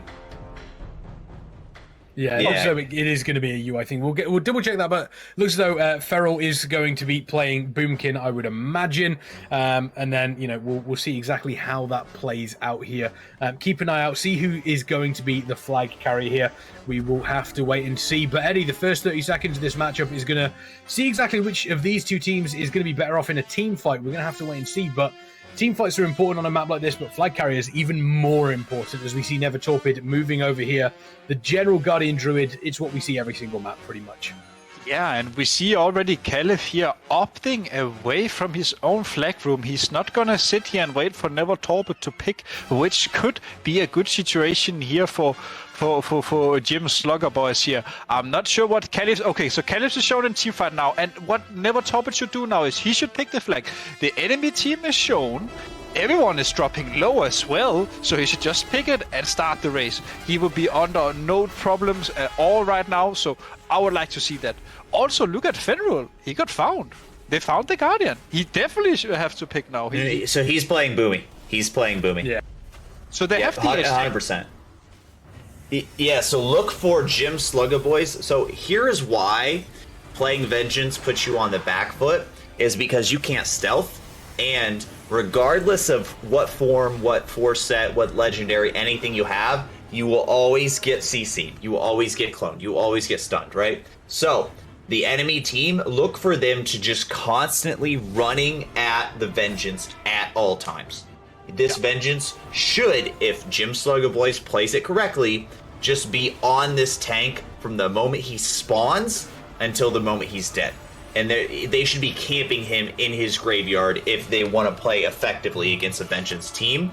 And we do see a lot of that is happening right now. We do see Andy goes down. We see Fell goes down. We see Michelangelo getting completely opened on in midfield. Now, Demon Hunter does have a little bit of an advantage when it comes to their ability to self-heal and their ability to face tank a little bit better. A Vengeance Demon Hunter with none of his cooldowns versus a Guardian Druid with none of his cooldowns, Vengeance Demon Hunter does face tank a little bit better because of his passive healing, because of his movement abilities. But what's happening is his Tachi is going to be on him the entire game and not going to let him leap away ever. So he's going to be under constant pressure. I do want to quickly point out as well, Michelangelo is a she, so she is doing a fantastic job moving across the map here, as mentioned, constantly under so much pressure from the opposition team, but being able to rotate those cooldowns. Is the cooldowns going to be enough here? Fell Devastation coming out. It looks as though they are able to top off all the healers currently, obviously with her as well, but able to leap out, no grip available. So this space that they've been able to get here is going to be so important for them. But they're getting across this map. They're currently already they haven't got any stacks, so they're not taking any extra damage. She's once again being able to stay away from the rest of the group. But look, Jim Slugga boys, Never Torpid is just chilling in the opposition flag room, and there we go. Unfortunately, Michelangelo going down there, as well as Andy dying as well. So this could be a free grab here for Never Torpid as well. They look like they could just go straight across the entirety of the map. They have all their cooldowns available. This is almost perfect for them. I would say there was some slight misplays for Michelangelo, the DH tank. So one thing, if you want to play DH tank, and this is coming from rank 1 EU DH tank, if you want to play DH tank, you need to play Night Fae. You need Soul Shape so you can double leap Soul Shape. And if you are not playing Soul Shape, then at least when you're facing a DK, you need to keep your silence for the DK, because the DK can't grip you on the silence. So when you have to move away, you silence the enemy teams on top of you and you double leap and you're gone. And I feel like that the Vengeance stream, they're not really playing into the strength of what a DH actually can do. The thing is, when you play DH tank, you want to essentially, like with a Guardian, you want to slow the enemy team when the tank wants to kite away. That means that she should be telling her team, I have double leap now. Can one of you use Blinding Light from DK? Can one of you use a Warrior Spear? Whatever you have in your toolbook, you need to use that so the tank can get away. You don't need to focus on killing, but on helping her cross. And again, we see here, she is playing Kyrian. Now, it is a bit more tanky than Night Fae, but you don't play DH tank to be tanky. You play DH tank to kite. Yeah, and you mentioned it perfect there, Tachi, on that DK as well. Every single time that Michelangelo tried to use that leap, that double leap, I believe there were 2 different occasions where she tried to use it and was immediately gripped back, which completely negated the double leap. And you see Michelangelo there just dropping immediately. Once again, the focus coming in from Jim Slugga Boys. As mentioned, as soon as she appears on the map, it is just almost laser focused on Michelangelo there. And it is just, completely taking them down. Michelangelo. Sorry, not Michelangelo. Michelangelo. I do apologise with the character name there. But we do see Feral there once again picking up for the Vengeance Dream. But this looks like it. I mean, they're crossing across the map, but you've got to imagine that unless they cross the map and they can hand this over to Michelangelo, and she's able to get into the flag room, then that is where this changes up a little bit.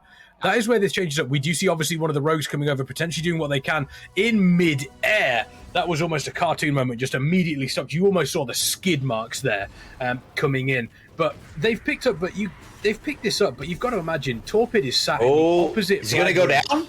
One shot right here in the bomb? Absolutely going down, obviously, from that bomb there. Immediately flag returned. And once again, the Vengeance Stream in a pretty rough situation. And that, you can see Michelangelo there. She was coming across, trying to potentially get this flag off for Feral, but the smoke bomb coming in, Feral had absolutely zero chance of surviving through that barn door. I mean, yeah, when you take a look and you see, not playing that Guardian Druid, you got the multiple bombs going off there at the same time. In the bomb, no healer there to save him. And that's the hard part about the Vengeance. And you have to understand the weaknesses of the spec in order to play it very well. And exactly what Eddie was saying, you need to either be Night Fae, or I do see sometimes, in my opinion, a Necrolord might work because of the added tankiness and the added healing, plus the damage that it adds for the defense. But Night Fae is the only way that I've ever seen Vengeance work. Yeah. But you have to understand the weaknesses of your class in order to figure it out. Your team has to support you in getting across the map. If the Vengeance can get across the map with the support, then they put themselves on an even playing field. But now you see, right, what she's doing is she's kind of waiting, but she's about to get opened on in her graveyard by this rogue. Tyler knows how to play against Vengeance Demon Hunter. He absolutely knows what the meta is and why you don't play Vengeance. And right now, he's putting on a clinic along with I Love My Cat XO as why you don't play Vengeance in RBGs anymore. Yeah, definitely. We see the clear weaknesses here from the DH pick. Not to say that it can't work, but it definitely struggles in the meta we see right now, especially with the strong side of the Incarnation for Guardians, allowing them essentially a free cross. But the Vengeance team now, they need to honestly full regroup and see if they can get some kills going and allow Michelangelo to cross the map, because the way she's getting found right now, she's not having fun. Yeah, that was unfortunate. And you mentioned obviously the weaknesses of the Demon Hunter, but you've got to imagine that Michelangelo will know how to play. She will know how to play the Demon Hunter. She knows exactly what she needs to be doing. Is it more of a quote unquote, and I don't want to use the word failure, but is it more of a a lack of synergy in the team here in being able to get this Demon Hunter across the map as quickly as possible? As mentioned previously, they tried to use the double jump and unfortunately was gripped every single time by the DK. Is that just a lack of synergy here from the Vengeance Dream? It definitely is. You need, when you're playing DH tank, you need to be even more aware than when you're playing with the Guardian, because as Barnhoff pointed out in the opener, a Demon Hunter is always shown. That means that the enemy team can always directly engage on it. So you need to be very aware of where the enemy is, when can you kite, when can you leap, when do you essentially try to get away, right? Because that is the thing you want to do, and that means that you also utilize your team as well. That means that the DH is talking to the DK. Can you grip them all together now so I can double league? Stuff like this is very, very important, because if you don't get away, you will die. And I mean, Never Torped here, he looks like he's in a fine situation now. He will get towards the flag spot, but Caleb is ready to pick up the flag in case that we see they don't get the here. Oh, she jumped the leap in the wrong direction. They get the flag, possibly return. No, they give it over Fell. So they can obviously see where the Demon Hunter is the whole time, and they're just not letting them get that swap. Now, Faye did an amazing job of picking up the flag, making sure that they didn't get that cap. But that's the thing. They're trying to get the swap right now. As they're trying to get the swap, Demon Hunter is always there. You can always CC him. So, or you can, in this case, you can always CC her. Meaning, right, getting the swap is going to be that much harder, especially when the entire team is always riding the Vengeance. Yeah, and I feel like they're focusing a bit too much on getting the swap. What they should be doing is they should just tell, okay, they got the swap here, but Fenrul should maybe just have ran back into the flag room himself, and then Michelangelo could have connected. Now, with the flag here, I would like to see the silence double leap now across the water, and essentially Demon Hunter will be away. Silence now, double leap, and you're gone. And now it's up to the team to slow. But the kidney, insane kidney from Tyler. Yeah, we switched. There we go. Looks as though they are going to be trying to get across from that. The DK is there. I believe that we have seen the grabby hands. There's the lead. There's a double trying lead. to get away as quickly as possible, and it looks as though that has actually put a fair bit of distance. Does look like as though we do have Wee Tyler there coming up, trying to put the slows on, but she's been able to get away. Michelangelo on this Demon Hunter. She's now away. Is this the moment where they could potentially turn this? How good is the Vengeance Dream's defense? And more importantly, how good are they on offense? Are they going to be able to split these teams off? We're going to have to wait and see. We do see Nevertorped does have the flag, 4 stacks currently, so they are taking a bunch of extra damage, but this is what you wanted to see, Bondor. This is what you wanted to see on the Demon Hunter here. Once again, the leap getting away, getting as much space as possible. We do have one player there, but for 4-man defense, that's not really going to cause too much of an issue. But yeah, this is what you wanted to see. Oh, this is a go. Oh, she's dead.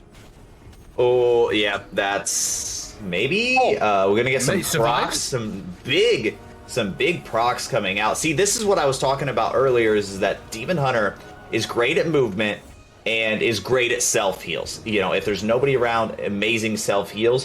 Where they lack is their ability to get away from the enemy team without their team's help. And where they lack is also they don't have stealth, and they don't have an ability to avoid CC. Yeah. So all of those things make them a little weaker than the Vengeance, but that right there, you can see why. Jump away, get grip back. Jump away, get grip back. So you have to drop, as Eddie was saying, right? You have to drop that Sigil Silence before you leap to make sure you don't get grip back. But we see here that Jim's Slugga boys are wiping in offensive. This is a great situation from the Venge Dream. Now, I would say now the Venge Dream, we discussed this earlier, their offensive needs to run out.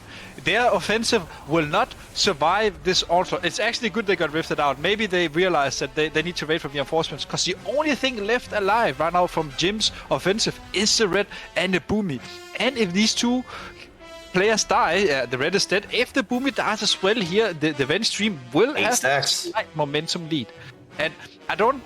Michelangelo here, the Demon Hunter needs to be in the flag room. They need to jump up and down. They need to literally line by jumping up and down in the flag room. I'm not sure if they are aware of it, but you can still do it. There's some slight spots you need to hit, but it is possible. I don't like to play in the opener. Yeah, you can actually, so right in both of the flag rooms, you can double jump and jump up to that second floor right there. Eddie, I'm sure being a rank 1 Demon Hunter, you understand what I'm talking about there, is that the best way to kite as a Demon Hunter is to be double jumping up, kiting up and down, getting grip back up, jumping up, jumping down.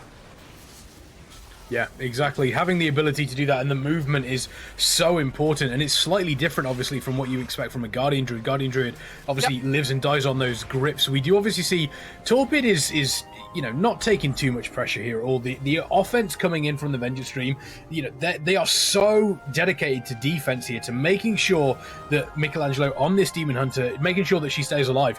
But at some point, they have to push out, and every single time that they are able to take down one or two players on the offensively on the side of Jim Slugga boys, they seem once again very, very hesitant to push out. And as mentioned before, Eddie, you do that and you are in you're in a world of hurt. Looks like we do see a fantastic leap kiting up there from Michelangelo. Yes. That is fantastic kiting. You love to see it. So once again, proven that Michelangelo on this Demon Hunter, she knows exactly what she's doing, but it's whether or not the rest of the team can able to get across the map and get this offense going. I mean, we're 2-3 right now. Jim Slugga boys, even though they're having some trouble taking down this Demon Hunter, they're just in the driver's seat right now. In the Vengeance Stream, 5 minutes left in this BG, they have yet to kill Torpid. They've yet to kill Never Torpid. 12 stacks, Demon Hunter goes down. That's going to be the game right there, Kexman. Yep, there we go. Jim Slugga boys taking it 3-0 on Twin Peaks. They move 1-0 up in this best of 3. The Vengeance Stream, however, do get map pick next. And what a surprise, Warlock there doing the most damage. Who'd have thought? But yeah, obviously Jim Slugga boys, they do take that game there, as mentioned, that they were feeling very, very confident coming in here. But you've got to mention it was such a rough start for the Vengeance Stream, Eddie. Specifically, there was a moment where, obviously Michelangelo had the flag there. She was going to be able to get across to the other side of the map, and unfortunately, whether or not it was just, the synergy was a little bit off, or, cooldowns weren't available at that point. If she was able to get across to the other side of the map, we could have had a very, very different Twin Peaks there. Yeah, we definitely could. And again, I think it comes down to the team coordination here. That's why we saw Caleb as well. The rogue, he pushed out. He didn't want to wait back because they were all focused on trying to get her across. And honestly, a good rule of thumb, this is a little trick for all the Demon Hunter tanks. If you want to play Demon Hunter tank on Twin Peaks, a good thing is to go 10-man team fight. You literally fight as a Demon Hunter tank in the initial opener, because that means that if the rogues are sitting still, if the boomies are waiting for you, you're essentially playing 7 versus 10, and maybe you can put the enemy on a graveyard, and then your team can move in with you and pick up the flag. I think that was the idea. Sadly, the Jim Slugga boys, they had so much pressure that it didn't amount to what they hoped for, but it was an idea. They tried, it failed. Yeah, sometimes that's, sometimes you got to try something new on a map such as this one. We are going to wait and see what the Vengeance Stream decide to choose, obviously, for their second map. You were talking during that match, Bandor, the difference, Night Fae Demon Hunter. Obviously, we saw Michelangelo there going for the Kyrian Demon Hunter. Why do you believe the Kyrian Demon Hunter was the choice there? Has more self-heal, and she can proc souls, which reduces cooldown some of your abilities, and it has more healing, basically. But it has that Elysian Decree as well. Yeah, but which procs a lot of souls, so that heals you and do damage. So it's for the self-healing, right? The reason I was saying that I wouldn't personally run it as far as the Kyrian. I would personally run either Night Fae, or if I didn't think I had enough self-healing, I would run Necrolord if I needed self-healing. But, the Souls procs, we do see that she was running the, I believe it was called the, the Soul Bomb? Spirit Bomb, sorry. She was running the Spirit Bomb, which is the more souls you proc, the more self-healing you get. So she was able to keep herself alive with those souls a little bit better, but at the same time, we see that it just wasn't enough. So I don't know. Do we go back to the drawing board? Do they go to another flag map and then swap in with a Guardian Druid now and have the, maybe swap in and out some players? Or do they go, and this is what I expect them to do, Kexman, I expect them to go to a objective-based map such as Eye of the Storm and play Vengeance on it. So that way the Vengeance, so picture this, guys, picture this. You're guarding your base. Vengeance Demon Hunter walks up to you at Mage Tower or at BET. He can sight you out because he's a Demon Hunter, jumps on top of you, gets your trinket, uses Illidari's Graps, throw you off the side of Mage Tower, throw you off the side of BT, caps your base on you. That would be the scenario on an Eye of the Storm. Yeah. Thanks, I hate it. Like, that sounds awful. That sounds absolutely terrible. I wouldn't want to deal with that at all. I mean, obviously, and I think it's safe to say that map there, you know, obviously Jim Slugga Boy is doing a very, very good job in, you know, being able to identify exactly what was going on with Michelangelo on the Demon Hunter, identifying the weak points and really going at that. It wasn't until the end where we saw Michelangelo, she really came into her own and was doing some actually really nice kiting. So once again, if we'd have seen that at the start, we could have seen a very, very different map. But you've got to imagine that they have that idea, Barndor, of, you know, having the ability to throw players off the map, having the ability to, you know, obviously quickly get to various different points on the map. Eye of the Storm you mentioned there, is there a world where we see something like a Wrathy Basin as well, Eddie? I mean, it could be, especially AB is good as well. If the Demon Hunter inks Lumber Mill, you can literally... so the trick about Grasp is that there are certain edges where essentially you can place a spell there, but you will slide off. Now, let's say if it were a straight downhill, you couldn't throw people there. But because it's designed in this like middle way, it works for DHs, right? So a DH can go up there, grasp them, and throw them off. And it's the same thing he mentioned, Barndorf, on Eye of the Storm. You can throw them away from the Mage Tower. You can even go into middle and throw them off middle as well. There are certain positions, especially for Horde, where they can get thrown off. So I hope that they stick to their name and play DH just for the sake of it, but maybe it's not ideal. But we give them the best at least. They need to really utilize the grasp if they want to do something with it at least.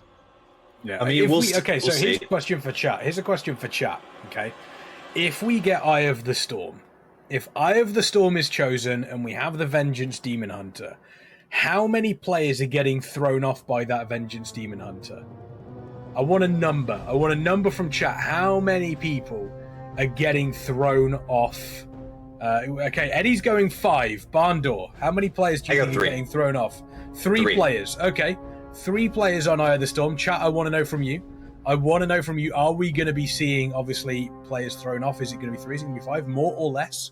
I want to hear from you folks as well. Eye of the Storm is not the choice. It looks as though a Wrathy Basin is the go-to. You can see at the bottom of your screen here, a Wrathy Basin is the choice. But still, there's still an option for people to get, you know, people yeeted across the map from Lumber Mill. Who knows? We could potentially see that. A Wrathy Basin, are they still playing the Vengeance Demon Hunter, Eddie? I think they are. We have to remember that the Vengeance Demon Hunter is also the leader, so it would be quite unorthodox for the leader to sub themselves out. That's the sign of a good leader, though. That is the sign of a good leader. Yeah, you know, being able to say, "Hey, it's not working. We'll go for something else." But yeah, the Vengeance Demon Hunter hype the dream is still there, Eddie.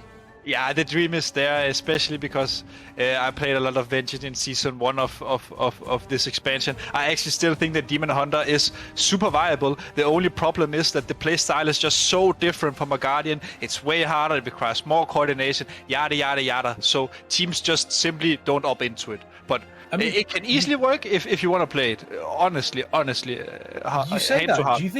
Do you think one of the reasons, and Barndor, obviously you will have experienced this as well, do you believe that one of the reasons why Guardian Druid is so effective against something like a Vengeance Demon Hunter is Guardian Druid can pretty much solo their way across the map. They've got stealth, they've obviously got Incarn, you know, they've got Soul Shaper if they're playing Night Fae.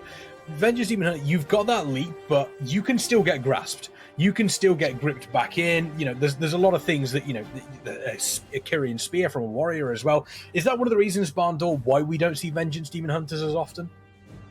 So, yes, of course, right? Because, you know, you press one button as a Guardian Druid, and you're immune to all CC. You're not getting gripped back. You're not getting stuck in that Kyrian Spear, right? You're just running, and you're fine, and you're virtually unkillable during that, you know, almost 30-second window right there. And you have stealth, so you're not going to get targeted from the front end. I will say, however, just because, yep, we see the Vengeance Demon Hunter right there. Just because, right, you are out of stealth doesn't mean that you can't win. So back in season 1, I actually competed in an RBG tournament where I led my team as a Vengeance Demon Hunter, and we actually won many flag carry maps, but it wasn't because, right, the Vengeance was that much better. It was because the team played around it. So we got them goaded, we got them baited to come on the Vengeance Demon Hunter, and then we would wipe their whole team and send everybody else offense, right? So what we want to see out of the Vengeance Dream is, yes, they are going to play that Vengeance even on a flag carry map. It may put them on the back foot, but if you can predict what the enemy's going to do, you can play around it. So that's exactly what I'm saying they need to do. What a slight misplay here. Sorry to take the word, Kex, but they're sending 2 healers and a tank to LM, the Venge Stream, against 1 DPS, 1 healer. I don't think committing 2 healers LM is ideal. I don't know, Kex, what were you about to say? I was just about to say, interesting that we see Michelangelo immediately go up to Lumbermill, potentially trying to use that grip, throw people off the edge here. So relatively nice position for them to be in, but once again, is that going to be too much of an issue for them? Is it going to be a little bit? It looks like we do have a knock. Emrys dropping there, obviously on the Paladin. We have already lost on the side of Vengeance one of their healers as well. Looks as though we are going to lose the DK Martin as well. So an external on that Warlock going down as well. So that's another staggered death. We also lose Cido on the Monk. So once again, not the best start here for the Vengeance Dreamers. Jim Slugga boys immediately coming in and just putting the pressure on. Michelangelo, she's trying to do everything that she can here. Michelangelo, sorry, I do apologize. Stalling them out here on Lumbermill. Is it going to be enough though, I wonder? She's Necro. She's Necro now. She is Necro. There we go, Necro. So once again, being able to do everything that they possibly can. Looks as though we do obviously have a 3v1 situation here. Michelangelo doing everything that they possibly can to survive through this. Doing a great job. And there we go. We do have Emrys back here. So the reinforcements are back. Are they going to be late enough? The jump out as well. So once again, a fantastic job there from Michelangelo. Taking 3v1 and still she's able to stop them from capping here on Lumbermill. And Vengeance Dream technically ahead on points at the moment. They are, and honestly, great recovery from the Venge Stream. We saw that Ciado, the Monk, actually got killed by the knock, and Emrys was flying off as well. That means that Tachi and Moncho Power actually managed to get the double knock on both healers, helping Michelangelo. But Michelangelo managed to hold it 1v3, as you mentioned. The Pala came in, the Monk spawned, and I mean, now we're back into the old school brawl that you used to like, Kexman. These massive team fights in the last uncontested base. Yeah, we love a good brawl. They just want people to plant their feet and just start throwing hands, and that is exactly what is happening here. Vengeance Dream are losing players, though. We do see Andy Warrior and Emrys down there. Andy Warrior back in just a second. Emrys 20 seconds away, but once again, you've got to imagine that this is not necessarily a bad position for the Vengeance Dream to be in here. You know, they've still got to keep an eye out, got to make sure that there are no inks on any of their bases. They've got to make sure that, you know, they are potentially stopping players from floating through, but a relatively solid start here, Bandor, and is this where we're going to see the real power of Vengeance Demon Hunter come through? I mean, this is where we expected to see. I'll tell you right now, there's going to be 2 scenarios that are going to play out, and we don't know what's going to happen at the end of the match. But if the Vengeance Dream can get the knocks, they can get the kills, and they can take LM here, they're going to put themselves in a very early lead. If not, if Jim Slugga boys can hold on to this, right, they're going to take LM because they're getting the knocks, they are getting the kills here. The only thing that there's really keeping the Vengeance Stream alive in it was that DH's ability to spin, but now the DH is in the graveyard, and it looks like Jim Slugga boys, this is where they're put on the back foot, and they're going to lose that 2 cap, so it's going to be, wait, no, it's still getting, no, okay. They take LM, we're 3-2 up. Now is where we see, if you want the Vengeance to really pop off, you want to see the strength of the Vengeance, you swap the team fight down to Mines, and you send the Vengeance up to LM. That's what I would do. There we go. Yeah. Is that going to happen? Are we going to see them heading down to Mines? I mean, they currently have Mines under control at the moment. They are still technically ahead because Lumbermill has yet to switch over. They've got the cap, but they need to wait for that to actually be confirmed here. Vengeance Stream, let's take a look, see what the Vengeance Stream actually doing at the moment, because there's nothing happening here. It looks like they are making a big move over towards Blacksmith here. Is Blacksmith the right place to go here? We do actually see Michelangelo breaking off there. I wonder where she's going. Potentially over to Mines. We're gonna have to wait and see. Looks like they are currently. I'm trying to see exactly where Michelangelo is currently. Looks like they are behind that Blacksmith there. Is this the move that you would have taken, Bandor? No, this is not. The one thing about Vengeance is, even as Necrolord does a little bit more damage than Kyrian, Necrolord, because of that fodder to the flame, you have no damage, essentially. You're not a DPS. You're a tank, right? What you are is a utility player in this. And your utility can far outweigh the damage that you do as Havoc anyways. But you don't need to go to the team fight. And so right here, we do see the Illidari's Grasp coming out, gets immediately trinketed by Jimmy Pop. We do see this is exactly what we wanted to see, the Vengeance hitting the off carts. The Vengeance, there's no reason to have it at a team fight. You need it hitting the off carts. You need her on the off carts for sure, or off nodes, sorry. And right here, right, you see 3v1, Demon Hunter is going to go down, but going to, take a little bit because of the procs, because of that self-healing. Having that Necrolord, the self-healing is that much better than Kyrian, plus you have the Fleshcraft shield as well, and you have a little bit more damage because of the Fodder of the Flame Demon proc. As I'm talking here, we've got a 4-cap coming out from Jim Slugga boys. It looks like they took LM, took mine, BS, and now it looks like the Vengeance Dream just holding farm. Disaster for them. They've got to do something here. Yeah, they've got to start pushing out. Eddie, if you're Vengeance Dream here, what is your target? How do you push out from this? Do you potentially try and split the team fight, or do you push hard in one particular section? You need to push hard in one particular section and abuse the fact that you simply have more players available on the map, since you're only defending one base compared to 4. It's quite simple math. And with this, let's say they take the fight to BS, you should outman them with at least 3 people. You get BS, now you attack the opposite base of where they spawn. That means you would attack mines, since the people who were res at BS will get teleported to LM, etc, etc. But honestly, I would just like to say it's great play from Jim Slugga boys here. They were 2 healing BS while the Venge Stream attacked them. They even afforded to send Kebab down to mines to help Reed Tyler and I Love My Cat, essentially taking a 2v3 at mines and 4-capping them. So, I mean, I think the Venge Stream, they just need to put out a bit more numbers when it comes to doing damage, at least, so they can get some actual pressure. Yeah, we'll see. Kexman, do you think that the Vengeance Dream... I don't even think that 3-cap wins for them. They are behind by, a decent amount of points. And they do get the 2-cap back. They take BS, but because of how far they are behind and the way that the points work out here in Arathi Basin, I think they are almost going to need a 4-cap to win this. At 850 they will. Yeah, 850, as Eddie said there, 850. So it's a big ask for them.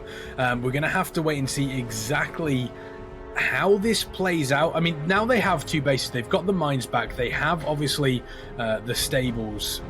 They now need... Sorry, the farm. Sorry, not the stables. They've got the farm.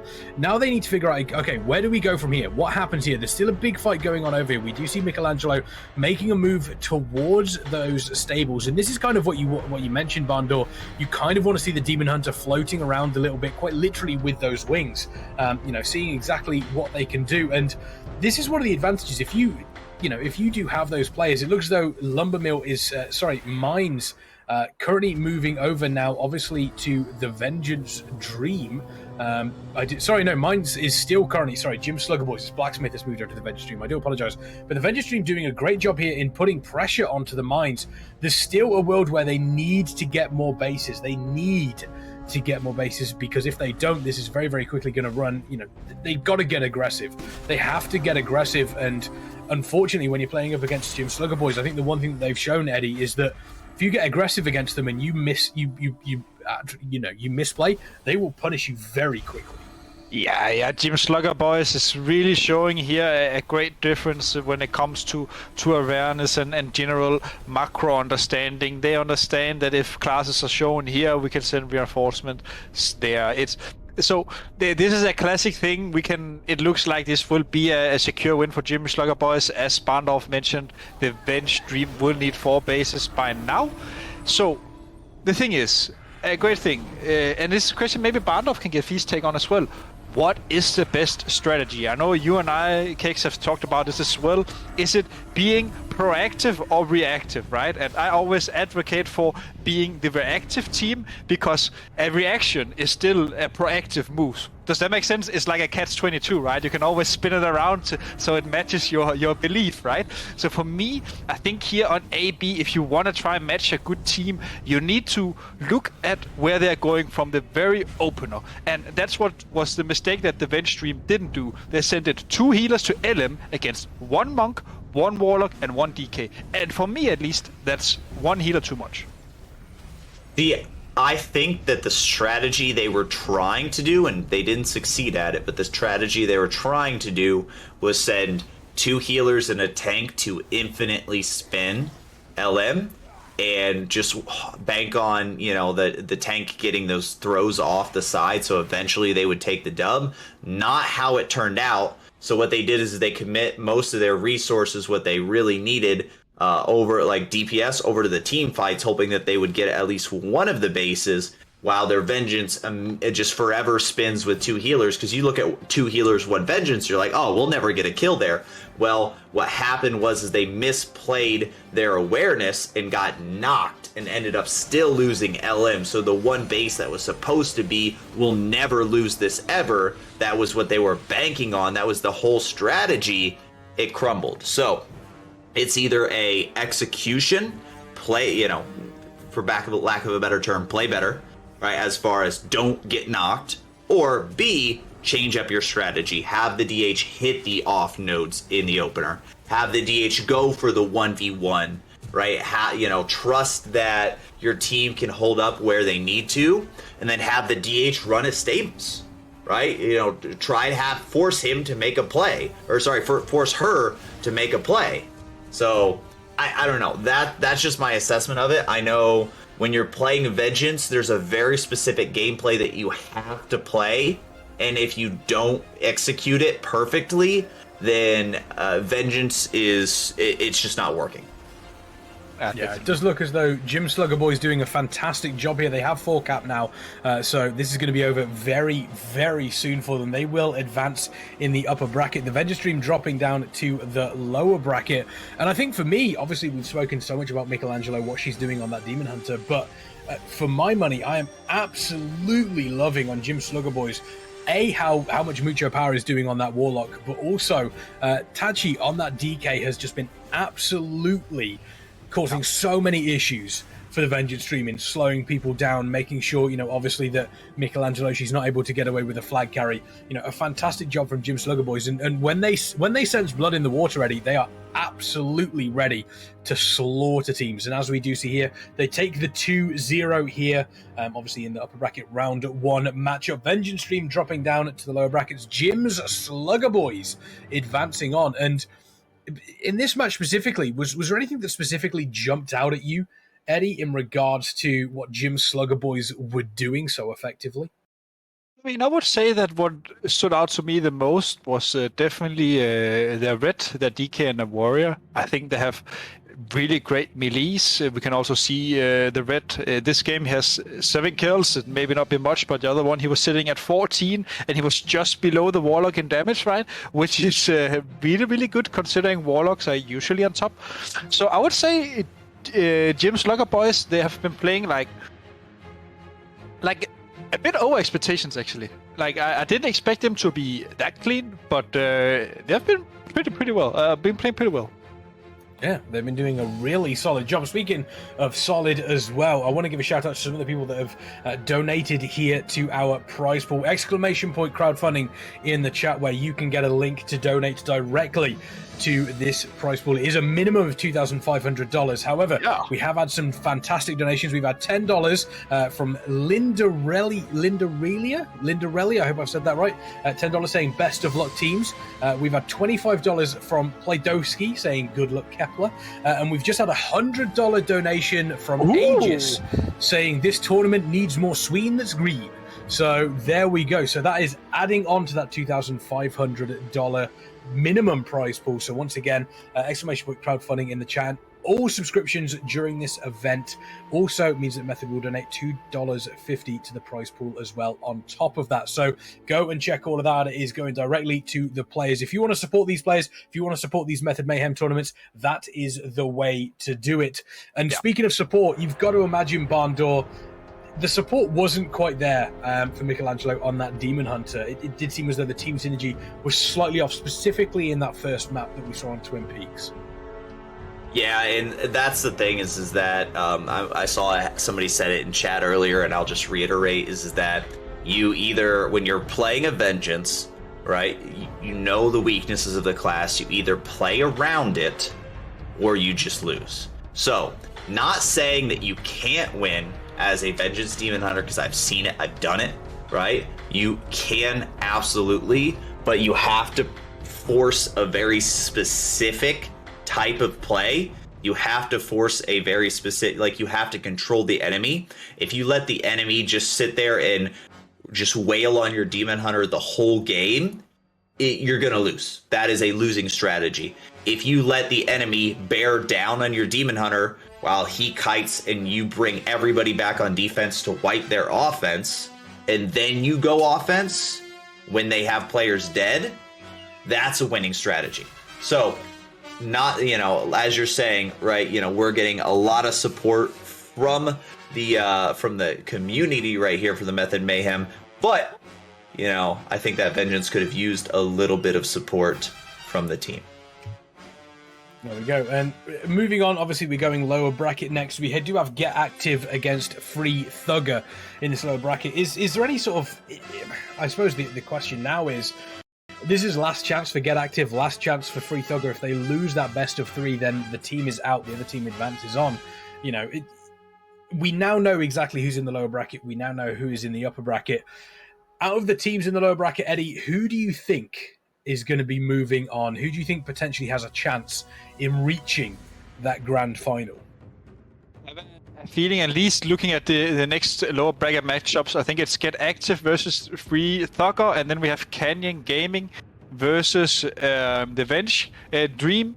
I will say, at a first glance, Free Thugger is in a slight favorite over Get Active, and I also think that Canyon Gaming actually had their moments in their previous matchup, so I think they can take the Venge Dream as well. So I'm gonna at least throw it here to Free Thugger. But before we do all that, again, as Kesh mentioned, this is a community-founded tournament. That means every single penny, dollar, whatever you give goes to the players. And you know what's amazing? Let's say we stable up thousands of dollars. These dollars can go to you the next time, because in the next tournament, it will probably be crowdfunded as well. So that means that you can win some fat money. He nailed it. I love it. He nailed it. There we go. So yeah, next game we are dropping down to the losers bracket. We will have Get Active versus Free Thugger, but we are going to be going to a very short break. Make sure you folks don't go anywhere. And during the break, why don't you check out some of the fantastic Method merch, like Barndor is wearing right now, ! Merch in the chat. There is still, I believe, some very limited amount of legacy merch available there as well. So once again, ! Merch in the chat to find out more about that. So take a look at that while we take the short break. We're dropping down to the losers bracket after this. I know it's a little bit too much for sure. So cold, but we're always coming back for more.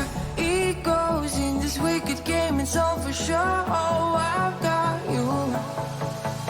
If we figured out what it's all about, takes a second and then we're back it again. Coaster ride for the triggered minds, but I don't ever want us to stop it. Go ahead, tell them to smile for all I care. Just wanna stay close, don't say that. Ain't gonna leave ya, wanna sabotage. You're a million.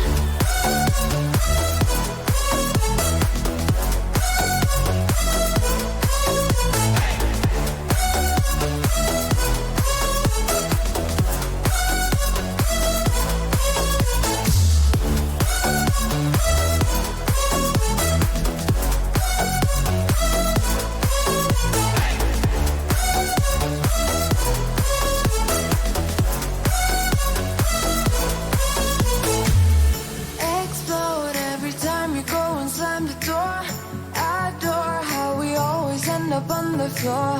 We know how to push the buttons to the core. I've got you. If we figured out what it's all about, takes a second and then we're back it again. Coaster ride for the triggered minds, but I don't ever want us to stop it. Go ahead, to let me smile for all I care. Just wanna stay close, don't say that. Ain't gonna leave ya. I don't wanna sabotage. You're a million.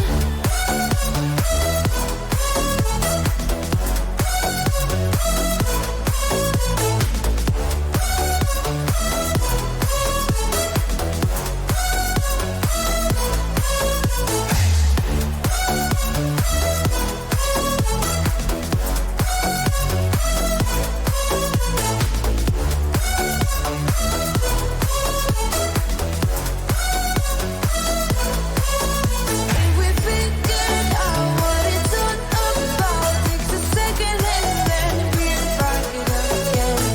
Coaster ride for the triggered minds, but I don't ever want us to stop it. Go ahead, to let me smile for all I care. Just wanna stay close, don't say that. Ain't gonna leave ya. I don't wanna sabotage. You're a million.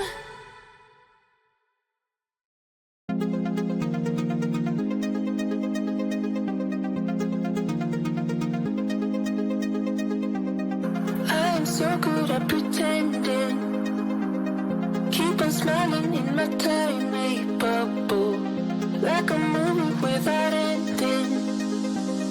Spending time like it was going backwards. Bruises covering our walls, but they fall down. Diving deeper in the books that we read blind. Breathing in and breathing out to get smarter. Not working out for me, yeah. Got no money on my mind, tell my mommy I'm alright. Even laughing at the jokes you tell me. Keep myself inside the lines, neat and tidy all the time. If you ask me, I am fine. Got no money on my mind.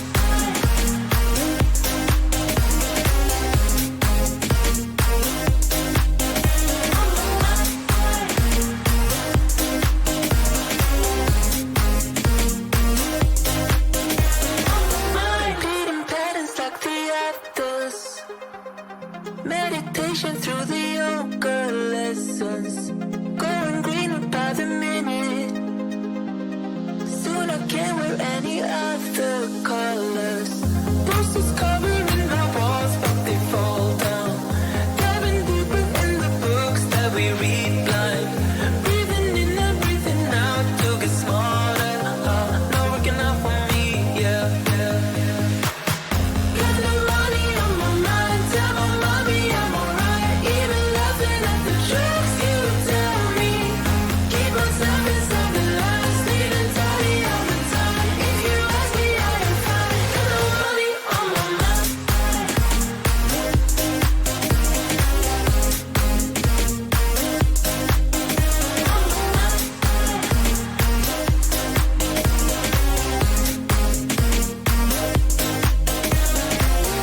Don't you worry about me. If I keep feeling like I'm missing something, don't you worry about me, yeah. Don't you worry about. Got no money on my mind, tell my mommy I'm alright. Even laughing at the jokes you tell me. Keep myself inside the lines, neat and tidy all the time. If you ask me, I am fine. Got no money on my mind.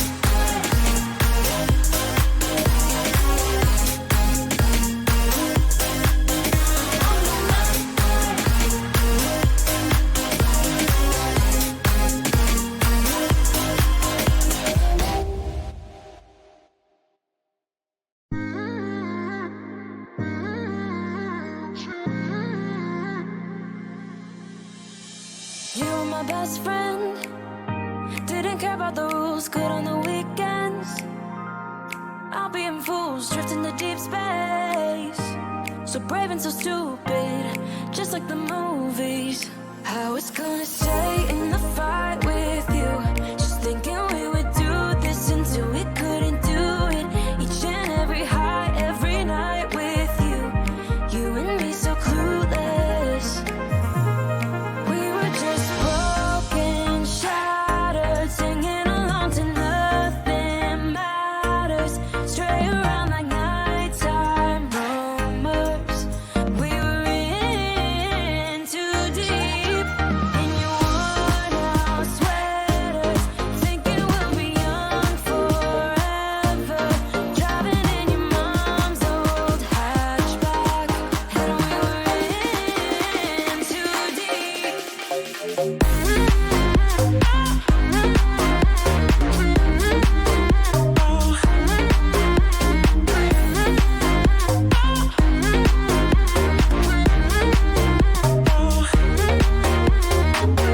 Cause I'm thinking we'll be young, be young, be young. Cause I'm thinking we'll be young forever. Cause I'm thinking we'll be young, be young, be young. Cause I'm thinking we'll be. Where did it begin? Where did it end? Hanging on loose strings, unable to bend. I never listened, trying to prove it, just like the movies. I was gonna stay in the fight with you, just thinking we would do this until we couldn't do it. Each and every high, every night with you and me so clueless. We were just broken, shattered, singing along to nothing matters. Stray around like nighttime rumors. We were in too deep. In your worn out sweaters, thinking we'll be young forever. Driving in your mom's old hatchback, and we were in too deep.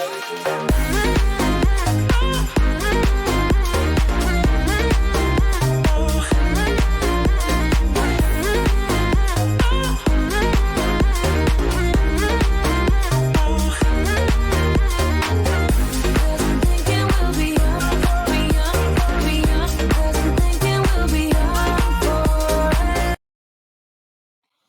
Welcome back, ladies, gentlemen, and everybody in between. My name is Kexman. I'm joined by Eddie and Bando here on the Method Mayhem NA RBG tournament. We've seen some absolutely incredible games so far, and we're moving down to the lower bracket now. We do have Get Active versus Free Thugger. Whoever loses this drops out of the tournament entirely.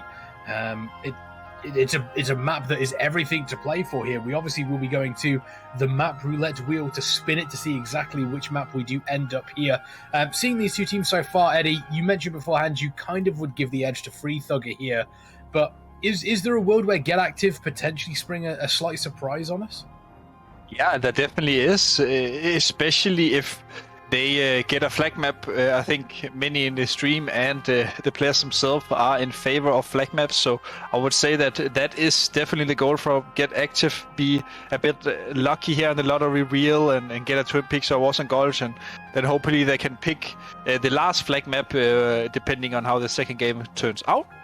But besides that, Free Thugger, they have some good names: Tidus, Benny the Jet, and Chopmaster. So I mean, we'll see. It's gonna be a close one, I hope. So that's at least the best part. Yeah, for sure. It will be close. I mean, Yep. seeing these two teams, Bando, we do have map roulette. We don't choose it. The roulette wheel, it is pure luck.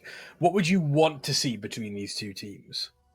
So when I take a look at the team comps and I take a look at the possibility that they have, I know that Team Get Active has the Windwalker and the Ret that are on backup. I just don't know if, say, those players showed up today, right? So if they did, I would absolutely, I want to see the Windwalker in. Chopped on Team Get Active is one of the best players they have. I guarantee you, put him in, he will make a difference. You guys will see it. But I don't know if he showed up today. I really don't. We haven't seen him on the Windwalker. I imagine you don't keep your prize horse in the stable. So if Team Bina has Chopped on the roster ready to go, I would put him in and play him. Now, on the same side, you look at Team Free Thugger, and with what you were asking there, Kexman, is, you know, to spin the wheel, what about the maps, what about the picks? You look at the team comp coming out from Free Thugger, they have a team comp that heavily favors team fights. I think they definitely win team fights. So we need to go to a map where the team fight isn't as much of a deal. So I'm thinking Get Active has the best chance on flag maps and Eye of the Storm. That's what I would have to say. So because those are going to be the less team fight, you know, you can still win the game if you lose the team fight. So Free Thugger, definitely looking for, say, a Gilneas, say, Silver Shard Mines, say more of a Arathi Basin. Get Active, looking for Eye of the Storm, Twin Peaks, or Sun Gulch. Okay, interesting. Looking for those OG maps, the Arathi Basin, the Warsun Gulch. I mean, speaking of maps, I'm not saying, Eddie, that we should at some point. I'm not saying that at some point we should potentially do, I don't know, 40v40. Why not do a proper Alterac Valley tournament? Let's go big or go home, as they say. Let's make sure that we can. You know, I would love, especially if it was OG Alterac Valley. Yeah. I want these matches lasting for 26 Bring in hours. the Ice Lord. That's what I'm about to say. As long as it's not who can rush the boss first, then I'm completely up for it. People fighting who can summon the elemental golem. Oh, that would be awesome. That would actually be awesome. Oh, absolutely. We are. I'm getting word, apparently, we may be seeing a slight switch up, obviously, in the teams that we have. We do believe Get Active versus Free Thugger was going to be next. We are going to see if we can get confirmation of that. But yeah, I think an Alterac Valley would be absolutely fantastic. I don't know about you folks in the chat. Alterac Valley tournament. Let's go. 26-hour games. Tournament that lasts for 3 weeks before we eventually get to a grand final. I don't think we would need best of 5. I think you'd probably only need best of 1 during that sort of scenario, but who knows? Alterac Valley, I mean, I don't know about you, Barndor, but I feel like I could absolutely cast a 26-hour Alterac Valley game. Oh, I'm down. 100%. I'm down. I mean, I lived through the Alterac Valley in vanilla, so I would say, though, if we want to swap it up, you know, keeping the 40v40 there, Kexman, you know, I don't know how willing you are to jump over to Wrath the Lich King Classic and do some Wintergrass pre-mates over there. Wintergrass tournaments. Let's go. That would be... I mean, Wrath the Lich King Classic is coming. We know that for a fact. Wintergrass tournaments could end up being a thing. Just to keep you folks up to date exactly what is going to be happening here, Get Active Free Thugger was supposed to be the next match. However, it is currently 5 a.m. Over with Skitsou, and it looks as though that is the call. We are actually going to be heading over to Team Camel versus Skitsou. So I believe the plan is it's 5 a.m. We want to get their game out of the way as quickly as possible, so they're not up till like 7 a.m. You know, they're not waiting around for ages. You know, we get their game done. This will be their final game of the day. So we are heading up to the upper bracket now. Team Camel versus Skitsou. Whoever loses this does drop down to the lower bracket. So let's get your hype in the chat, folks. Team Camel, Skitsou, upper bracket happening right now. I want to know who is going to win this one. Is it going to be Skitsou? Is it going to be Team Camel? That is the plan. We will still be obviously going to that roulette wheel. We will be using the roulette wheel to decide the first map. We spoke about Free Thugger. We spoke about Get Active. Doesn't look like that is going to be the case. Now it is Team Camel Skitsou. Bandor, you mentioned Team Camel at the start was the team to beat, but Skitsou has definitely shown that they are competent in this sort of thing. Does this switch up potentially affect either of these teams? So I don't think this switch up potentially does anything. If anything, it might just put a little bit more strain on Skitsou because, of course, it's 5 a.m. They're going to be tired, right? But at the same time, you guys saw Team Camel versus Team Get Active in the first matchup. And you see, okay, number 1 seed versus, you know, the number 8 seed. Of course, you know, Team Camel just walks over them. If you don't know Team Camel, we know Team Camel. Trust me, I know Team Camel. You're going to see Team Camel potentially walk over Skitsou as well and make it, Skitsou are very good players. 2,400, 2,300 currently on the ladder. You're going to see, potentially, in my opinion, Team Camel walk over Team Skitsou like they were 1,200 rated. Ooh, That's my prediction. Nothing against Team Skitsou. I wish them all the best. I personally want to see somebody take down Team Camel. I just don't think it's going to be Skitsou that's going to do it. Big prediction there. I want to get a prediction from you, Eddie. I'm going to spin this wheel right now. What map is it going to be? It's gonna be why not Twin Peaks, man? The wheel seems to love Twin Peaks. So let's see, 1, 2, 3. Eye of the Storm. It's a twin. Eye of the Storm. It's going to be Eye of the Storm. I was afraid for another Twin Peaks on this. There we go. There it is. The Storm. Eye of the Storm here. Team Camel Skitsou. It is going to be our first Eye of the Storm between these two teams. Map number 1 in this best of 3. Does that Eye of the Storm, one that we haven't seen yet, we haven't seen these teams on there, is that causing any issues, do you think, Bondor? Does that change your prediction at all? I don't think it changes the prediction, but I will honestly say I think it makes the game a little closer. I do think that Team Camel maybe aren't Eye of the Storm experts, as where they're experts in winning. They may not, Eye of the Storm may not be their strongest map. Skitsou, however, are pretty versed on Eye of the Storm. I've seen them go in and 4-cap off the bat against a lot of teams. I don't think they can do that against Team Camel, but Skitsou, look for them to play objectively. Look for them to potentially, hold the team fight to a stalemate and try to win objectively versus Team Camel. Now, the play, will it work, will it not, will depend on how effective Team Camel will be at floating their Rogue Nesper out. Floating, maybe Revzy out, maybe I Love My Cat XO, maybe Thug Rose, Camel himself floats out. So, as long as, the team fight doesn't stop them from floating out, which they need to talk about, they should be good to float out and save everything. The name of the game for Team Skitsou will be don't let anybody float and hit the off nodes. Yeah, exactly.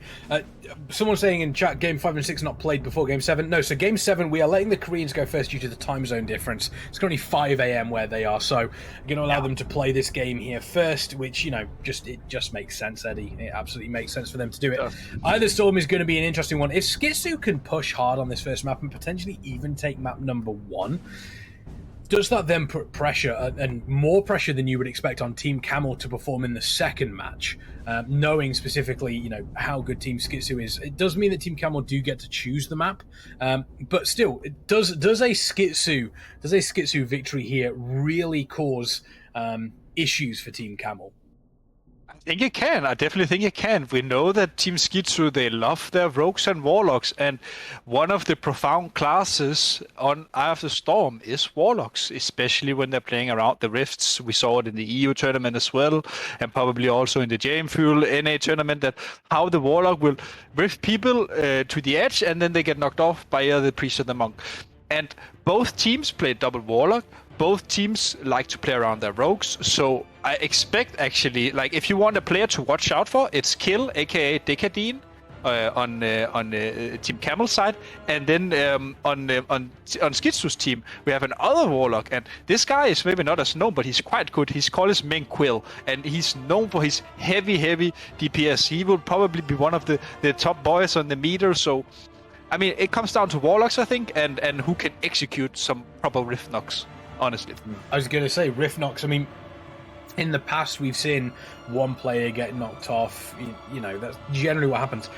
Are we going to see any multi-man knockoffs here, Bondor? Are we going to see 3 players flying off really, really quickly?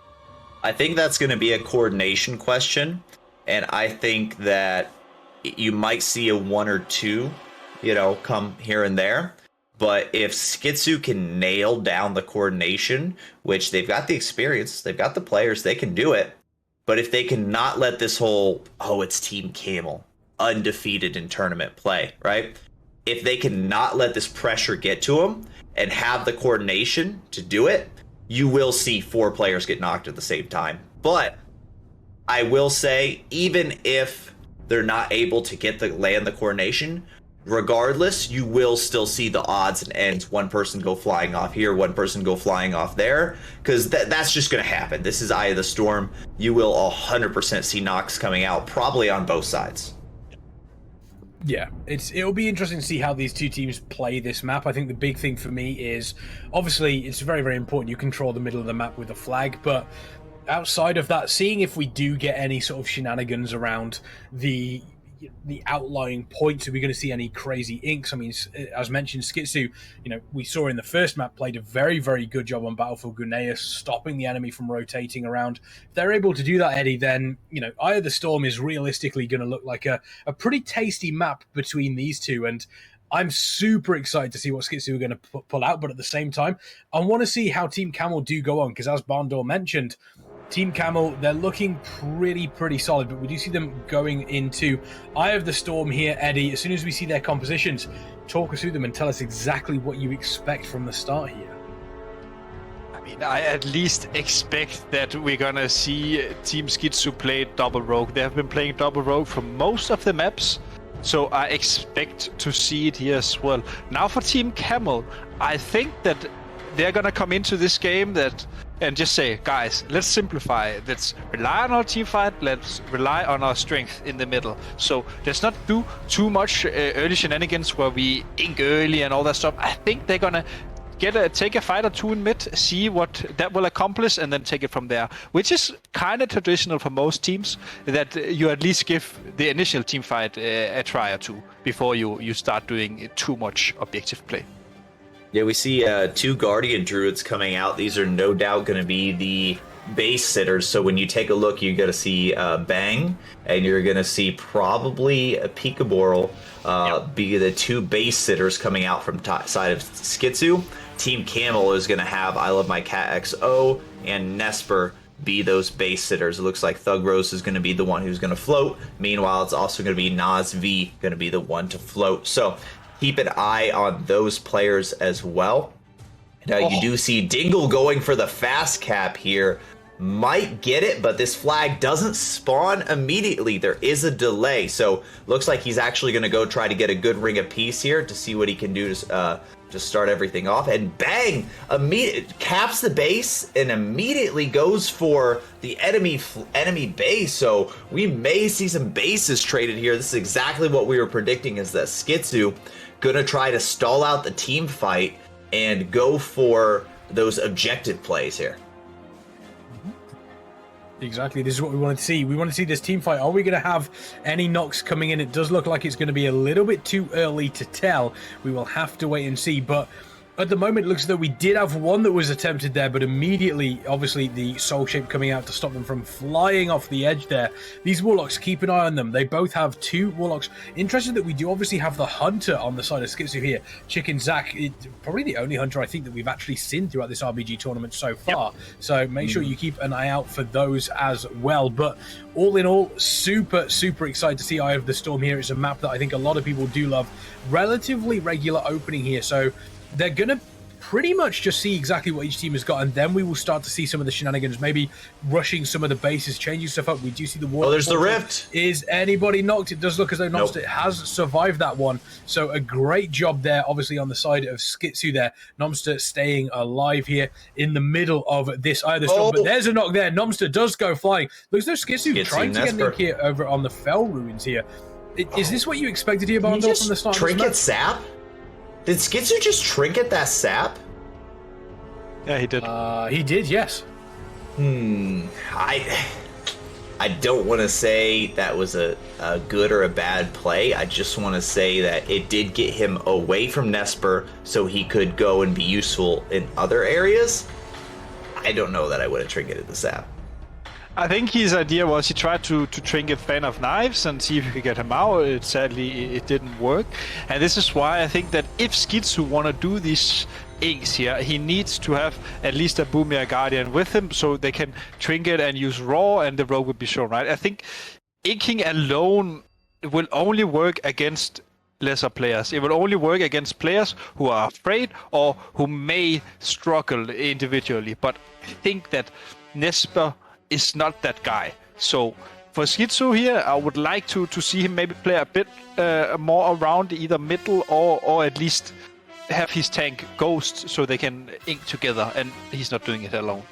Oh, do they get a flag here? Ooh. It looks as though they are going to get the flag. They were able to knock off at least 2 players. I saw Glacier going, the priest on the side of Skitsou being knocked off as well. Oh, there we go. Nomster, they tried to get it off. It does look like they do have the ink coming in on Fel Reaver Ruins here. Are they going to be able to take it? I do wonder, but the flag on the side of PV Priest, taking it over, making sure that that is capped nice and comfortably. Doesn't look to be anybody on the side of Skitsou over there. So that is a relatively comfortable flag capture there for Team Camel, and they actually took the team fight in the middle as well relatively comfortably. Yeah, that big damage coming out from both RevZ, Omnivore, and Dean, aka Kill, in accordance with SKT Faker too. Their damage is just unmatched, right? I heard somebody talking about, they had Team Camel used to have Magnus as their warrior, and they may be in trouble because now they don't have Magnus on their warrior. If you're saying that, you don't know who Omnivore is. Omnivore, you ask me, Magnus is amazing. Omnivore is better when it comes to RBGs. Magnus, probably one of the best warriors in arenas, period. Omnivore, one of the best warriors in RBGs, period. He's an AWC level player, right? He's been in the RBG scene since WOD, since MOP, since even before that. He knows what he's doing, right? And just because he may have a little lower rating right now because he doesn't play the game as much, absolutely not trading down. Omnivore's damage is... Oh, men! Oh, there's the knock! There's the knock coming out, trying to flap his way down there. Yes, we do see the one-off knocks right there. We have yet to see Team Skitsou get any knocks, though. I have to say, I'm looking for somebody from the enemy team here. There's the rift. Is it going to be enough? Where's the ring? No ring. Dingle gets knocked! Dingle gets knocked! Amazing, and that knock is, Kicks, that knocks is really important. That means they're 2 healing in mid now. Team Skitsou needs to convert onto the priest now. I would like to see Skitsou go mid, and with this, Elfin is flying off. Elfin used his port on the previous knock, but he won't have it for this one. Equalizing the kills here for Team Camel, but, I mean, looking at Skitsou's lineup, Warlock's dead, Rogue dead, Boomy about to die, and Priest on the graveyard. Even though they got the knock, it wasn't enough, sadly. Oh, he got knocked, immediately came back to the team fight and got knocked again. Poor Menquil. Poor guy. Yeah, came straight back in. These knocks from Team Camel are not only incredibly impressive, but they're damaging for the side of Skitsou because they're just losing these players. The other side of it as well, even when the knocks aren't coming in, Skitsou losing this team fight and losing it quite handily, to be honest with you. We do have the flag on the side of Team Camel, so they are going to be looking at gaining some of these captures here. If you're on the side of Skitsou, Eddie, what do you do to potentially turn this game around at the moment? What I would do is that maybe that they need to maybe try get some actual rift knocks going on in their middle. They can send Skitsou mid. Skitsou can double cheap the healers in case that they want to knock people. What countered their first knock initially was Dingle. He's playing Revival, and if you're new to RBG, Revival will essentially cancel out the rift from the Warlock. But again, look, Monk is dead. He died with Trigger Cocoon up. The damage is simply too great from Team Camel, actually sending them onto the graveyard again and again. And it's a good soul shape. And still dies to a mega bolt. Yeah, it was a fantastic soul shape, and then immediately melted by a warlock. Which is basically what the game is at the moment. Drank a mega pint of chaos bolt right there. That's what happened. He definitely did. Team Camel once again in control of this center area. Look, whatever Skitsou try and do, they try and step up into the center area, and they're immediately under so much pressure. We do see Bang there getting teleported out. There's the Ring of Peace. Looks as though Bang was able to survive that one, but some fantastic team play here from Team Camel. It just looks as though their synergy it's much better compared to Skitsou at this point in time. You've got to say, Barndor. I mean, yeah, for sure. I mean, Team Skitsou definitely feeling the pressure. Kudos to them for still holding on to two bases here. They're keeping it really close. The thing is they're providing pressure on Team Camel's bases. Making sure Thug Rose has to defend his bases instead of looking at taking Skitsou's bases, which the game is still very much in the air, right? Skitsou can still come back. They're staying in the game, but they're just not showing very many, signs of life as far as the winning comes. They are keeping themselves in the conversation, but now they need to take that a step further. They need to get some caps. And PvP Priest almost getting knocked off right there. Yeah, we see Nas. Yep. They have plenty of opportunities as well. If they have a successful rift with the Warlock, you can use the Boomkin knock. That is fine as long as they're on the edge. You can use the Hunter knock. You have double Priest and Monk. So I'm actually a bit concerned for Team Skitsou that they just can't capitalize on their classes and the strength that they have. The rift? The knock? Maybe? Yeah, he's off. Yep. Dingle, nice.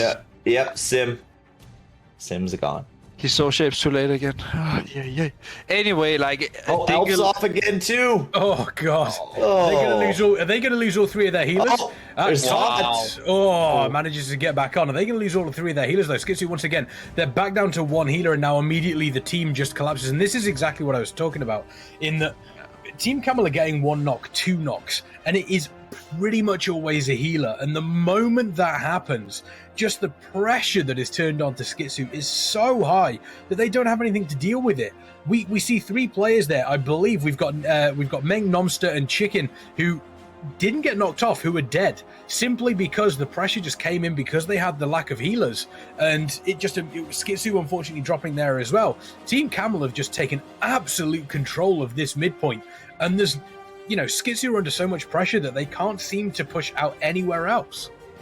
Yeah, and now it's up for Team Camel to just say, this one looks like a win in the bag. How do we secure it? Well, we just simplify the gameplay.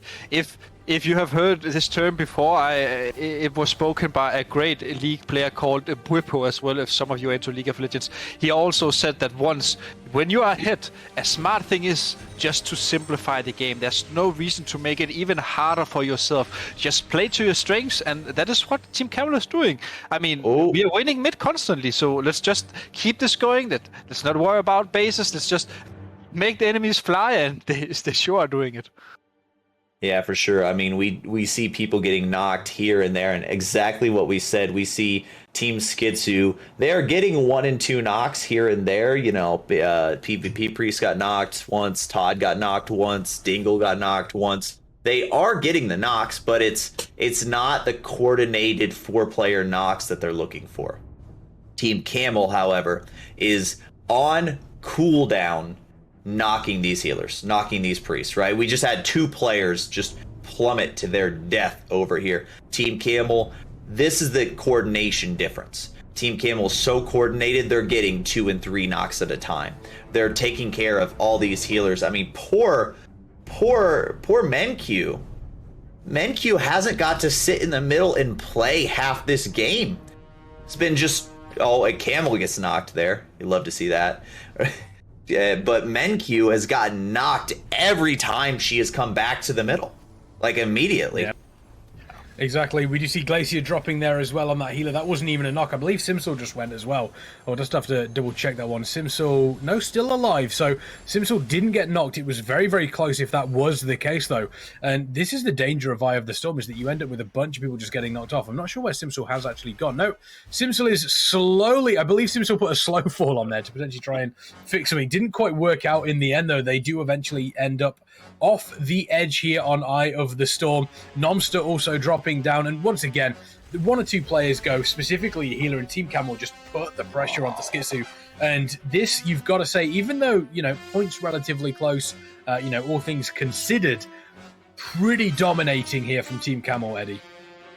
Not just dominating, it was a clean game. They not one struggled at the base or in middle. Honestly, you couldn't expect more from their composition, really. They got the knocks they needed and the kills that they wanted. So, I mean, for Skitsou here to adapt, maybe they're gonna look for a different map pick here in the upcoming game. They, as the loser, will have the map advantage, so they can pick what they're gonna go into. But just to return to the point about Menq getting knocked, I mean, the Warlock was knocked so much, and honestly, you have a port as a warlock. You need to save your trinket port for these moments, or at least save your trinket if this is what's causing you so much trouble. And also for Team Skitsou, if they knew they were going to struggle so much in mid, maybe they should just right from the opener, instead of Skitsou inking alone, it's Skitsou and a Boomy inking. That means that Team Camel needs to float even more people out of the fight from middle. Team Skitsou will then thin out the team fight and hopefully don't get knocked as much.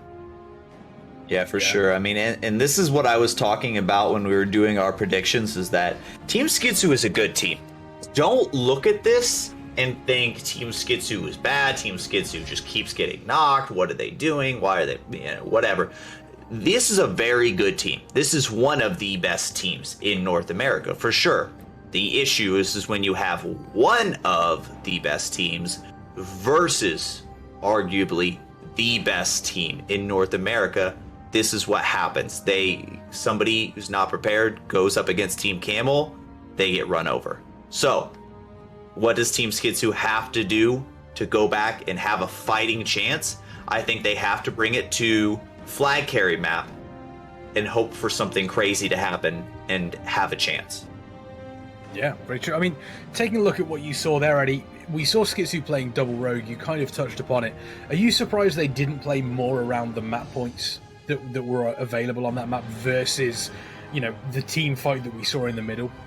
Yeah, definitely. If you know you're struggling in team fight, you just need to attack the enemy bases, because then the team fight will have less players and you won't wipe. It's simple math. It's so Skitsou, they could have utilized the double rogue composition more, I would say, especially if they from the early get-go ink both defenders from Team Camel. They only had a Guardian, they only had a Rogue, right? So as soon as those Stilfers are shown, as we spoke about previously, you allow yourself to ghost your bases, because now you can track all enemies and you can put a lot of pressure on them. And it's always harder to defend a base than to attack it. And that's due to the fact that if you're in a 1v1 and defending, you can't use your trinket to survive. You'll most likely just get ninja cap with CC. So I hope they would change it up a bit more. Maybe Skitsou will call for the help of a druid as well, so he's not just alone sitting at a rogue base while his team is dying. I think that will help him a bit more. Yeah, well, I mean, we'll have to wait and see. Eye of the Storm, obviously the first time that we have seen that map, and we spoke about just how effective those knocks were, and Team Camel doing a great job, specifically not only with the knocks bundle, but the synergy in identifying the healers. Because we saw the healers, we saw a couple of we saw the hunter, we saw the warlock getting knocked, but those healer knocks are so important for them, because you lose one healer and it's not just like a little rot of the healer going down over 25-30 seconds. It's instantaneous. The moment they get knocked, not only are they definitely dead, but they're out of range for heals, and just the amount of pressure that puts on the opposition team is massive. Yeah, I mean, the thing is when you get knocked, it's an additional hardship on your team, because not only are you now dead, you now have to res. Now you've got to wait at least 5-6 seconds for your character to float to the bottom, die, then release, then res, then get back, only to get knocked again. So don't get me wrong here. I definitely think that Skitsou have a chance, right? But I think that in order for them to have a chance and them to take it, they're going to need on Twin Peaks, which we see that the next game is going to be on Twin Peaks. So this does favor Skitsou a little bit. And so I think this is that 1 in 100 chance, right? And the best analogy I can put is, if anybody loves Doctor Who out there, Doctor Who put it best, is when you have a 1 in a million shot, you stop thinking about the million ways you can lose, and you start thinking about the one way you can win. And the one way that I think Skitsou can come back and win is somehow get a kill on that FC. Get him to use his Incarn. Soon as he picks up, get a random bolt, random convoke, random something in the middle of the map, take the FC out, get the quick cap. Right, so Twin Peaks, Warsong Gulch, anything can happen. These are a little bit crazier, a little bit more nail-biter maps. So this is where you have the possibility to take out Team Camel. Yeah, the option is available for them. We do see them heading over to Twin Peaks here. Obviously a fantastic look at the map. I'm not sure exactly how this map is going to look once we get into Dragonflight, the new expansion. Maybe they'll take, the Dragonflights will take a little bit of an exception to that windmill that we do see on the Horde side. We will have to wait and see. But Team Camel 1-0 up against Skitsou here. Team Camel, if they win this, they advance in the winners bracket. Skitsou needs to win this to take it to a game number 3. If they lose, they do drop down to the losers bracket. It does look as though we have I Love My Cat and Bangkok are there, obviously on those Guardian Druids, as we expected. The only difference that I'm seeing really in these, we do actually see a mage. We see a mage on the side of Skitsou, a frost mage there. How do we feel that's going to play in the opening of this match here, Eddie?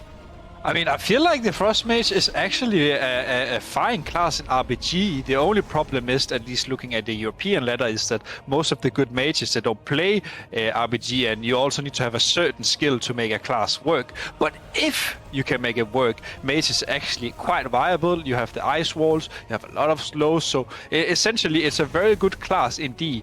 Now, I will say that I would actually have liked for Skitsou's team to play double rogue on this map, and the reason why is the way that you can use double rogues on these open maps. You can literally, essentially, if you split the map in half, you can have one on each side. That means Skitsou can wait back, force the enemy tank Incarn, and then the other rogue, Peekaboo, he could have helped his tank, and when the enemy tank is using Incarn, he's running straight into the other rogue. Does that make sense? So you basically split the map and have a rogue on each, and always have a lot of control. They didn't opt into it. I think they're opting into a triple DPS lineup with DK, Warlock, Mage. At least that's what it looks like. I don't know about you, Bandor. What do you think here? Is it Mage D or O? I think the mage is going to be kind of what, if you remember what Tachi did, the DK, right? Where Tachi's specialty, and this has always been the way that he works, is his specialty is being annoying. His specialty is being toxic, especially to the enemy team, so that way he's able to put those chains of ice out. He's able to disrupt, and that is what I foresee this mage doing, to where the enemy team's just like, oh my gosh, this mage, he won't stop slowing me, he won't get off of me, I can't cross the map. And that's what I think, and now we'll see, the game will show, but I think we see this frost mage gonna play maybe in the middle of the map to kind of stop anybody offense from going, just slow the enemy's gameplay and give your team those valuable seconds. So more of a defensive player, yes, but not necessarily sitting on his FC. Yeah, speaking of sitting on FCs, we see Bang here sitting on the flag, just waiting until I Love My Cat gets into a decent enough position.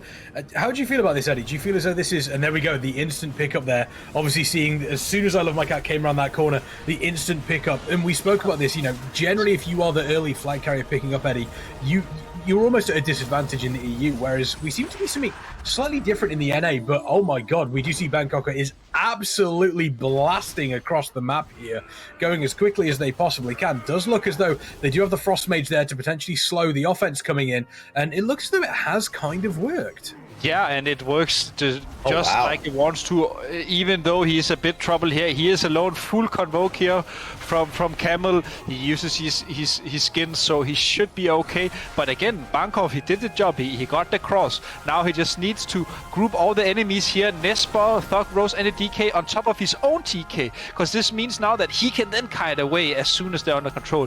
With the death of Skitsou here, it seems like that Skitsou's team are getting neutralized in their offensive push on I Love My Cat here, and Bangkok, he's not getting into the base right now. It looks rough. He needs to coordinate with his team. He needs to get away, and I don't think this is the correct way to run, honestly. No, he's taking so much damage right now. His entire team is in trouble. He's got 2 stacks. He could go down right here. Team Camel takes 1 cap. Immediately gets gripped up. Ray, aka I Love My Cat XO, is going for a fast cap here. Yeah, you can see immediately gets gripped up, so he can, He wants to get across the map as quickly as they possibly can. We see Thug Rose moving over here, potentially to try to intercept I Love My Cat going across here. But once again, you know, relatively solid here from Team Camel. They picked up the flag first, and they were able to hold on to it as much as they possibly could. So it does seem as though it is an interesting setup. And Bangkok are moving across.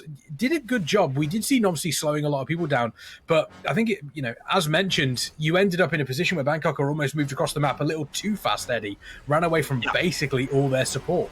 Exactly, and that's the fine line you run as a tank, right? He wants to kite away, but if he sees that both the enemy Rogue and Boomy is missing, maybe he's running straight into them, right? It's the classic tank mistake. You think you're gone, but in reality you're not. You're just running into them. Now we see that Team Skitsou here, they actually managed to find I Love My Cat. I Love My Cat did get away though, so that's good for him. If he can get the re-stealth, it is even better. They are slightly ahead, but he opts to pick it directly. And honestly, for Team Skitsou now, they need to put every weapon in the arsenal straight onto I Love My Cat here, and just have... He doesn't go for the flap.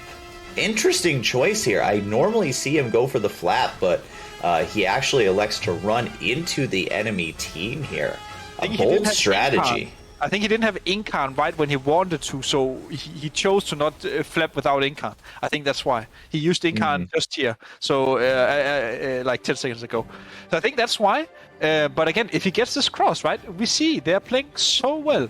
Skitsou is the only guy missing, but he knows that he's going to be fine, because he has a Boomy back in his D, right? So, and yeah, we see Veng actually, he hasn't picked up yet.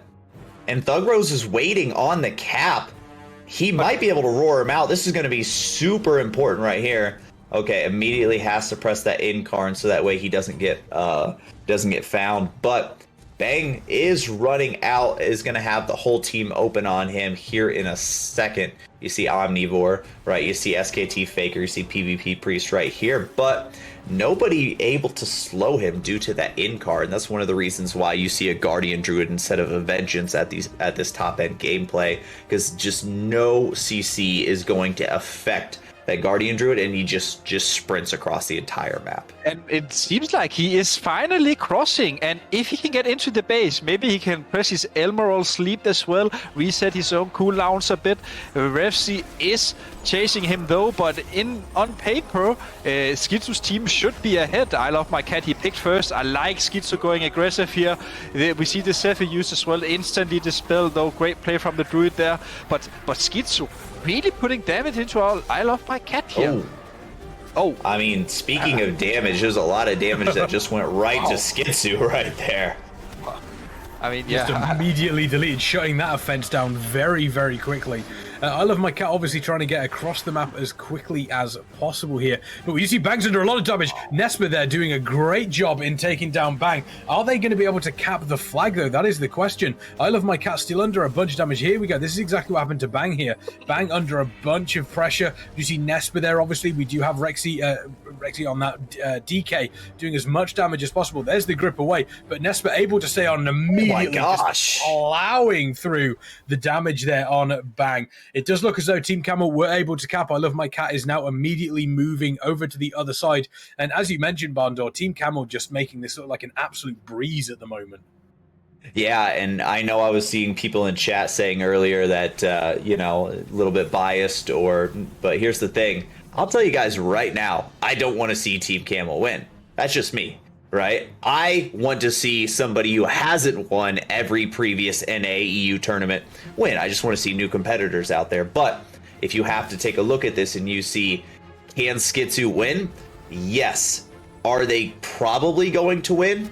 No, something crazy has to happen. They have got to pull something out, right? Team Camel is just so dominant.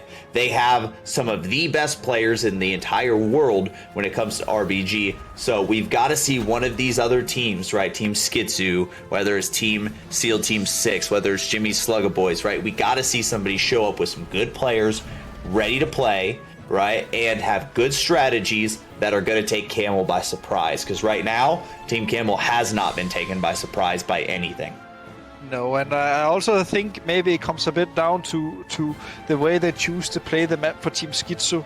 Now, initially having Rogue helping tank picking is fine, but it's completely useless if the enemy team already has the flag, because that means, as we saw when I Love My Cat was coming back to the flag spot, he has no Incarn, he has nothing. Imagine if Skitsou were there from the start, opening on him, because Skitsou's tank Veng, he is still picking late, and he's always using Incarn, regardless if Skitsou is there or not. So Skitsou being there essentially gets cancelled out by him just using Incarn and running, right? So it would have been way better for Team Skitsou if they actually sent their rogue onto the tank who picks first.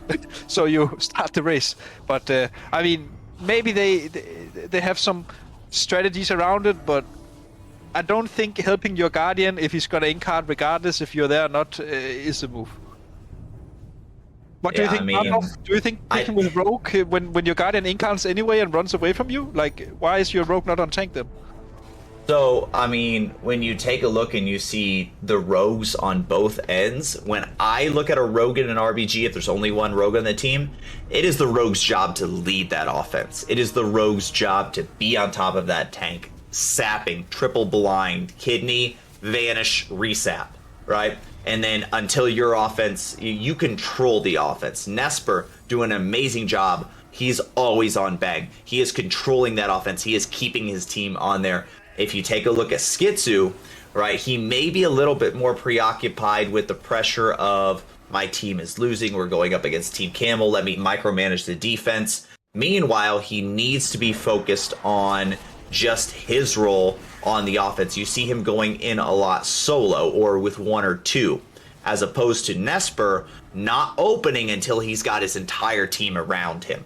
So that's just a little bit of things that I'm noticing with these rogues. Nesper controlling CCing until his team is there. Skitsou not waiting for his offensive team to catch up and still going for the kill anyways.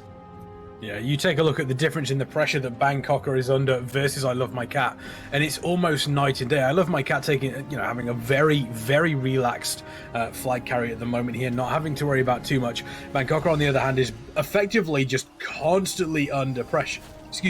Under pressure, doing everything that they can to stay alive, and the team doing everything they can to keep Bangkoker alive as well. Does look at those, they are going for this kiting strategy. They don't want to get caught out of bear form, though. If they get caught out of bear form, it is all over. If we could potentially switch over to I Love My Cat, if that is an option, I'd love to see exactly how different that is as well. Just to see how different the the time that they are having, and Bangkok are just getting deleted by a convoke from Thug Rose. That is brutal to see him from Thug Rose, and the immediate cap coming in. That was from coming in on the blind side. The convoke button, the big red button for the druid was pressed, and my word, we just saw Bang just get absolutely deleted. Here we go once again, keeping an eye out. He sees the druid coming in. Bangkok sees the druid and turns around and goes, I'm getting away from that, and then just does not happen. Look at that. Thug Rose coming in, Thug by name, Thug by nature. Thug Rose deleting Bangkok. Team Camel taking this victory 2-0 here in this best of 3 in the upper bracket. They move on. Skitsou dropping down to the lower bracket. Eddie, that was almost illegal. Very well played from Team Camel here, especially Camel himself. What we saw him when he was playing Boomy, he was always trying to get the maximum output out of his Convoking Khan. So how do you do that as a druid? Well, essentially you want to create a position where the only guy who's in your line of range when you're convoking is the tank, or at least the guy you want to kill. And you can do that in many ways. You can do that by simply outranging everyone else besides the tank, or for example you can root beam the healer, which means that your convoke won't hit him. And what we saw was he's just laying in wait, waiting for Bang to overstep, and it happened not once but twice. And this is the hard thing, right? Bang, what he needs to tell his team is the only problem he has is the Broke and Boomy. If they are shown, he's fine. He can always kite, he can always run. But if one is missing, he's in big trouble. And I think that they just kind of lack that last bit of coordination, because they clearly had around 5 people in defense, and that's enough to assign one for each class. So essentially you can go like in many sports where you do man to man, right? You both call one man and then you have your role. And I feel like they kind of need that if they want to win these flag maps. At least they need to control the enemy offensive way more. Yeah, that convoke was absolutely brutal. I think the one thing, we, as Eddie mentioned there, you need to keep an eye out for where the rogue is, for where the druid is, and we actually saw Bang just turn around and start to go up there, and I believe that they probably saw Thug Rose at the top and went, nope, not dealing with that, and unfortunately, they just did not get far enough away because that convoke came through and just ripped Bang to shreds. Yeah. No, that's a panic, press every button you can. The issue is from Team Camel, the coordination was there. You saw his priest was right next to him. I believe he had Pain Sup on off cooldown. He could have used Pain Sup. The thing is, Revzy immediately with the grip into, I think, the asphyxiate, into the silence on the priest. Priest got to just sit there and watch his tank die. That it was the coordination coming from Camel and Revzy just to take down that tank, and the tank didn't have any way to save himself from getting one shot in that situation, and it was just Team Camel capitalizing on a great opportunity right there.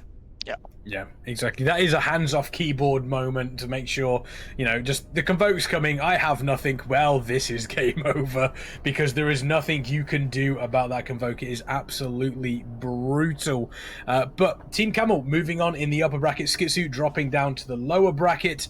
I do obviously want to give a shout out, obviously, to the fantastic people that have donated so far. ! Crowdfunding in the chat. You can donate directly to this tournament. If you want to see more of these RBG tournaments in the future, you want to see more Method Mayhem, then make sure you are donating to that. Obviously, ! Crowdfunding. There is a minimum prize pool of $2,500, but anything that you donate goes directly on top of that. So if you want to keep supporting these players, you want to keep supporting these tournaments, that is the way to do it. And not only that, but any subscriptions during this event to the Method channel also means that we will add $2.50 on top of all of that as well. So once again, whether or not it's through donations or subscriptions, they all aid the players that are effectively doing everything they can to win this tournament here.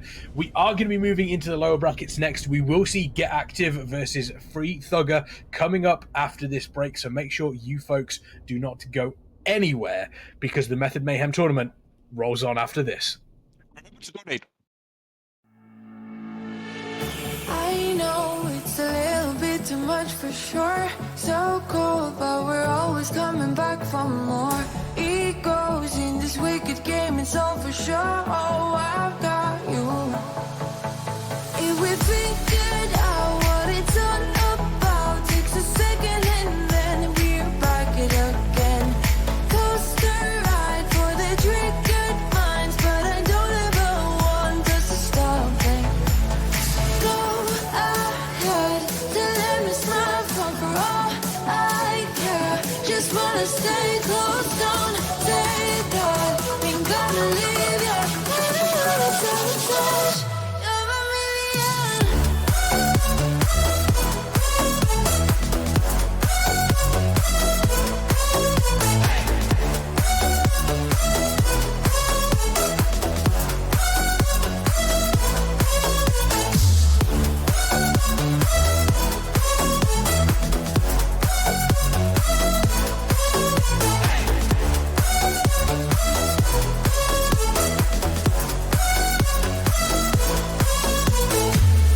Explode every time you go and slam the door.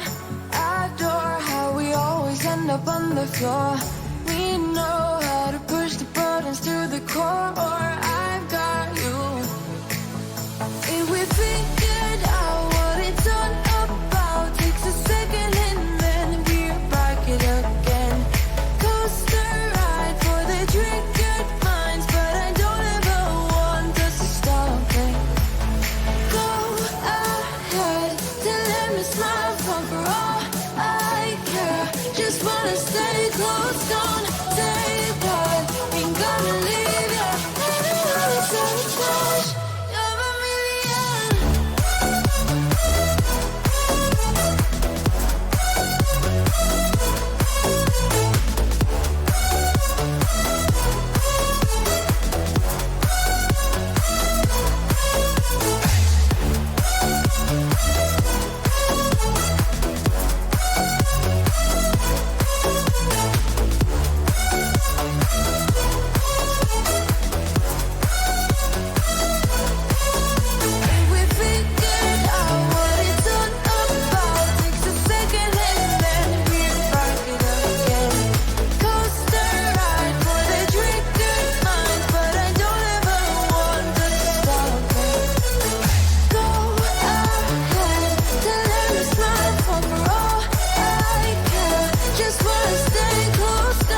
What happened to us? What happened to all the love we always took for granted? Are we stranded? Is it too late? Is it too late to color feelings that have faded? Complicated.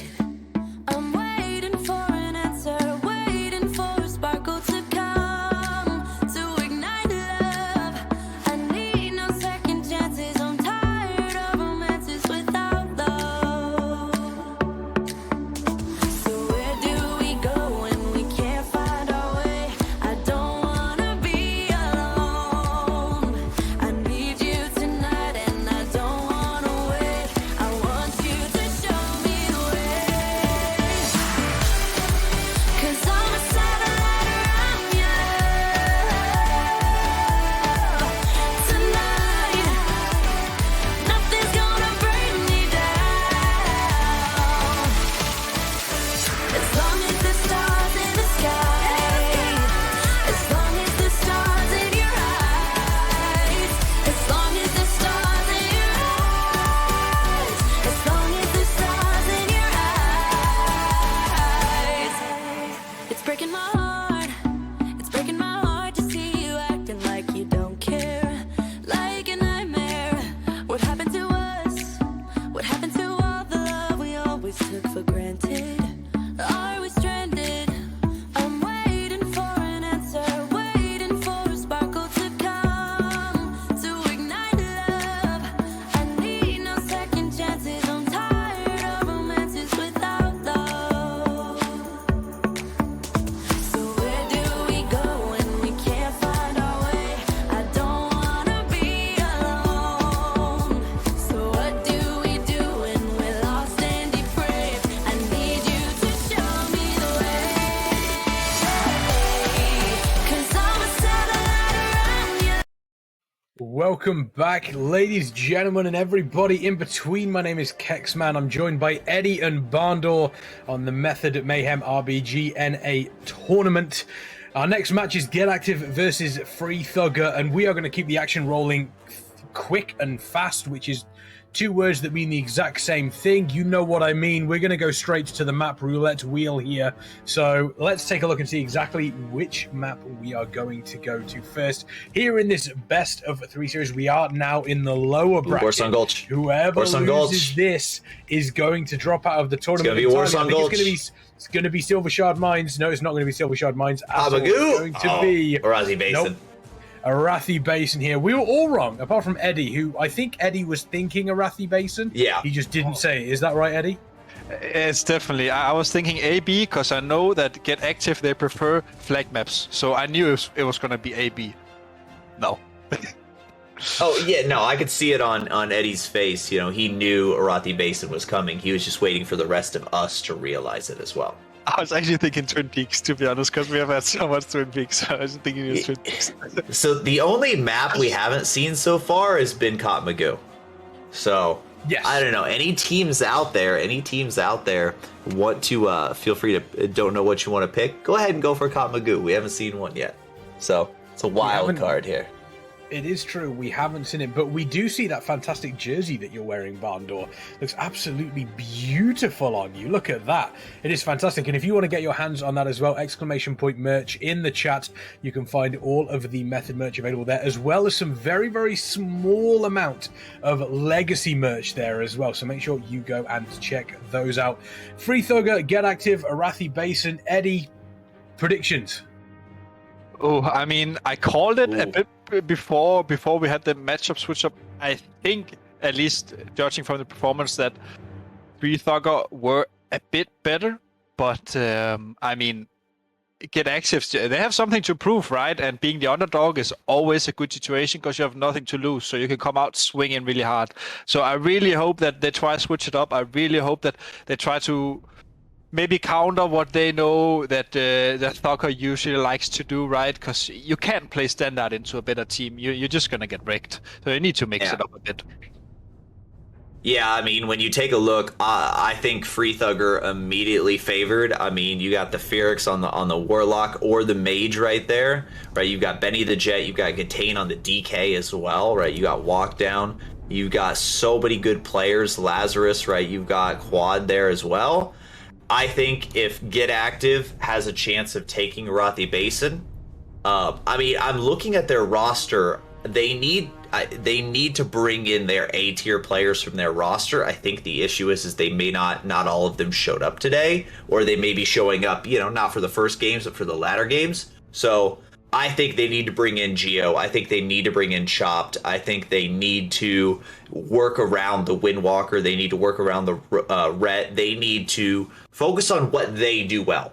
What this Team Bina, Team Get Active does well, they one-shot people. I've seen it, trust me. They one-shot people. You don't have enough time to react. That Windwalker, Ret, the damage, they have great synergy, and they're able to just absolutely annihilate things. And so what they do is when you accidentally, right, one-shot a healer, and then all of a sudden you pressure down a Warlock, and then you just win the team fight right there. So if Free Thugger, if Get Active wants to come back, stay alive in this tournament, they're going to need to put the A squad in, and they're going to need to go for the kills. Did you just say if they accidentally one-shot a healer? As if you've never been Windwalkered before, have you? No, but the term accidentally is if teams are not wanting to one-shot healers. Like, oops, sorry, I one-shot the priest. I do apologize. Didn't mean to do that.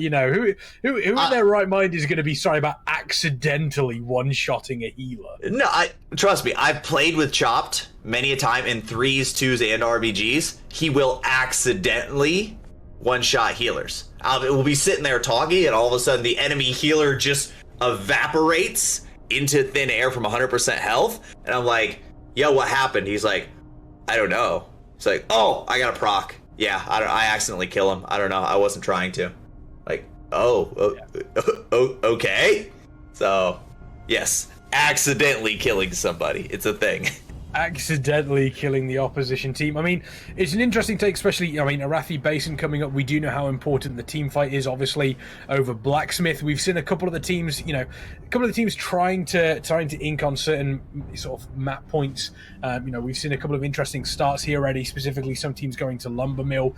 Do you feel as though this is going to be one of those maps where both of these teams are going to try and look at sort of splitting the team fight, maybe going for these inks on mines, maybe going, obviously for Lumber Mill, or do you feel as though Blacksmith is going to be the key focus for both of these teams?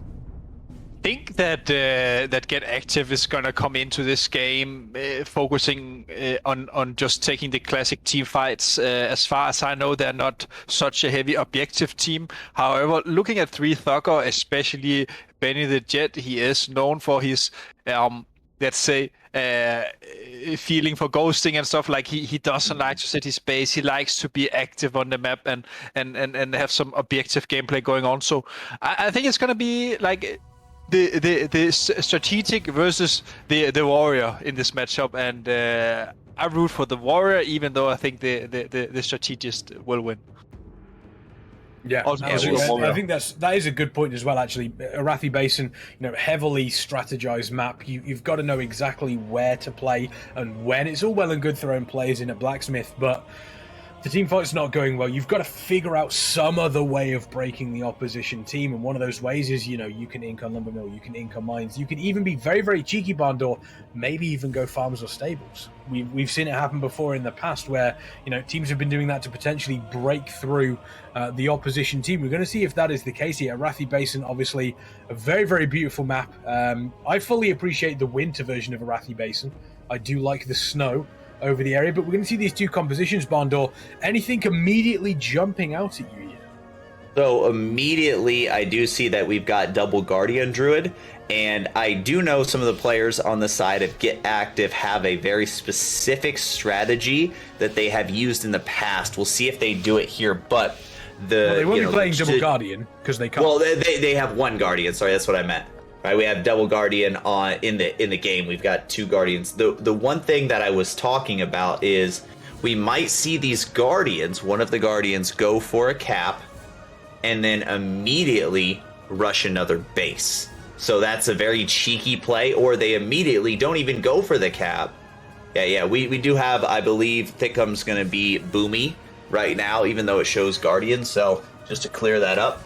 but we do see that Walkdown getting a bomb. Are they going to ninja BS? Oh, and Radkey, Roddy Radkey over there goes and spins it very well. Good for him, making sure they don't get a free cap right there. But They did get it. wait, they did get it. Yeah. They did get it.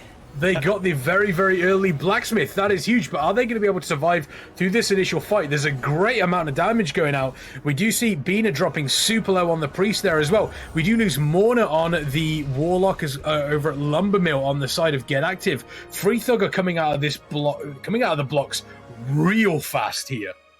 Yeah, not just fast. They're coming out blasting, and they're blasting big balls into Bina, sending her back to the graveyard now. Wow.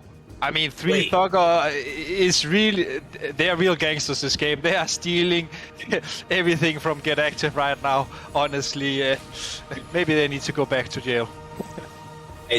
Wow, yeah, no, take a look. 4 cap immediately coming out of Free Thugger, right? Kapala, 4-lock, right, doing decent damage over there as well. Looks like Kapala going to be holding it down over there in his base. But I don't know, Eddie, how mentally draining is it? How bad is it for the morale when it's 1 minute into a tournament and you are down 4 caps to 1? It feels not just bad, it feels really bad, and honestly, I'm not sure quite how it happened. I mean, sure, the BS one is acceptable, I guess. Even though I feel like that Radke should have been able to essentially stop the speed cap. Usually it's not the Alliance side that speed caps Blacksmith, but I guess today you learn something new. Now, for Get Active to get back into this map, I mean, we spoke about it earlier and I'm gonna mention it again. Right now, Three Thugger is defending with 4 people off the map, at least 3 on Stables, LM and GM. So for Get Active to get back into the game, they need to put pressure on a central base, which is BS, get BS, and then take the fight to an off base such as Mines. And that's the only way they can really do it. They just need to get the kills rolling, honestly.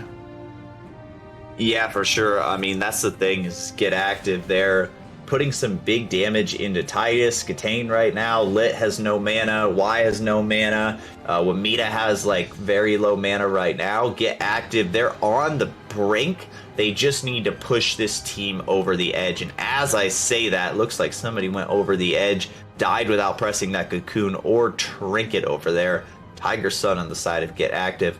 So we immediately see Fist Druid potentially going for a ninja, right? We've got, he roots the pet so he can't get spun, but he's going to get opened on by Benny the Jet. Amazing float by Benny the Jet. They came over there in stealth. Benny had no idea they were coming there. That's just his awareness telling him they're hitting an off node right there. I need to float. Immediately, the moment Fist Druid and Justin open up, Benny's there. Now, he's dead right now, but he served his purpose. He stopped the initial fast cap. He stopped the 1v1.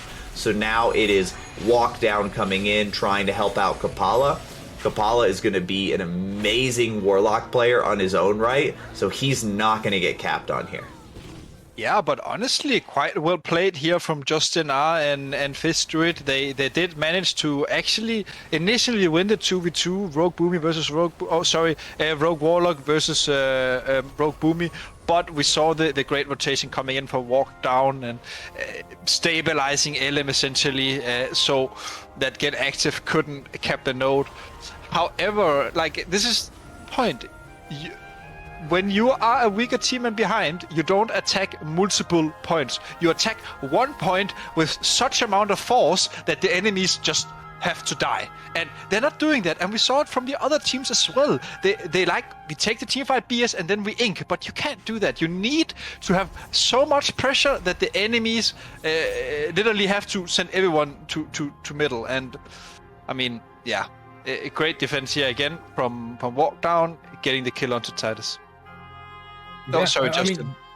And one thing to point out, we do actually see, it looks as though they were very, very close to getting a cap there. Tiger Sun not quite able to convert it over. But the interesting thing is, as mentioned, you saw 3 players defending Lumber Mill. You saw 1 player defending Stables. Walk down going for the 5 cap. It looks as though they might be able to get this. They do still need to make sure that they are defending Blacksmith as well at the moment. Get Active going hard there. But it does seem as though the numbers game, even though Free Thugger are losing numbers in Blacksmith, they're losing numbers across the board. Get Active are just... Get Active, I do apologize. They're trying to push as hard as they possibly can, but they're just not winning this team fight. They are not winning this team fight at all in any way, shape, or form. They are doing everything they can, and it looks as though they are slowly but surely able to push Free Thugger off this Blacksmith, but they are not able to turn that into a capture here. And is the 5 cap going to come in from Free Thugger here, Eddie? I mean, with the conversion of farm here, if it managed to cap over for the Alliance will have secured this victory in the bag. As of now, they probably already have the first map. The base will turn here in 10 seconds, and with that, they're going to get around 25 points per tick. And, I mean, that's just spells doom. As we see now, boop, boop. Yeah, I mean, we already have players from Team Get Active that have left the game, so they're just going next. That's what they're doing. They know this game is done. They're not going to focus on it. They're not going to dwell on it. They're going to go back to the drawing board, and they're going to see what they can do next, what map they need to go to, what are their strengths, what can they play into. And definitely Arathi Basin going to go towards the side of Free Thugger. And... a very commanding lead right there, I will say. A very commanding lead that just from the start, 4 cap within the minute. The game was essentially, won within the first minute. So, Arathi Basin not going to be... Yeah.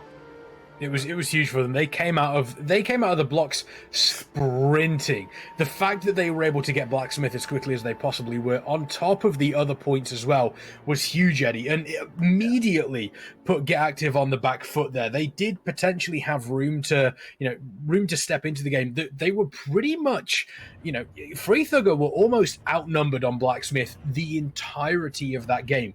Yet they were able to hold it throughout everything Get Active threw at them. You've got to say that, if you're Get Active, you need to do some waking up, because this next map, you do have map choice here. You need to make sure you make the right choice, because if it goes like Arathi Basin, it could be pretty horrific for you. Yeah, Get Active definitely needs to get active going into the next game. So, I mean, honestly, I would like to, when we get the replays here, I would like, if we do get them, I would like to see what happened in the initial opener. I don't understand how the DH who's running to BS is not the first on flag. It's very, very weird for me how the Alliance managed to get the speed cap. Maybe the Druid was playing Tiger Dash or something. I would like to see the replay at least, and what happened at the other nodes. I mean, at GM, they only had a tank. 1v2, it's fine, he loses it. But LM, I mean, there's in no way that you should lose every single point that you are attacking. Like, at least then, if you are in a struggle, then you shouldn't match the enemy 1-1. Maybe you should match him 1-2, or at least so you get a base instead of losing everything. Yeah, I mean, with what you're saying is when you're creating a strategy for Arathi Basin, you understand that the whole point is to get 3 bases from the start. So you've got your 1 guaranteed base, Stables Farm.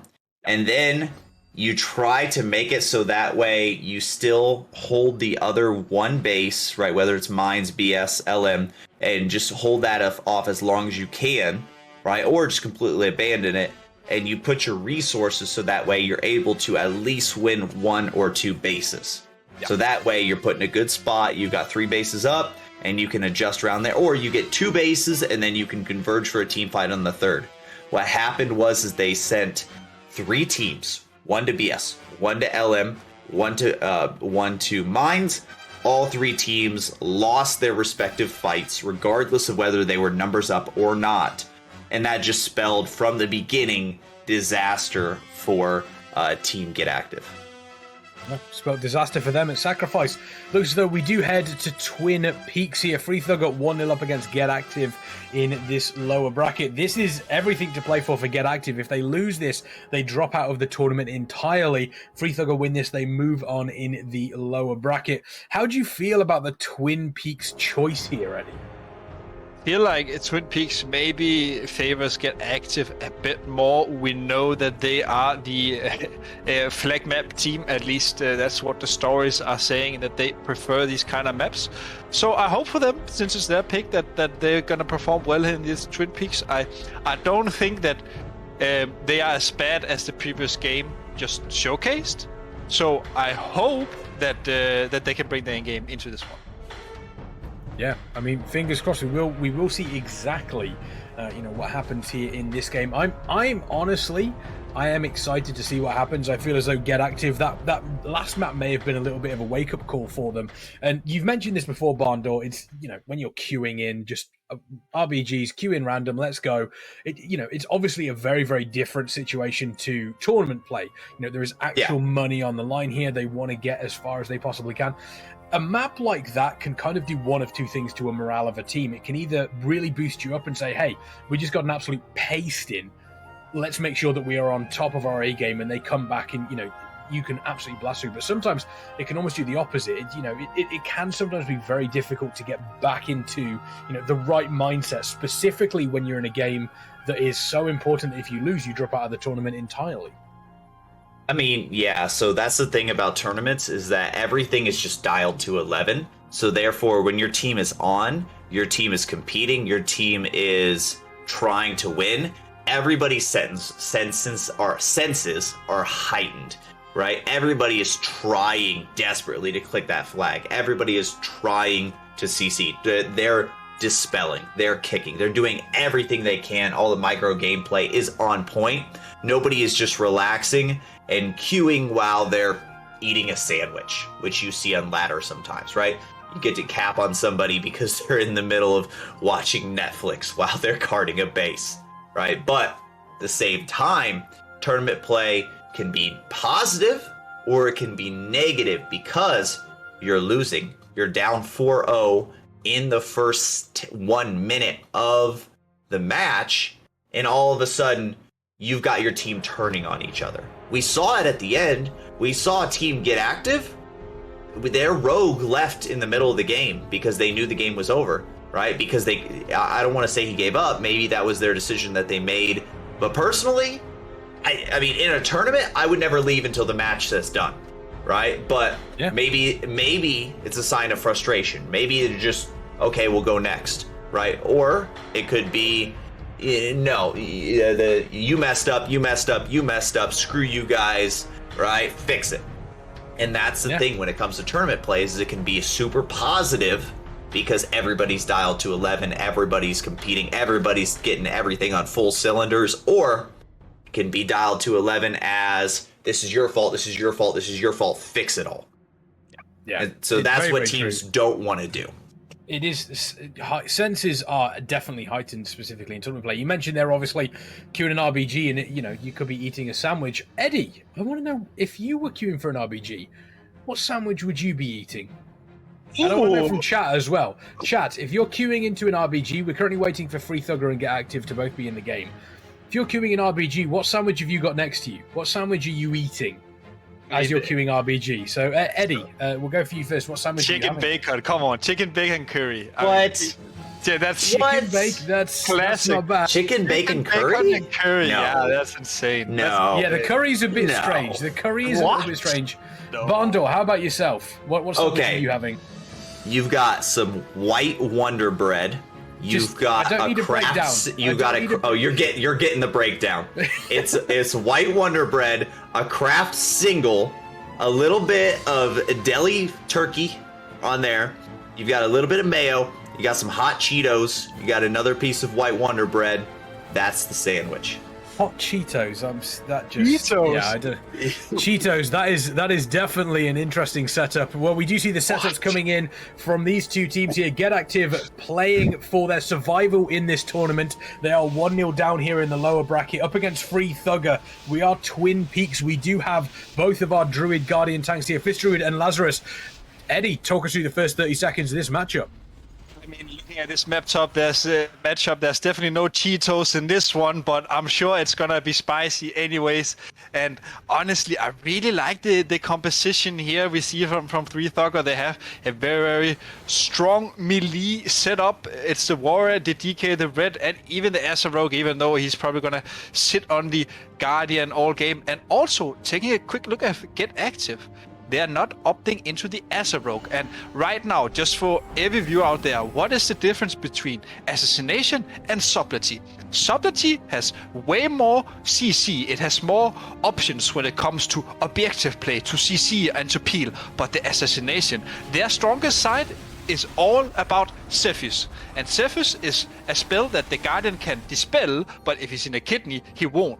And this is why we see Asa Rogue so much, because if they catch the Guardian alone, without a dispel in range, he can nearly one-shot himself just in that kidney. Oh, Geo just gets immediately just 100-0, dies without pressing bubble. This is that Ret Paladin that we were talking about possibly subbing in here. Now we do see, on the side of Get Active, that they have the Demon Hunter here, which when you bring a Demon Hunter on a flag carry map, his initial job is to try to pull the enemy team out of stealth, but Radkey not waiting back with his Rogue. When I play Demon Hunter on this, I want to kind of wait back with the Rogue. I don't sit there and team fight with everybody else, because you want to get that in card, right, Eddie? You want to get that in card the moment he picks up and potentially have a kill. Yeah, definitely. I mean, you can play it two ways, right? Usually the DH is going to use his eyes after like 30 seconds to see if he finds the tank. If he can't find the tank, then it's, does he go team fight or does he fall back to his Rogue? I would argue that going team fight should be okay, since if you have the Asa Rogue waiting back, that should on paper be enough to force Incarn unless he gets outplayed. But I definitely agree. I think the Demon Hunter's role is majorly just to try and find the tank, which you implied. Yeah, we see obviously Lazarus and Fist Druid here. Once again, these Guardian Druids. And the interesting thing is, we've spoken previously on these tournaments in regards to the difference in what some of these players decide to do. Some players decide to go for the kite strategy. Flap is one of the best spells in the game. I don't want anybody to tell me anything different. It is an absolutely fantastic ability. But yeah, we do see teams, different strategies. Some teams prefer to go for the kite strategy. Some teams do prefer to go, obviously, for the face tank strategy. Face tank strategy does seem to be working better for pretty much every single team that we have seen here. Fist Druid getting caught out in the open there, though, so that is super unfortunate. Lazarus still taking a bunch of aggression coming from Radkey on that Demon Hunter, but looking as though they're able to get away quite clean. They need to be careful that they don't end up running away from their own support here, but Fist Druid dropping really, really low there, having to make sure that they are currently keeping themselves nice and healthy, but immediately grip back. I believe it was the DK that gripped Fist Druid back once again. This is going to be a long walk for Fist Druid, Eddie. It's going to be the waddle of death. Lazarus goes down. He's gonna end. Yeah, but even with the kill here on Lazarus, I think the heavy offensive team onto Fist Druid is just unsurmountable. Look, he has no cooldowns left. This is the last kidney. He's probably going to drop. Oof! He manages to survive, but again, what wall do you have left? The grip back into the enemy team here, and we see Benedict yet here. I think next kidney is gonna spell trouble. Well, Bina doing an amazing job of keeping Fist Druid alive right there. Looks like Walkdown is going to run ahead and go ahead and get that pick, make sure he doesn't get that fast cap. Fist Druid getting a little bit scary there with 3 stacks right there, drops to 1% health, and the only healer, Bina, doing a great job leading that team from the captain's chair and leading that team from the healing. But Walkdown getting that Ray right there, Ray of Hope, so they don't go down. Very good play by Lit. Justin R doing everything he can to open onto Walkdown. Wants to stop the swap. This is on Lazarus. Does Lazarus get the swap? Will they get the return? There's a lot of pressure. There is a lot of pressure. I can't believe that Fister had actually made it across the map with the amount of damage that they were taking, but it looks as though they have done a great job in getting across there. Bina playing a great part in making sure, obviously, that Fister is staying alive here. They do want the swap here, but it doesn't look like it's going to be coming in. Lazarus is slightly behind. It looks as though the call was made for Walk Down to just get out of dodge because of the sheer amount of damage that's coming through. Lazarus doing what they can to catch up. Are we going to be seeing the drop here? But immediately the prison going over to Lazarus. Walk Down is dropping really, really low here. Are they potentially going to sack that to move it over onto Lazarus? It has been dropped, it's been returned, and they were able to. It wasn't picked up by Lazarus there. Fantastic play coming in from Get Active here, doing everything they can to stop Lazarus getting that flag, and it has worked perfectly for them. Yeah, I think honestly there Lazarus, he should have pressed Incarn when they tried to go for the swap. He did press Raw, but on his Raw he got feared by the Warlock, getting feared away from the flag when they were trying to swap. So to counteract this, I think if you can see here, Lazarus, he presses Raw, he's gonna get feared here by the Warlock. And honestly, right, no, it's a warrior fear, but honestly, if he has Incarn up, this will look different. Now, I like the idea from Walk Down, as you mentioned, Kicksman. He knew that they were fighting by the circle half. He's not gonna get the swap here. It's better just try cross yourself and hopefully your tank can connect. Sadly, I mean, they didn't get it, but the game is still young. 5 minutes passed, and I mean, the pressure's onto Lazarus again.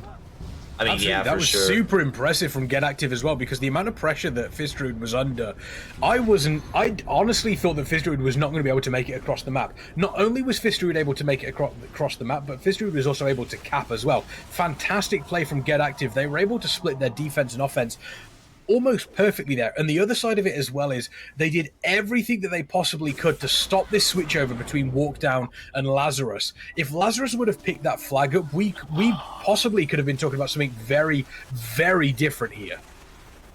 I mean, yeah, when you take a look at the potential, right, Lazarus was in the driver's seat as far as like their team has honestly, you know, had the momentum in the very early start of this matchup, but now all momentum is on the side of Get Active, and you can see that reflected by this Demon Hunter gameplay here.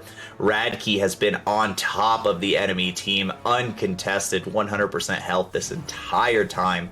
They just have not been able to wipe the offense from Get Active. And Free Thugger, even though they took the first game, are showing, you know, they're on the back foot a little bit here. Lazarus taking a ton of damage. We gonna see another Convoke.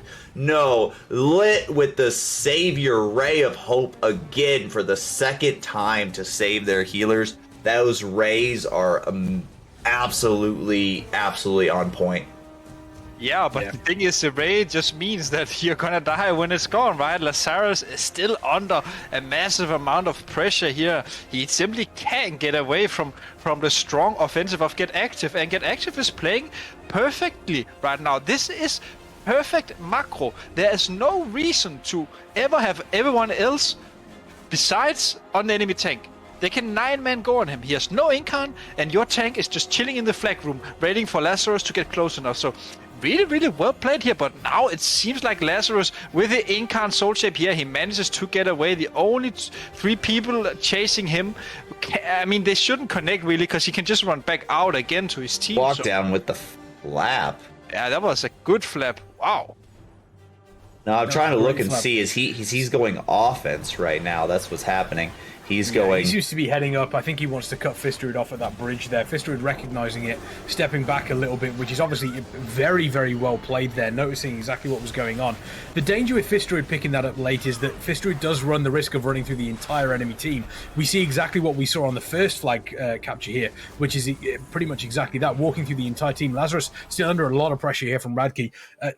The offense on the side of Get Active has stalled slightly. There's a slight stall on the side of Get Active. We do see Thickums coming in there with Radke. It does look as though they are in the enemy half of the map, though, so Get Active still in a position to potentially take this one. Fistruid has been able to escape pretty much everybody here. We do see a little bit of damage coming back down, seeing if they can take down Walk Down at that point. Doesn't look like it has happened. We do see the Monk coming back in, and Fistruid looking as though they're relatively comfortable here. Only 2 stacks, so nothing that a Guardian Druid cannot handle. They do need to keep eye on Walk Down, though, because if Walk Down is able to pop that Convoke at any point, and we do see Fistrud get caught out in the open, it could be super dangerous. But out of the 2 tanks, Eddie, at this point, you've got to say that Lazarus is under the most pressure. Definitely, it seems like Lazarus is under a lot of pressure right now, but we see Fizdruid as well using all his last cooldowns here as well. The same for Lazarus, he just has his skin left. Incarn about to come up though, so that's a good timing for Lazarus here. He can start kiting again, as we mentioned. They are still only at 3 stacks, and the speed reduction starts at 6, so he should be fine for now. But Fizdruid, again, it's the same position, just behind his own leaf hut. A lot of enemies on him, and him struggling to get away, but with that soul shape, he seems to at least get a breather now. Oh, he's getting the Emerald Slumber right there. Does get interrupted by Gatane. Great play by that DK to grip him back. Big shields coming out from Fizdruid. Going to be that silence on that Convoke to make sure he's got no heals coming. This is where you wanted to see big damage coming out from Freethugger. This is where their offense was going to connect. But the defense on the side of Get Active has shown their stripes right here. They immediately pushed the offensive team right from Freethugger off of their tank, and their tank's going to be just fine right now. Yeah, Lazarus just chilling, setting up shop there, nice and comfortable. But at the same time, Get Active, they currently are in the lead, so Freethugger are going to have to sort of really start to make steps into actually getting some pressure over onto Fizdruid. It does look as though we do see them moving across the map here, but at the moment Fizdruid surrounded very, very heavily. This is almost like a 9-man defense here. They know that they are ahead. They know that Freethugger have to take advantage of this. The only problem is that on the side of Get Active, they do have the ability to get across the map quite quickly. Obviously, Thickums can stealth over. Radkey, obviously, very, very quick with the jumps over there. We can see Tiger Sun moving over, so it looks as though we do have a small offensive team moving over on the side of Get Active to see if they can take down Lazarus. On the other side, we do see, obviously, Fizdruid looking relatively calm here, has a large group around him defensively. At the moment, out of these two teams, I would say that Get Active definitely have the advantage, Bundle. Oh yeah, for sure. I mean, we've got 7 stacks coming up, so this is the Warsong Gulch, this is the Twin Peaks, right, specialty. 8 stacks, 9 stacks, 10 stacks, anything could happen. You saw it with Team Camel before. The random Convoke just comes out of nowhere and one-shot somebody. It almost happened earlier. Fizdruid taking a ton of damage right now, sitting in that bubble, doing everything he can with that barrier to stay alive. That's going to be a big damage reduction right there, getting gripped out of it as well. Fizdruid is in so much trouble. 8 stacks right now. His offense has to connect to Lazarus. He can't hold on to this forever. Shadow Rift comes out. It connects to nobody. Fizdruid, oh my gosh, that's the Shadow Rift they're looking for. That was a 4-player Shadow Rift right there to save Fizdruid. Amazing gameplay coming out from Morna.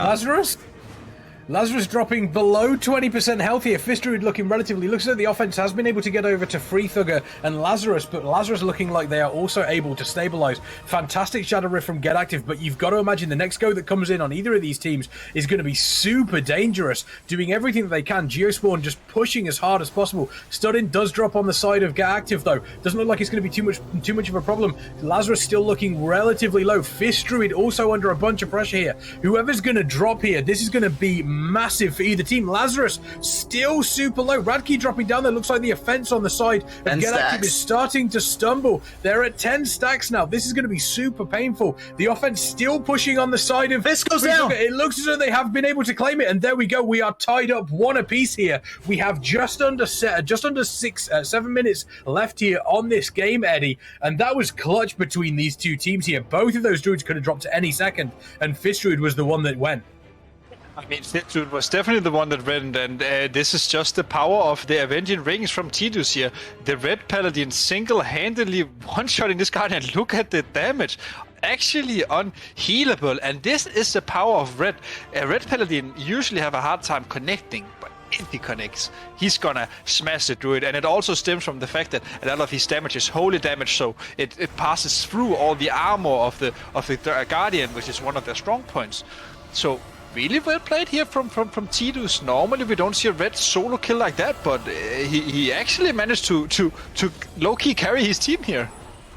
Yeah, for sure. I mean, that's the same thing we've seen in a lot of these matchups. Is the reason you bring a Ret in a Warsong Gulch at Twin Peaks is because their kill potential. You pop bubble, you run at the enemy flag carrier. They can't peel you. and they can't stop your damage. They have to press the Ray of Hope. They have to press, the Tranquility. They've got to press everything they can.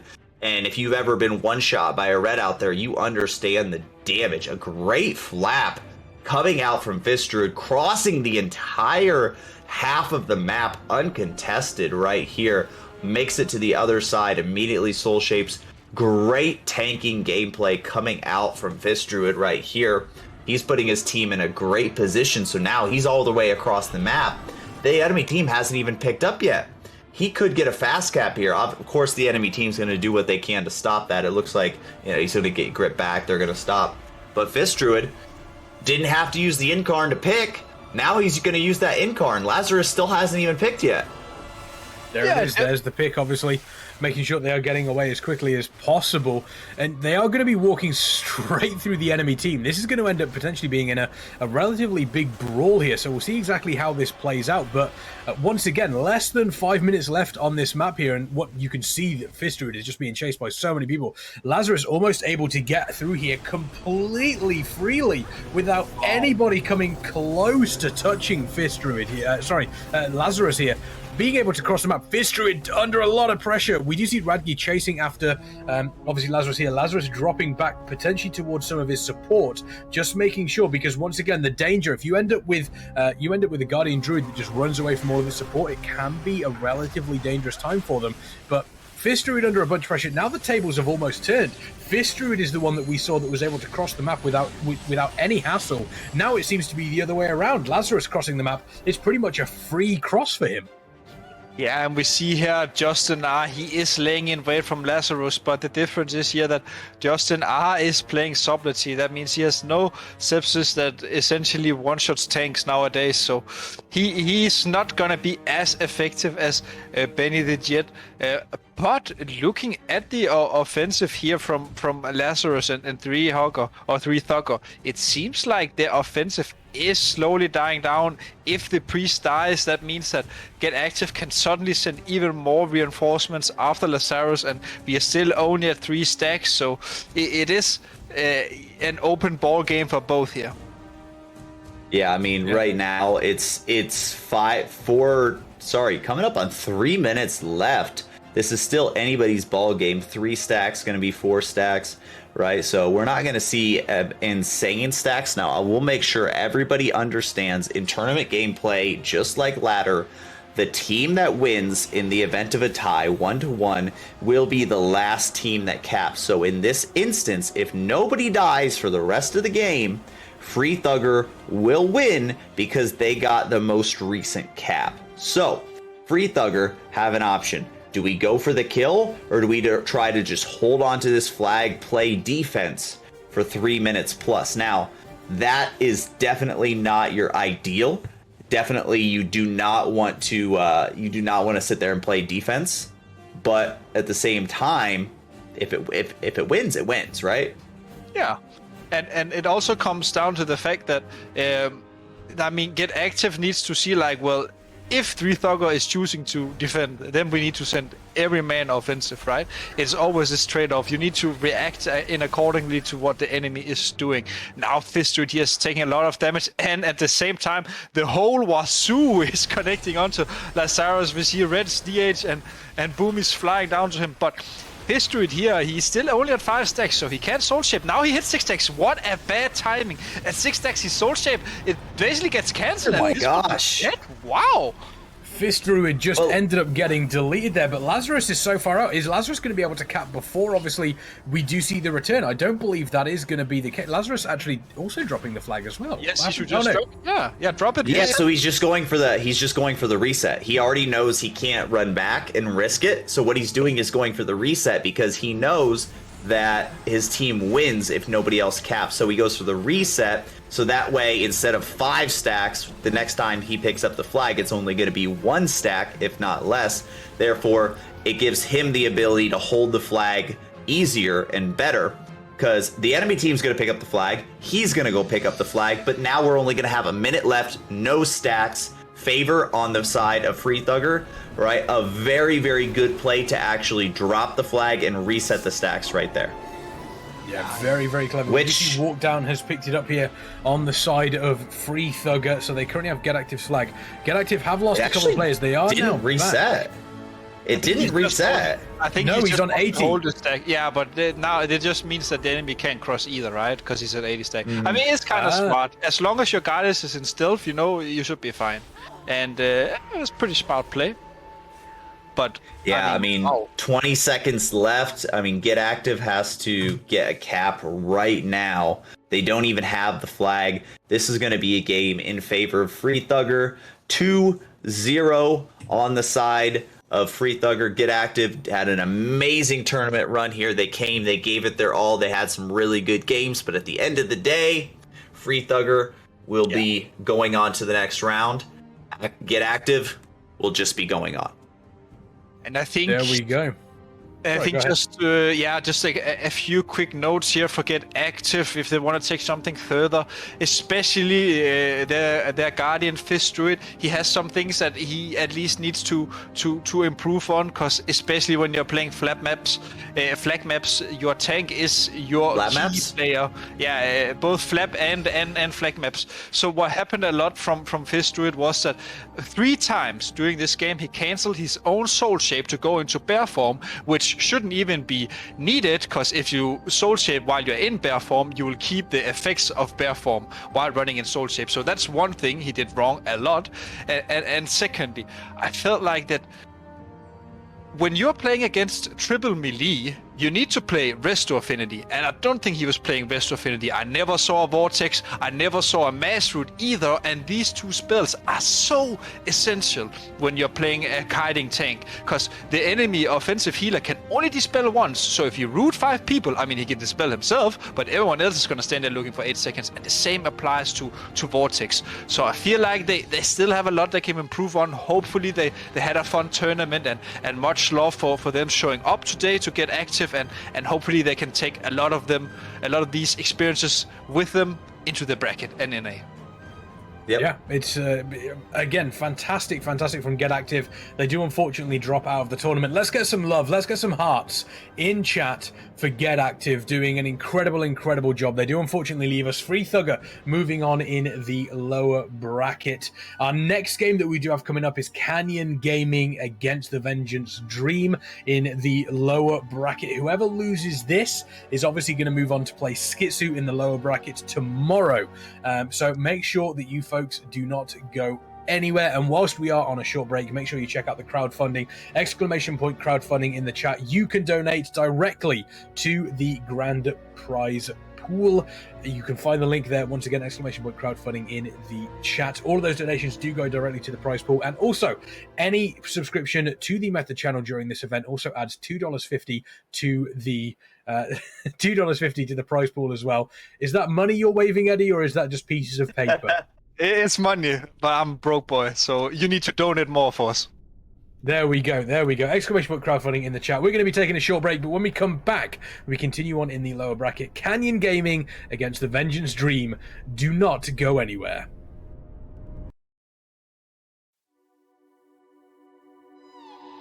What happened to us?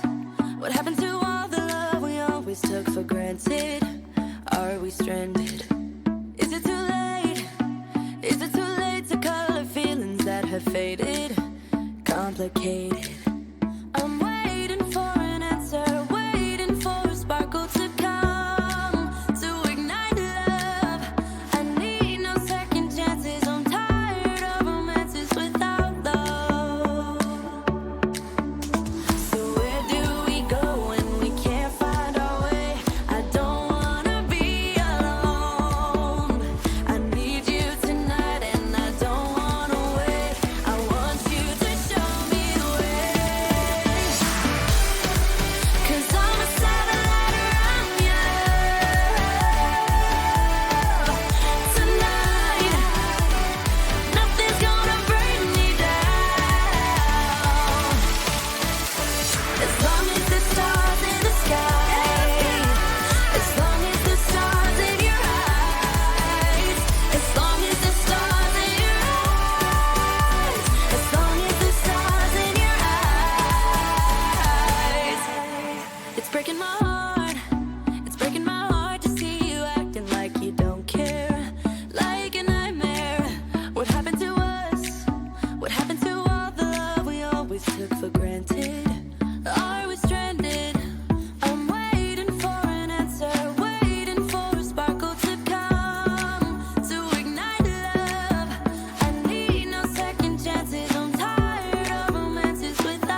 good at pretending.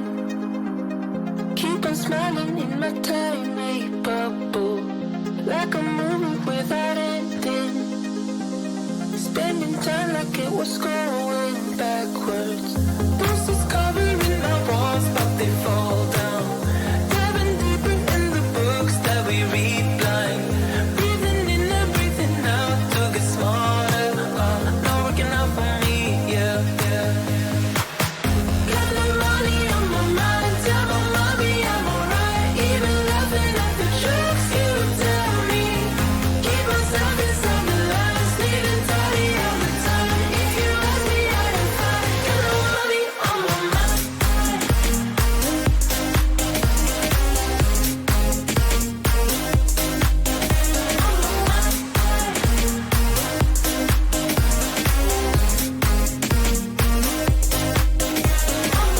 Repeating patterns like the others.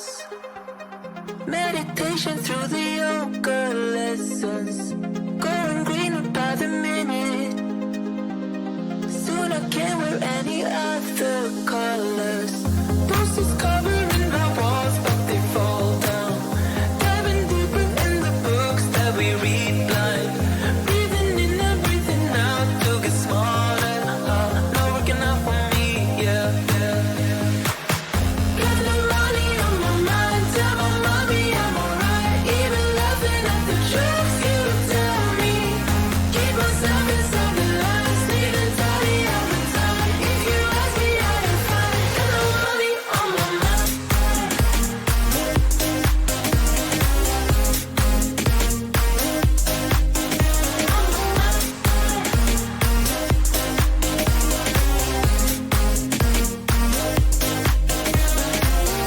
Don't you worry about me. If I keep feeling like I'm missing something, don't you worry about me, yeah. Don't you worry about me.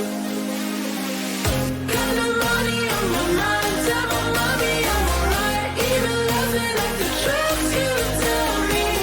Keep myself inside the lines, needing tidy all the time. If you ask me, I don't find. Got no money on my mind.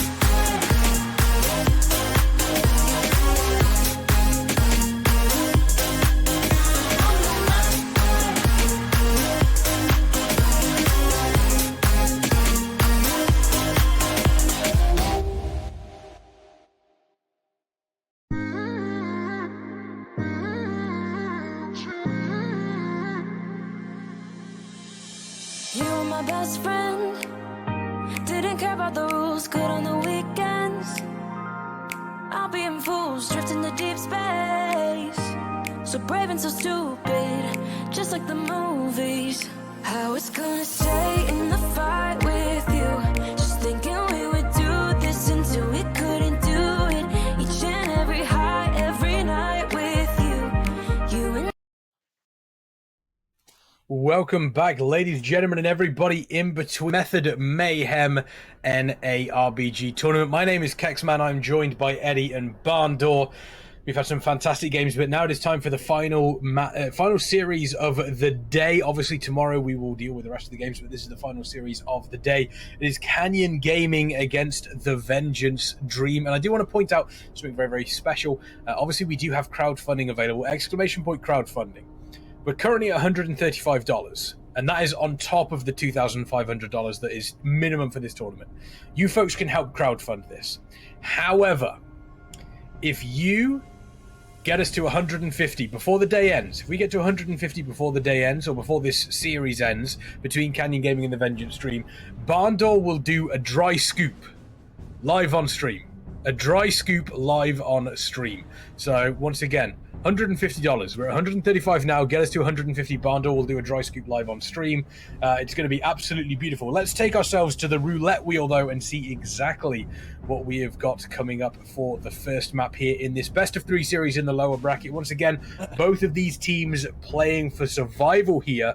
Whoever loses this drops out of the tournament entirely. Let's spin that wheel and find out what we get here. Eddie, quickly, what are we getting? Kabagoo. Temple. They're both saying Temple. It's not going to be Temple. It's Oh, absolutely Eye of not the gonna be Storm? Temple. It is going to be Eye of the Storm, though. It's going to be Okay, Eye okay. of the Storm here between Canyon Gaming and the Vengeance Dream. Now, one thing that you mentioned, Bondor, previously, that Vengeance Demon Hunter, Eye of the Storm, the opportunity Yep. to throw Yep. people off the edges. Is that something that they are going to take advantage of? Absolutely. So what you're gonna see, as long as they play this the right way when it comes to the Demon Hunter, is they may have the Demon Hunter running at bases. So here's the thing. Even if the Demon Hunter doesn't throw somebody off and take the base, by having a Demon Hunter at your base, you not just trade 1-for-1 when it comes to, right, you're at a base and then they have to have somebody at that base as well. Now they have to bring a second person to your base or a third person because you're a Vengeance and your self-healing is insane, right? And so that way you actually trade yourself for numbers up. You could only have committed one player or one resource to a base, to the enemy team's base, but you could have the enemy team commit 3 resources to your base, or to that base. So when you trade 1 for 3, that means they're down in middle, or the other base is left one or ghosted. Therefore, it puts your team in an advantageous position, right? You try to always put yourself in a numbers up situation, exactly what Eddie was saying before. So if you can get the Vengeance at one of the enemy nodes, and you can get 2-3 players there, then they have to choose. Do we commit extra resources for the Vengeance, or do we have the possibility that the Vengeance is going to throw somebody off and get that ninja cap? So how do you play it? How do you respond? It'll be interesting to see exactly what Canyon Gaming do to respond here. Yeah, very true. And one thing that we've spoken about before, Eddie, you've mentioned it, is being, is being reactive, or, reacting to certain things, or being proactive.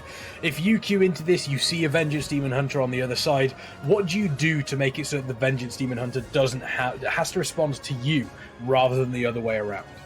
Actually, for me, it is quite simple. If you see an enemy Vengeance Demon Hunter inking your base, a good thing is just to match it with your own Demon Hunter, and that could just be a Havoc. The reason why I'm saying this is, if the Demon Hunter is inking, that also means that they have one less in the team fight, so you can afford to allocate a guy to just follow this Vengeance Demon Hunter around, and usually using a Havoc is a strong case here, because the Havoc will eventually win that 1v1. Now, there's a lot of shenanigans going on. Let's say if they're inking the Rogue, for example, and the Rogue is then shown, and that means you can now go to your own base and take the 2v2. Now, we can see this happen. But in general, I would say if you see a Vengeance, you just assign one guy to him and follow him around. It's quite simple, actually. Yeah, very, very easy for them to be able to take care of that Vengeance Demon Hunter, but we're going to have to wait and see. One of the important things, obviously, is, we've spoken about it, Nox in Eye of the Storm, knocking them off. And I believe it was yourself, Eddie, during one of the breaks, you mentioned that there is actually a difference. There is an advantage to playing, one of the factions over the other if you are specifically looking for those Warlock Nox. Yeah, and that is the Horde side that has a great advantage. Now, when we see the usual placements of the Portal Rifts is on the Alliance side, you place it... Oh, I love that skybox. Oh, that's... Sorry. I'm sorry. That's just beautiful. I love that right there. Yeah, it gives good flashbacks to Netherstorm. If you all remember back in Burning Crusade as well, flying around there and looking at the skies, that was amazing. And of course, Blizzard, they always have had great cinematography. It's just sometimes you play on so low settings you can't see it. Yeah, very, very true. It can happen. But here we go. We do see they do have the Vengeance Demon Hunter, I believe. Feral, that seems to be a UI bug. Feral is probably going to be playing Boomkin here. Michelangelo, she is going to be on that Demon Hunter. Let's see if we do see an attempt at an early flag capture. We have seen them before in trying to see if they can get them, but let's wait and see exactly what happens here. It doesn't look like that is going to be the case. We do see Michelangelo there doing everything they can to get as much distance as possible here, seeing exactly what they can do, but first 30 seconds, Bondor. It did backfire a little bit, but yeah, tell us, walk us through the first 30 seconds here, Bondor. So, first 30 seconds, I actually see... Wait, who is that? Who is that? Is that Grip already on the enemy side? Is he trying to stop the cap over on Okay, so I want to pay attention to the bottom right. Pay attention to no. Okay, they did not stop the cap. Right, we've got 2 bases capped from each side. So now we just pay attention to the team fight here. So we've got Blue Muna, who. Oh, what are we seeing here? Okay, we actually have some healers committed over here on the side. We've got a little side battle going on, right? And Talio goes down with Bubble still available. I think Talio got knocked, so Canyon Gaming being a victim of the first knock right there. And we see Grip going down as well. Is that a Shadow Priest? Yeah, I was about to mention it. The Canyon Gaming opting into the Shadow. Now, the reason why, at least we see this in Europe, is that the Shadow, he usually inks the Guardian. That means that the Guardian will eventually need help, but the Shadow in some situations can actually 2v1 now. It looks like Kevin is struggling a bit here, but the idea is fine. You ink him to force people out, and Shadow's really good in these skirmishes. Demon Hunter is playing Havoc, by the way. Yeah. Their Demon Hunter is Havoc. That's good. Yep, just so everybody sees it. Is Feral playing the Guardian then, do we think? Yes. I haven't seen... Oh, there's the Rift. Got nobody. Oh, Emery's getting... Ooh, so close. So close. Oh, nope, that's not a knock. That's just flying in the air. No, that's just flying. That's a different direction there. But honestly, the Halley ramp getting gripped. Okay. But Emrys could have been knocked there. The angle was just slight off, right? Like, he was on the way out, but got saved by the bad angle, essentially, from the knock, putting him onto his own little ramp. But again, looking at the damage here going all into middle, right? We have seen a lot of knock. And then knock onto Resto. Muna is gone. That's going to be bad. That Resto Druid is very important for Team Canyon Gaming. And we do see, speaking of Team Canyon Gaming, they're attacking Blood Elf Tower 2v1 right now. Caliph, there's the bomb. Gets pulled out. Oh, almost. He got the crowd? No. Did he get it? Are they able to get it? I don't think they were able to get it. They didn't cap it. No, they did not cap it. Oof. Michelangelo getting deleted with the Convoke. No, they get it here. They get it here. The reset. They kill him. No, he's still got the spin. No. He's still got the spin. Yeah, they didn't had no quite get damage it. It was left for him. close.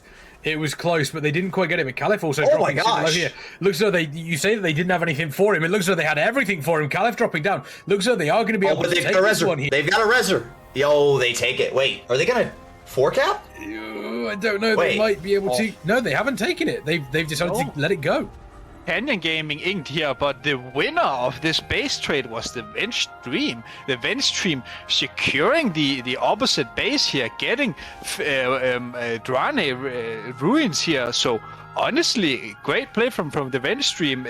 Really lucky a bit, maybe that Caliph managed to hold his base there in the end. In my eyes, that should have been lost, especially when he got the reset and he was off stun DR. Honestly, they could have kept it there, but that's another story to tell. But honestly, well played from the Veng Stream here, getting a base.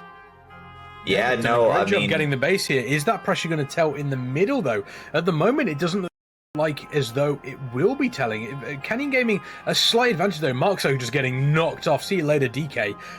That is super unfortunate. But again, it looks as though they've managed to take that base, but at the same time, they've also managed to maintain a relatively solid presence in mid here. Is part of that due to the Demon Hunter floating around? It's not quite a Vengeance Demon Hunter, Bandor, but that Havoc Demon Hunter could potentially cause some real issues. Well, so when you take a look and you see what's going on with this Demon Hunter, this Demon Hunter is very rarely playing in the team fight. Demon Hunter is doing what Demon Hunters do best, especially on Eye of the Storm, is they are floating and they are everywhere on the map. You can't keep up. You've got to allocate somebody to track the Demon Hunter's movements. Otherwise, they're going to catch you on a weak side. And here's another thing most people don't know. Demon Hunters can jump across the gap from side to side without having to take these bridges over. You can double jump, fell rush, and then vengeful retreat back, and you can actually glide across the gap. Therefore, Demon Hunters are the absolute best class when it comes to floating on Eye of the Storm, because you can go from one side to another. Nobody in middle even sees you floating to the other side, and you get the base. Yeah, it looks like Shadow Rift. Have a rift. It doesn't look like it has worked out for them. Canyon Gaming slowly but surely looks as though they are starting to take control of this center area here, though. But External is just in the back there, just consistently draining life, consistently keeping everybody, everybody under aware, making sure they're aware that there is a Warlock there. Looks as though we do have an Ink, obviously, here on Draenei Ruins. Is this going to be enough here? We do obviously have Andy on that hunter there, doing everything they can. We do see the Shadow Priest here moving over onto on the Fel Reaver Ruins. Obviously not a fan of Kevin, but Feral is there to potentially stop that. Looks like they are able to do that. Is Canyon Gaming going to be able to take one of these maps away again? We do see Andy there doing what they can, but it looks as though SimJD is doing everything they can to keep them under control here. But once again, you do have obviously Michelangelo. She's coming in there. She's going to be able to keep that one obviously on the side of the Vengeance Stream. And so far, so good for the Vengeance Stream here, Eddie. Yeah, and honestly, I feel like that Canyon Gaming is not playing correctly again. I have mentioned this point many times, and I will gladly bring it up again. When you are base down, just secure middle and then attack a base. When they are inking here with Rogue Boomy, I mean, the Vengeance Stream knows they're missing, so they were already double defending the base. That means that base is not gonna get lost. So what I would love to see Canyon Gaming do is essentially put everyone towards middle, get the kills and the flag from middle. The healer with the flag then runs to your own Guardian, swaps that one, and everyone else goes for the base, which in this case would be Draenei, because the enemies would essentially spawn at the other side, and when you then attack Draenei, you send your rogue who is not defending because he lost his space to slow the healers, and then you have momentum, right? So you need to take these numbers fights and simply play around the map with your team. But I just feel like, I mean, it happens so much today, but people just, I mean, they want to Mistweaver got knocked. Yeah, he got knocked. Canyon Gaming has taken Fel Reaver though. Canyon Gaming has retaken Fel Reaver, so we're back to 2 bases apiece. But Caliph coming in here, obviously trying to see if they could potentially sneak something. We'll have to wait and see exactly what happens here. There is also the Feral Druid with the Boomkin with them as well. But Vengeance Stream currently with the lead in points. If it stays like this, Vengeance Stream will take this map. But it has been shown that Canyon Gaming can take some of these bases back. They're now back to 2 apiece. Are they now going to focus on this big team battle that is going on in the center here? Or are they going to continue to take out some of these extra little bases around the edge here? Bookmark, if you are in the Vengeance Stream's position, Canyon Gaming's position, how do you catch up points-wise as we see Emery's yeeted off the edge there? I mean, right now the Vengeance Stream, they just need to simplify the game. The only way they can lose if they either lose 4 flags in a row in middle or lose a base, right? So they just need to be very careful of what the enemies are doing, track all their stilfers. If they're shown, they can focus on the team fight. So right now, this is a game for Vengeance to lose. I mean, yeah. I mean, they're up 714 to 491 right now. There's a... Okay. We're trying to look. Kitty Paw doing a great job defending here against Hot Tub. We do see that Kitty Paw is solo sitting the base. It doesn't look like Kitty Paw is going to need... Oh, there's the big Convoke. Hot Tub is gone. No. Somehow manages to stay alive. Looks like Kitty Paw doesn't need help, but Grip is just going to float to make sure everything is good. I think this is Vengeance Stream's game to lose, exactly what Eddie said. I think Canyon Gaming, though, when they're on the back foot, they can't try to get middle and try to get a base. They have to commit. We either go for the base or we go for middle, right? There's no, like, you're already on the back foot. You're already losing. You can't attack 2 different points and expect to win both. You have to commit your resources to that one base or that one middle and hope that your resources there do better than the enemy's team.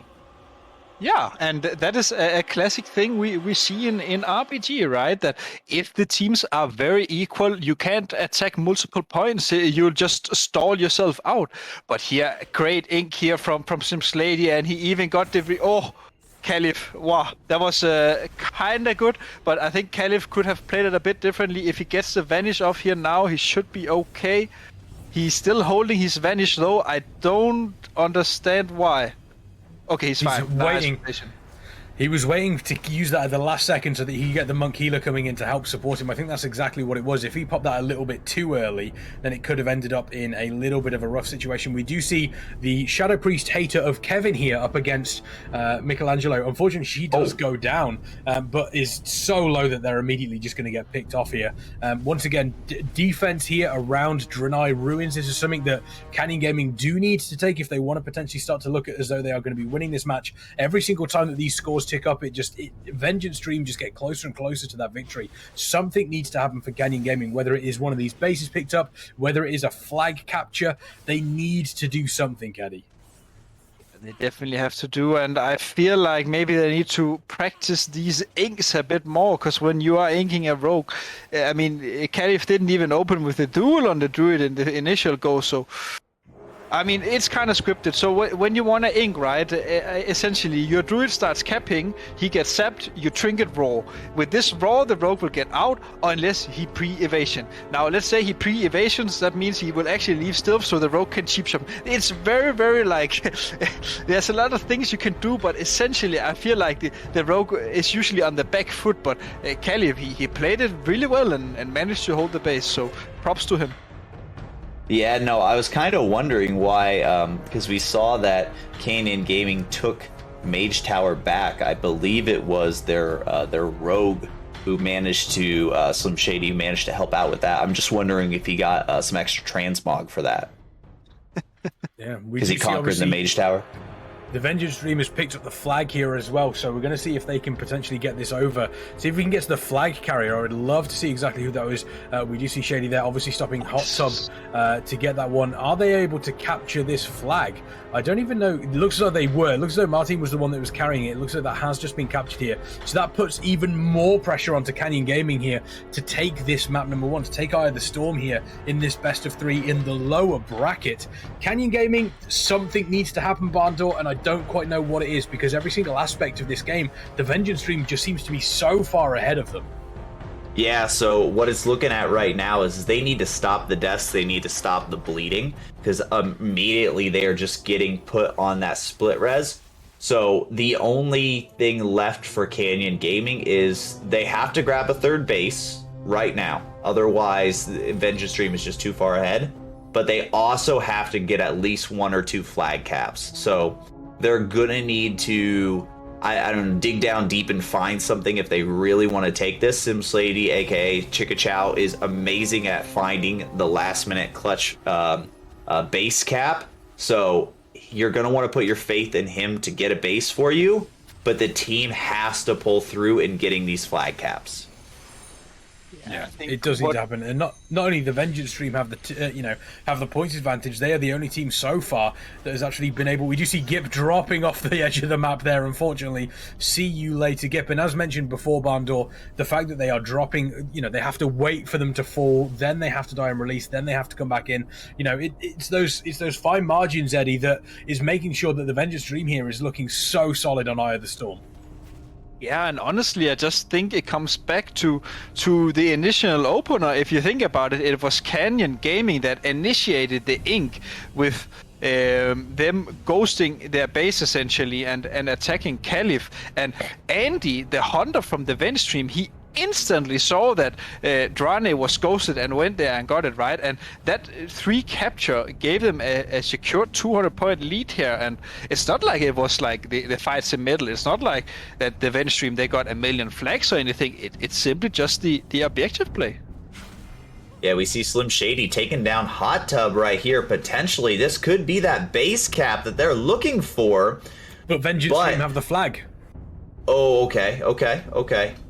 Well, if that's the case, flag. Vengeance Dream almost securing their victory by grabbing this flag right here. Right, what they're doing. And it looks like Canyon Gaming was just defending their own Mage Tower right there. So with this flag cap, Vengeance Dream is gonna go all the way up to about 1,430 points. Meaning this game, unless they get double capped on right now, is all but over.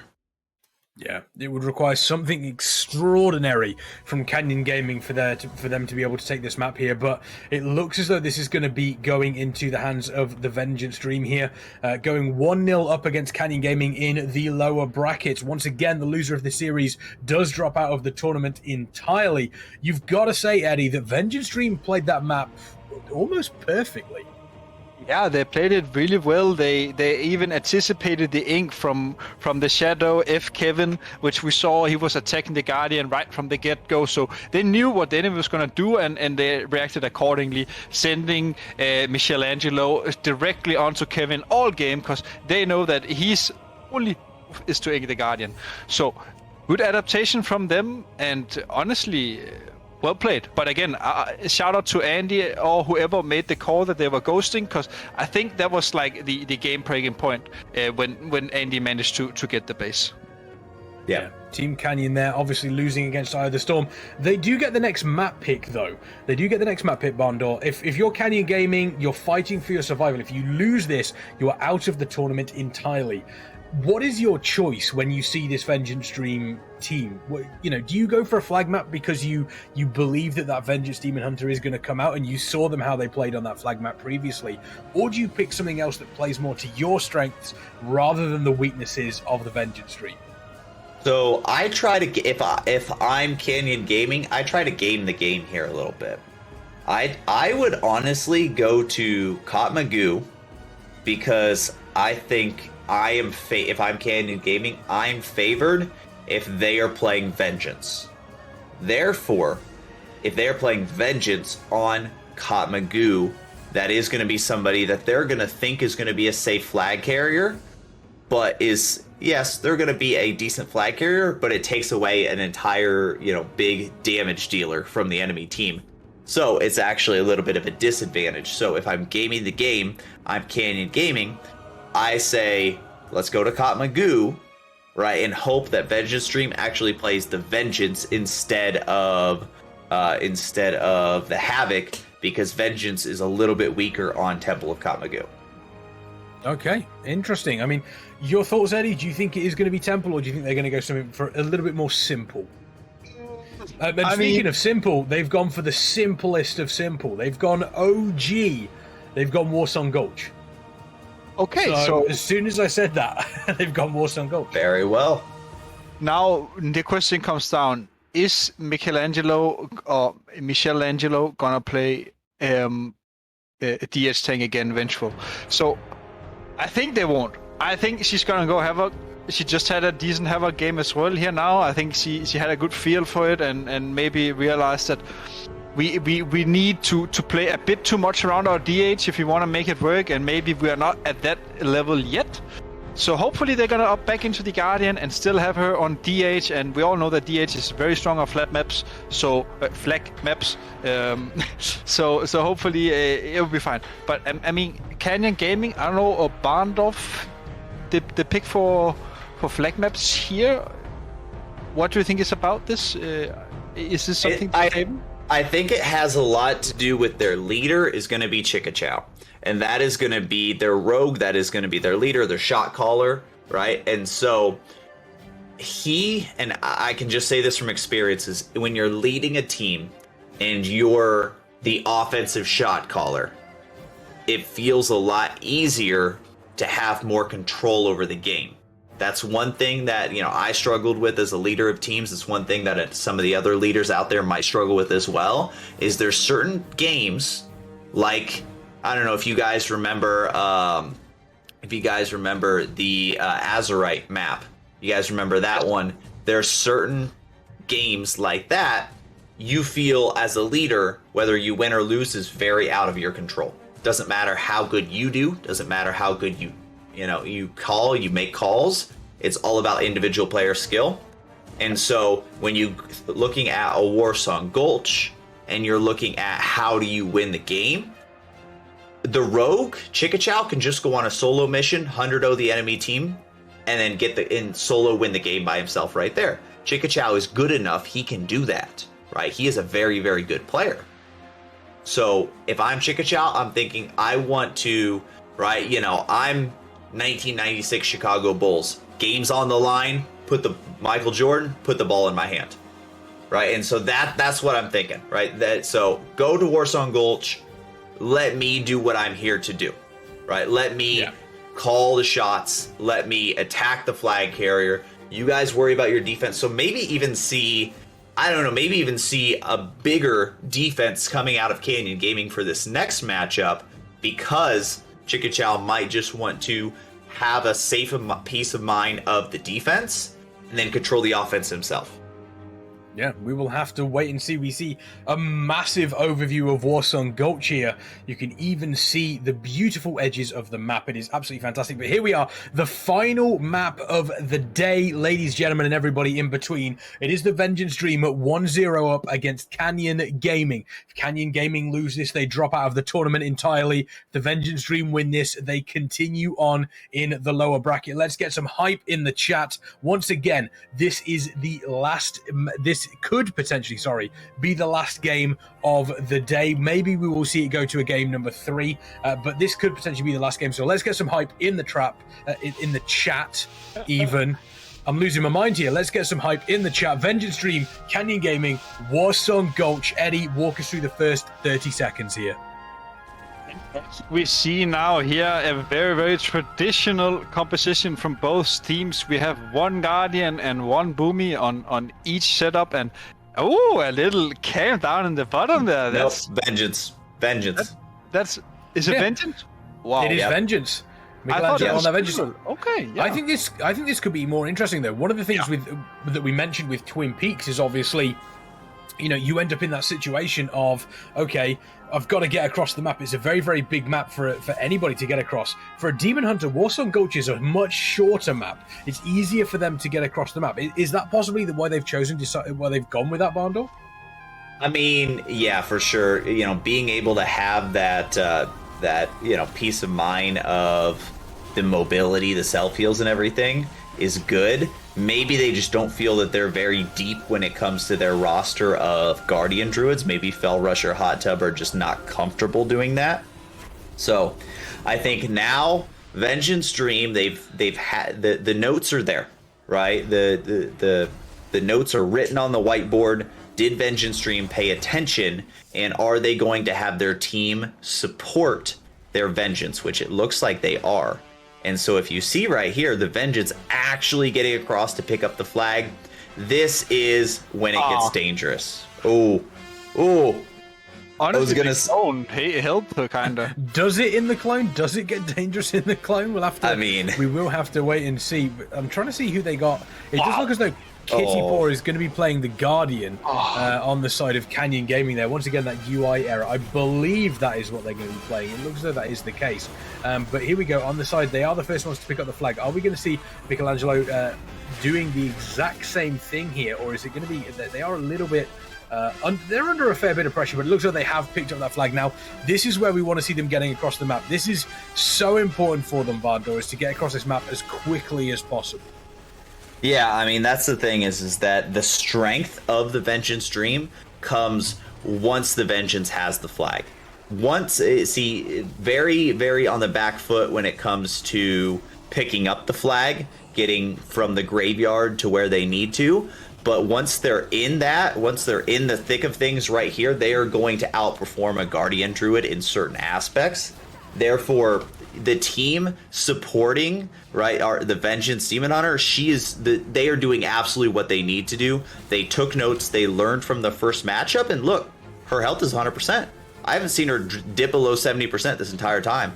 She's in a bomb in a kidney, and she feels absolutely safe right now. There we go. Looks like they are playing once again that Kyrian, trying to get away as quickly as possible. We've seen the leaps away, and immediately one thing we noticed on the previous matchup where we did see the Vengeance Demon Hunter, Eddie, is those grips coming in from the DK. We saw the exact same thing happening there, but it now looks like Michelangelo, looks like she's been able to get away from the rest of the team. So let's see how quickly they can get across the map. And keep an eye on Canyon Gaming's team members as well. They've been losing team members left and right. If the Vengeance Dream can turn this into a big offensive push, then we could be seeing a really rough time for them right now, Eddie. Yeah, but I actually kind of like the position here for Michelangelo here.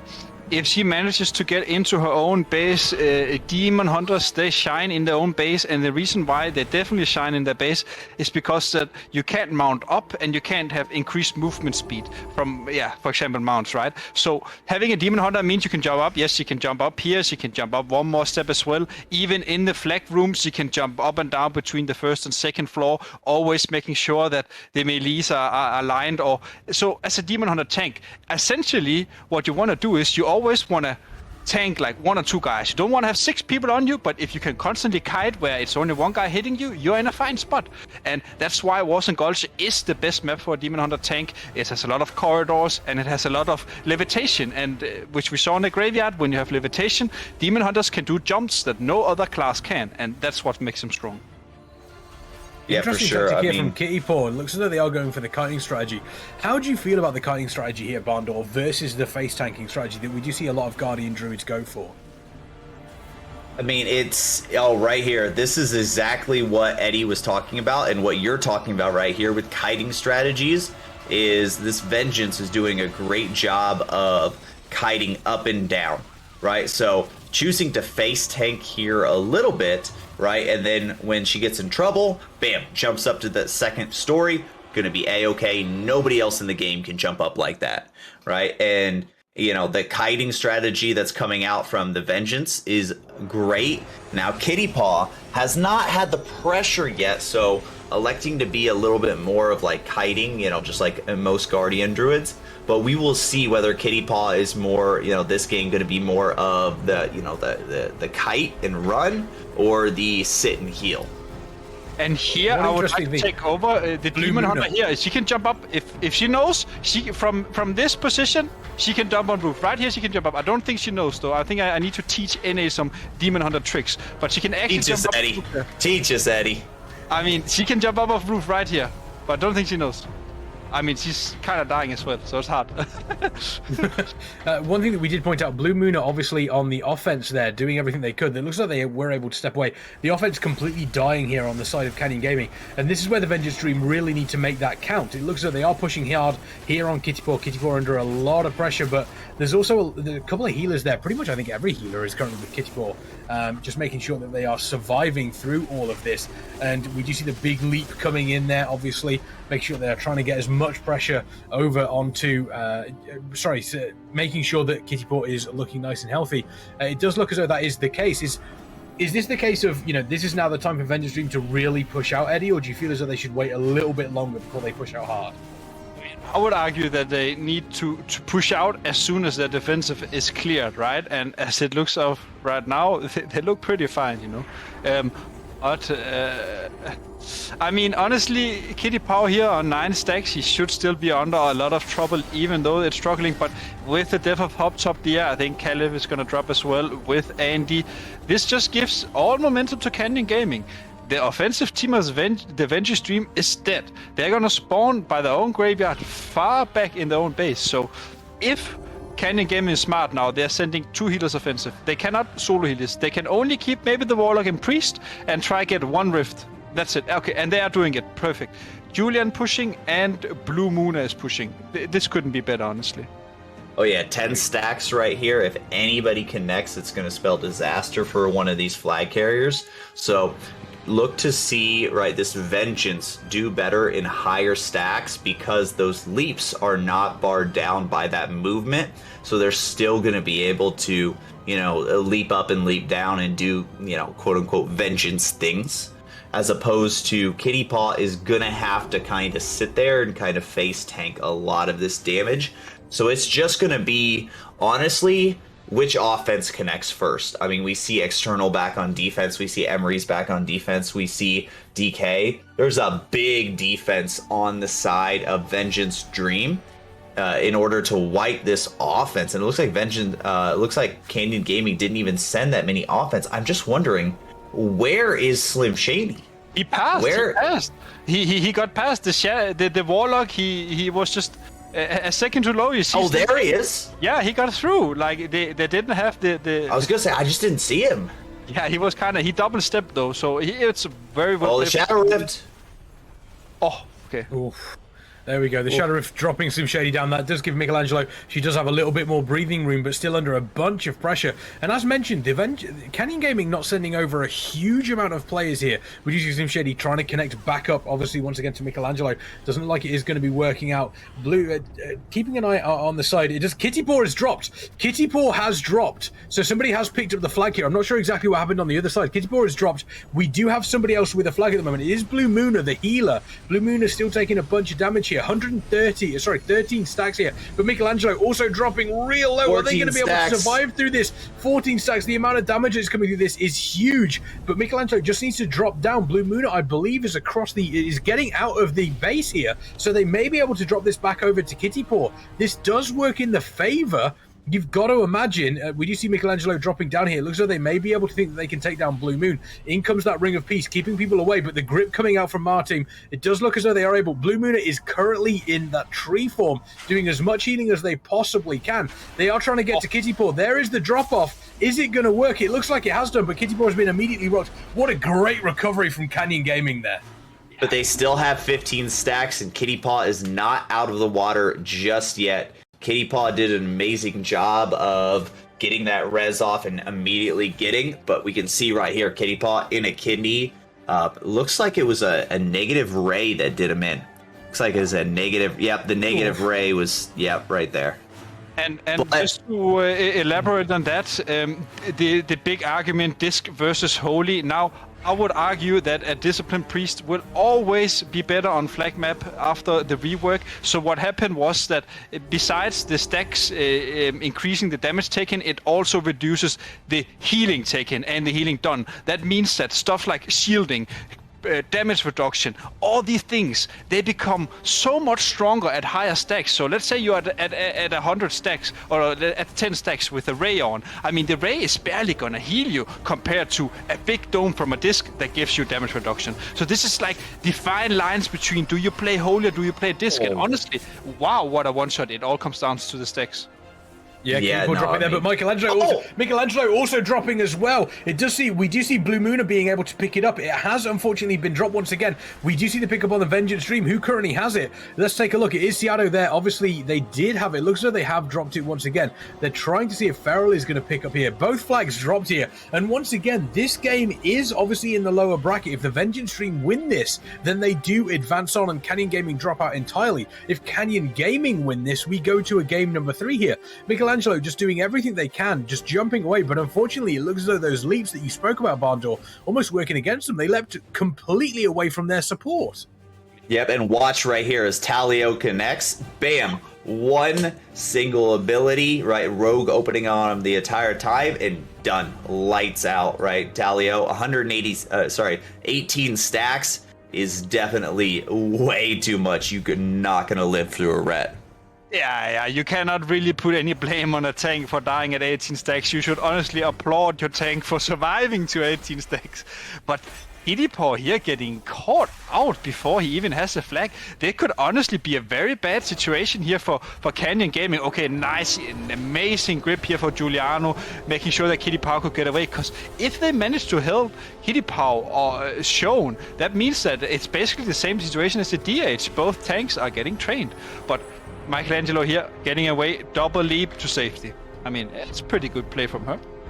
But she's I'm trying to look and see if she's playing trample on top of these abilities, because I can see that she's playing the darkness Lego for an additional defensive right there, which is a very good play by her as well. That's what I recommend for sure, and that's definitely something that's going to keep her alive here.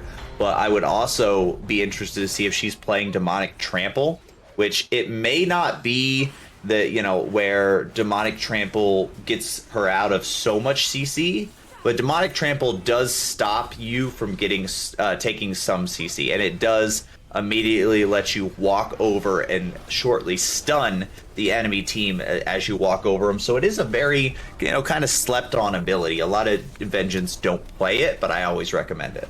I definitely agree with you here. I think Trample is the best ability actually. That with Reverse and Grasp is the 3 abilities you want to play. And the reason why you want Trample is also due to the fact, let's say that you are slowed in middle, but you have your double leap. If you double leap with the slow on, you're still gonna be slowed after the leap. But if you leap once and then Trample, not only do you gain a further distance than double leap, you also sit the initial slow seconds, because Trample lasts 4 seconds. So if you have a leap and 5 seconds slow, the trample will then neutralize the slow. So trample is really good. I don't know what just happened there, but I think that was like the biggest ankle breaking juke I've seen since 04 right there, coming out of Michelangelo. Like, oh my gosh, she jumped off and then on top of the Ring of Peace and then floated backwards. That was yeah, that's an ankle breaker right there. The entire enemy team just jumped off the cliff trying to follow her. that is what you love to see. And there we go. There comes I believe there was a freedom there. The double jump away that doesn't look like there was any grip. We are going to see if we can see this ankle breaker right once again coming in here. We see the Ring of Peace coming out. Everybody chasing after biggest juke since 04 right here. No, I'm not going that way. That is a fantastic juke. Looks like there was also a gust there, I think, or something along those sort of lines that also helped alongside that. So fantastic play there. But Michelangelo's died. Michelangelo has died here. We don't have anybody else picking up. I'm not sure what happened. They may have got caught up in the middle of the map. Here we go. They're crossing over the map here. Let's see exactly what happens. So Michelangelo doing a great job there. Do we have a camera view? There we go. So they get gripped back in. I'm not sure exactly what happened here. There goes Michelangelo, and they just get absolutely swarmed by the opposite team. He got redded. Red immediately just dominated. He got red, and there we go. Kitty Paws picked up the flag now, crossing over. They do know that Michelangelo has only just come back, so he's not really going to be up in that base as of yet. So this is a huge opportunity for Canyon Gaming to take a 1-0 lead here. Feral is currently up there, so they will be able to pick up the flag, but are they going to do anything with it? Are they going to be able to get out of the base? We'll have to wait and see. This potentially is a huge turning point for the game here. And Feral here, it seems that he will maybe get away. It all comes down to... okay, he's getting away. That is really good. So hopefully Feral here, he can get the swap here. He will meet up with Michelangelo now. So this... Oh, what a grip from Marco. Oh, Marco trying to save his team. Sadly, it didn't last. But again, a lot of pressure going on to Feral here. The ring is coming out as a peel, the kidney as well. The healers are running short of cooldowns little by little, but if he gets away, I mean, the Venture stream should be fine. I mean, yeah, we'll see. I mean, whoa, another grip coming in though, and there's a bunch of damage coming onto Feral. Is he going to be able to survive through that? Michelangelo needs to get over there. The flag has been returned. Canyon Gaming have a chance. There we go. They have capped it. They are 1-0 up. There is just under 4 minutes left. What a huge turning point, Barndor. Oh my gosh, yeah. So this is immediately going to put Canyon Gaming in the driver's seat for the rest of these 4 minutes. If the Vengeance Dream cannot somehow get an additional cap, right, then we're going to a game 3.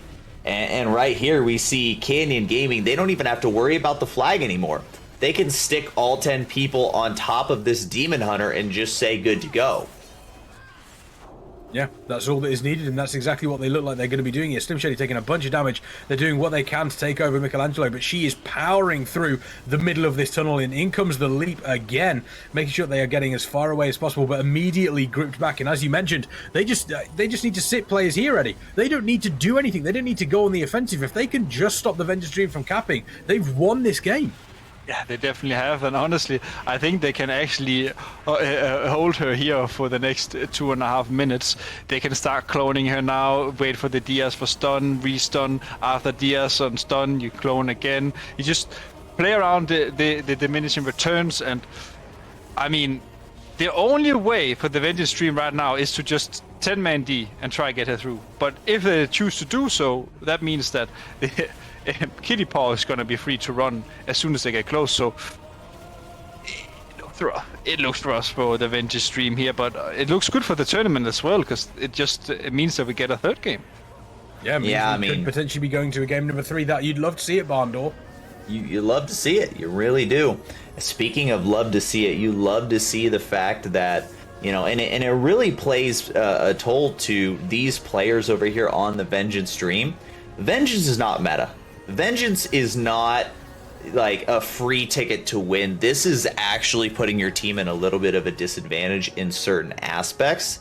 And the fact that the Vengeance stream is making it work, I'm not wearing a hat, but if I was, I would take it off right now because my hats go off to the Vengeance stream. I love playing Vengeance. I really do. And I just haven't played Vengeance for a time because I didn't believe it's viable in this part of Shadowlands. But the Vengeance stream is making me believe. The Vengeance stream is definitely making me believe over here. Kitty Paw chilling there. That's what you mentioned, Eddie. Yeah. The fact that they get over there, Kitty Paw can just pick that up without any issue. We just see Michelangelo. She's doing everything she can, leaping, but every single time the leap comes out, there is a grip, there is a stun, there is something there that is stopping Michelangelo from getting across the map. There is a minute left here. You've got to imagine, unless something drastic happens on the side of Canyon Gaming, they are taking us to a game number 3 here. I think it's definitely going to be game number 3 here. Michelangelo taking a lot of damage. Great leap onto the Pella, but will it be enough? Another leap again. Now the mobility is completely emptied out, and honestly I feel like the Vengeance stream, they could have played way better together in D. We haven't once in 20 minutes seen one priest-grip into double Demon Hunter leap, and that is literally bread and butter Demon Hunter. You get gripped by the priest, you double leap, you're gone. Another thing is you're getting engaged on by all. His ass drop. I mean, this spells doom for Michelangelo.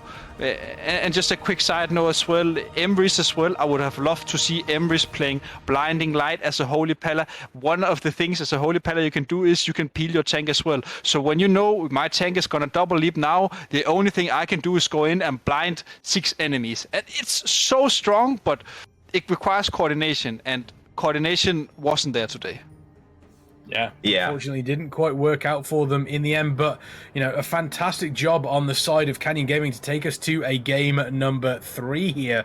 Obviously up against the Vengeance Dream. Vengeance Dream do get the map pick coming up into this game, and this is once again everything to play for these two teams. This will be our final map of the day, so we're going to wait and see exactly what the Vengeance Dream pick there. We've mentioned Barn Door in regards to tournament play, in regards to how everything works out.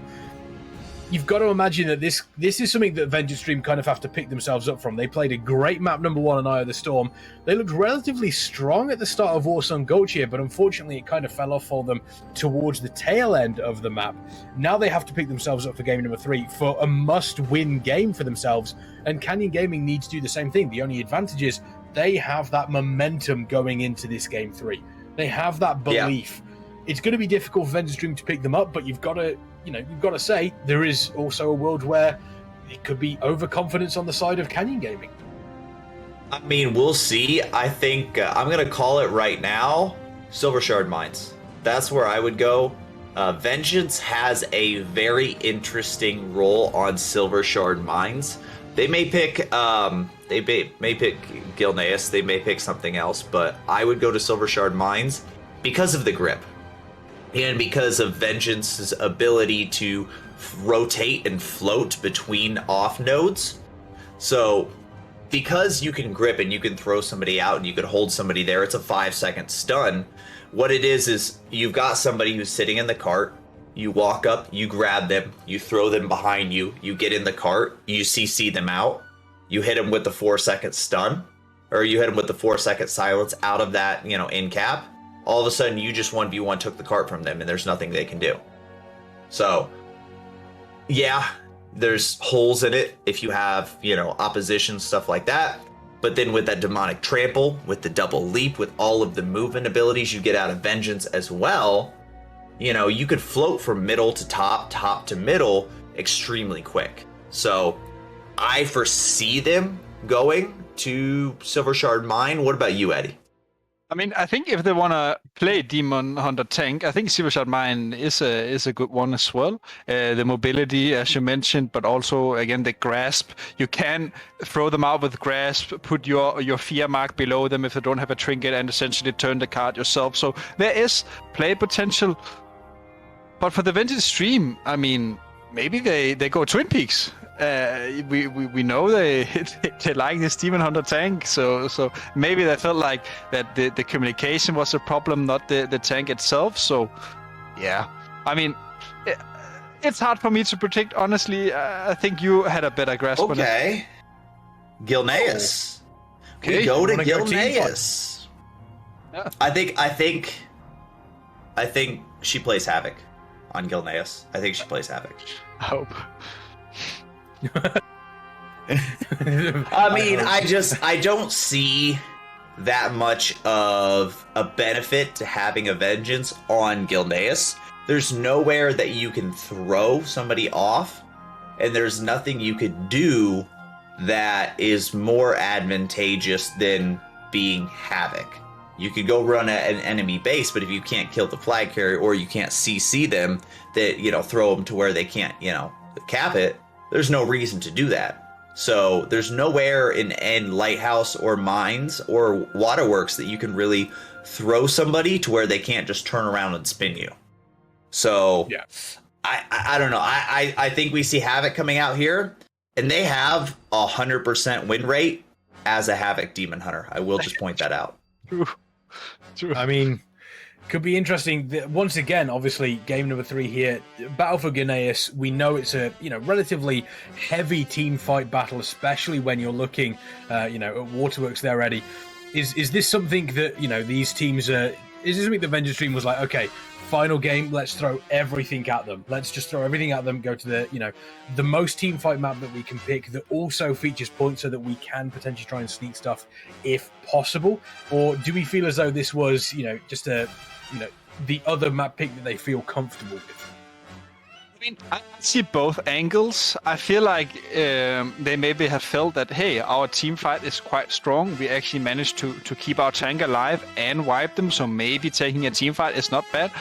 And then just to return to Barndorf's point about playing Vengeance on this map. So in theory, you can. So if you play the long fear when it's on top of yourself, you can actually do shenanigans where you literally throw them on top of the flag, jump with them and fear them. Or you can, if you play range fear, you can throw them away, fear them there, and double leap to the flag. So if they have enough distance, they can't spin you. So it's possible. Now, will she do that?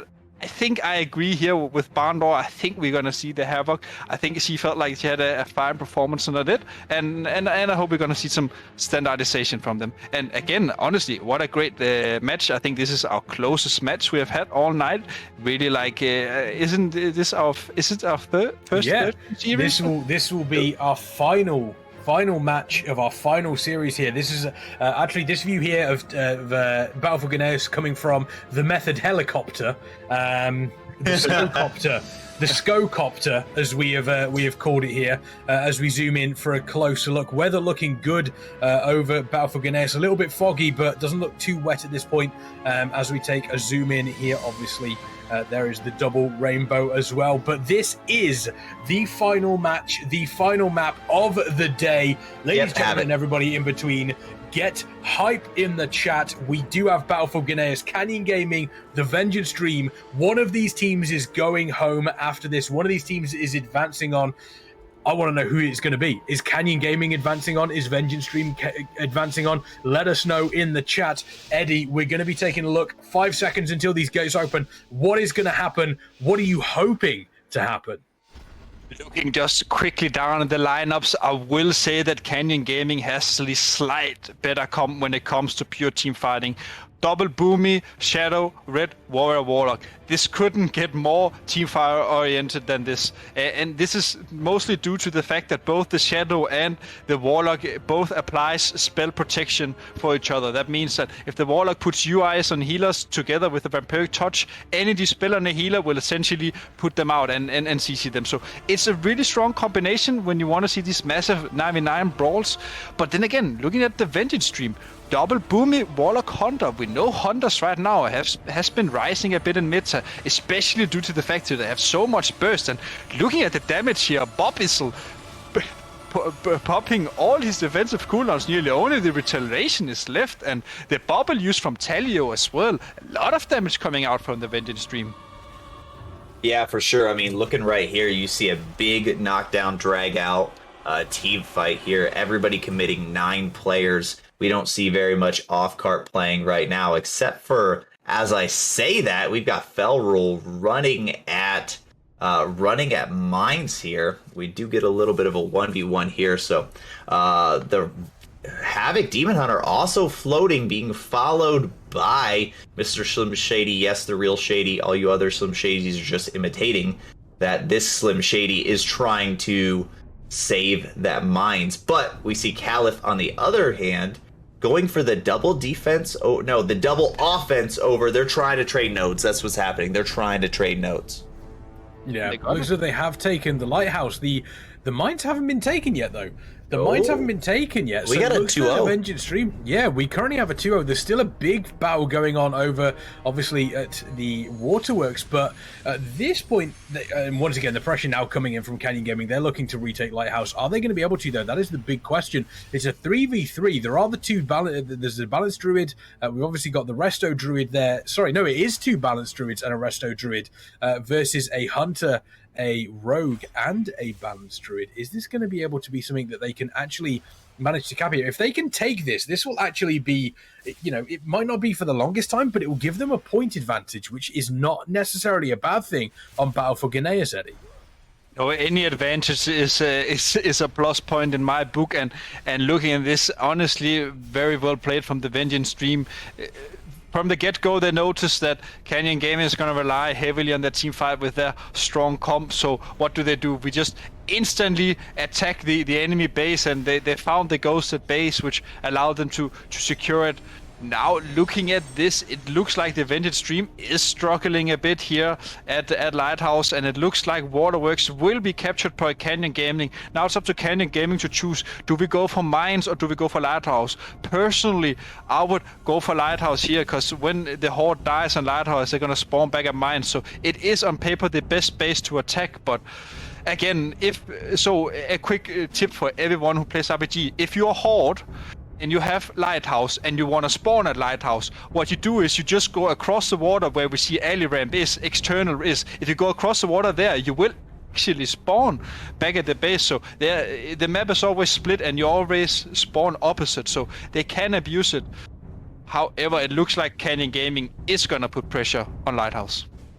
They are going to put pressure on Lighthouse. They need to be careful that they don't put too much pressure on Lighthouse, though, because they do only have, it looks as though they do only have the two players over at Waterworks here. Now, Vengeance Dream have to respond to this, but look at the points difference, Barndor. For such an early point in the map, that is a heavy points difference. It looks as though Canyon Gaming are heavily going into the Lighthouse here, but once again, they need to be careful that they don't get, obviously, they don't turn up at Waterworks and all of a sudden you're still two bases down.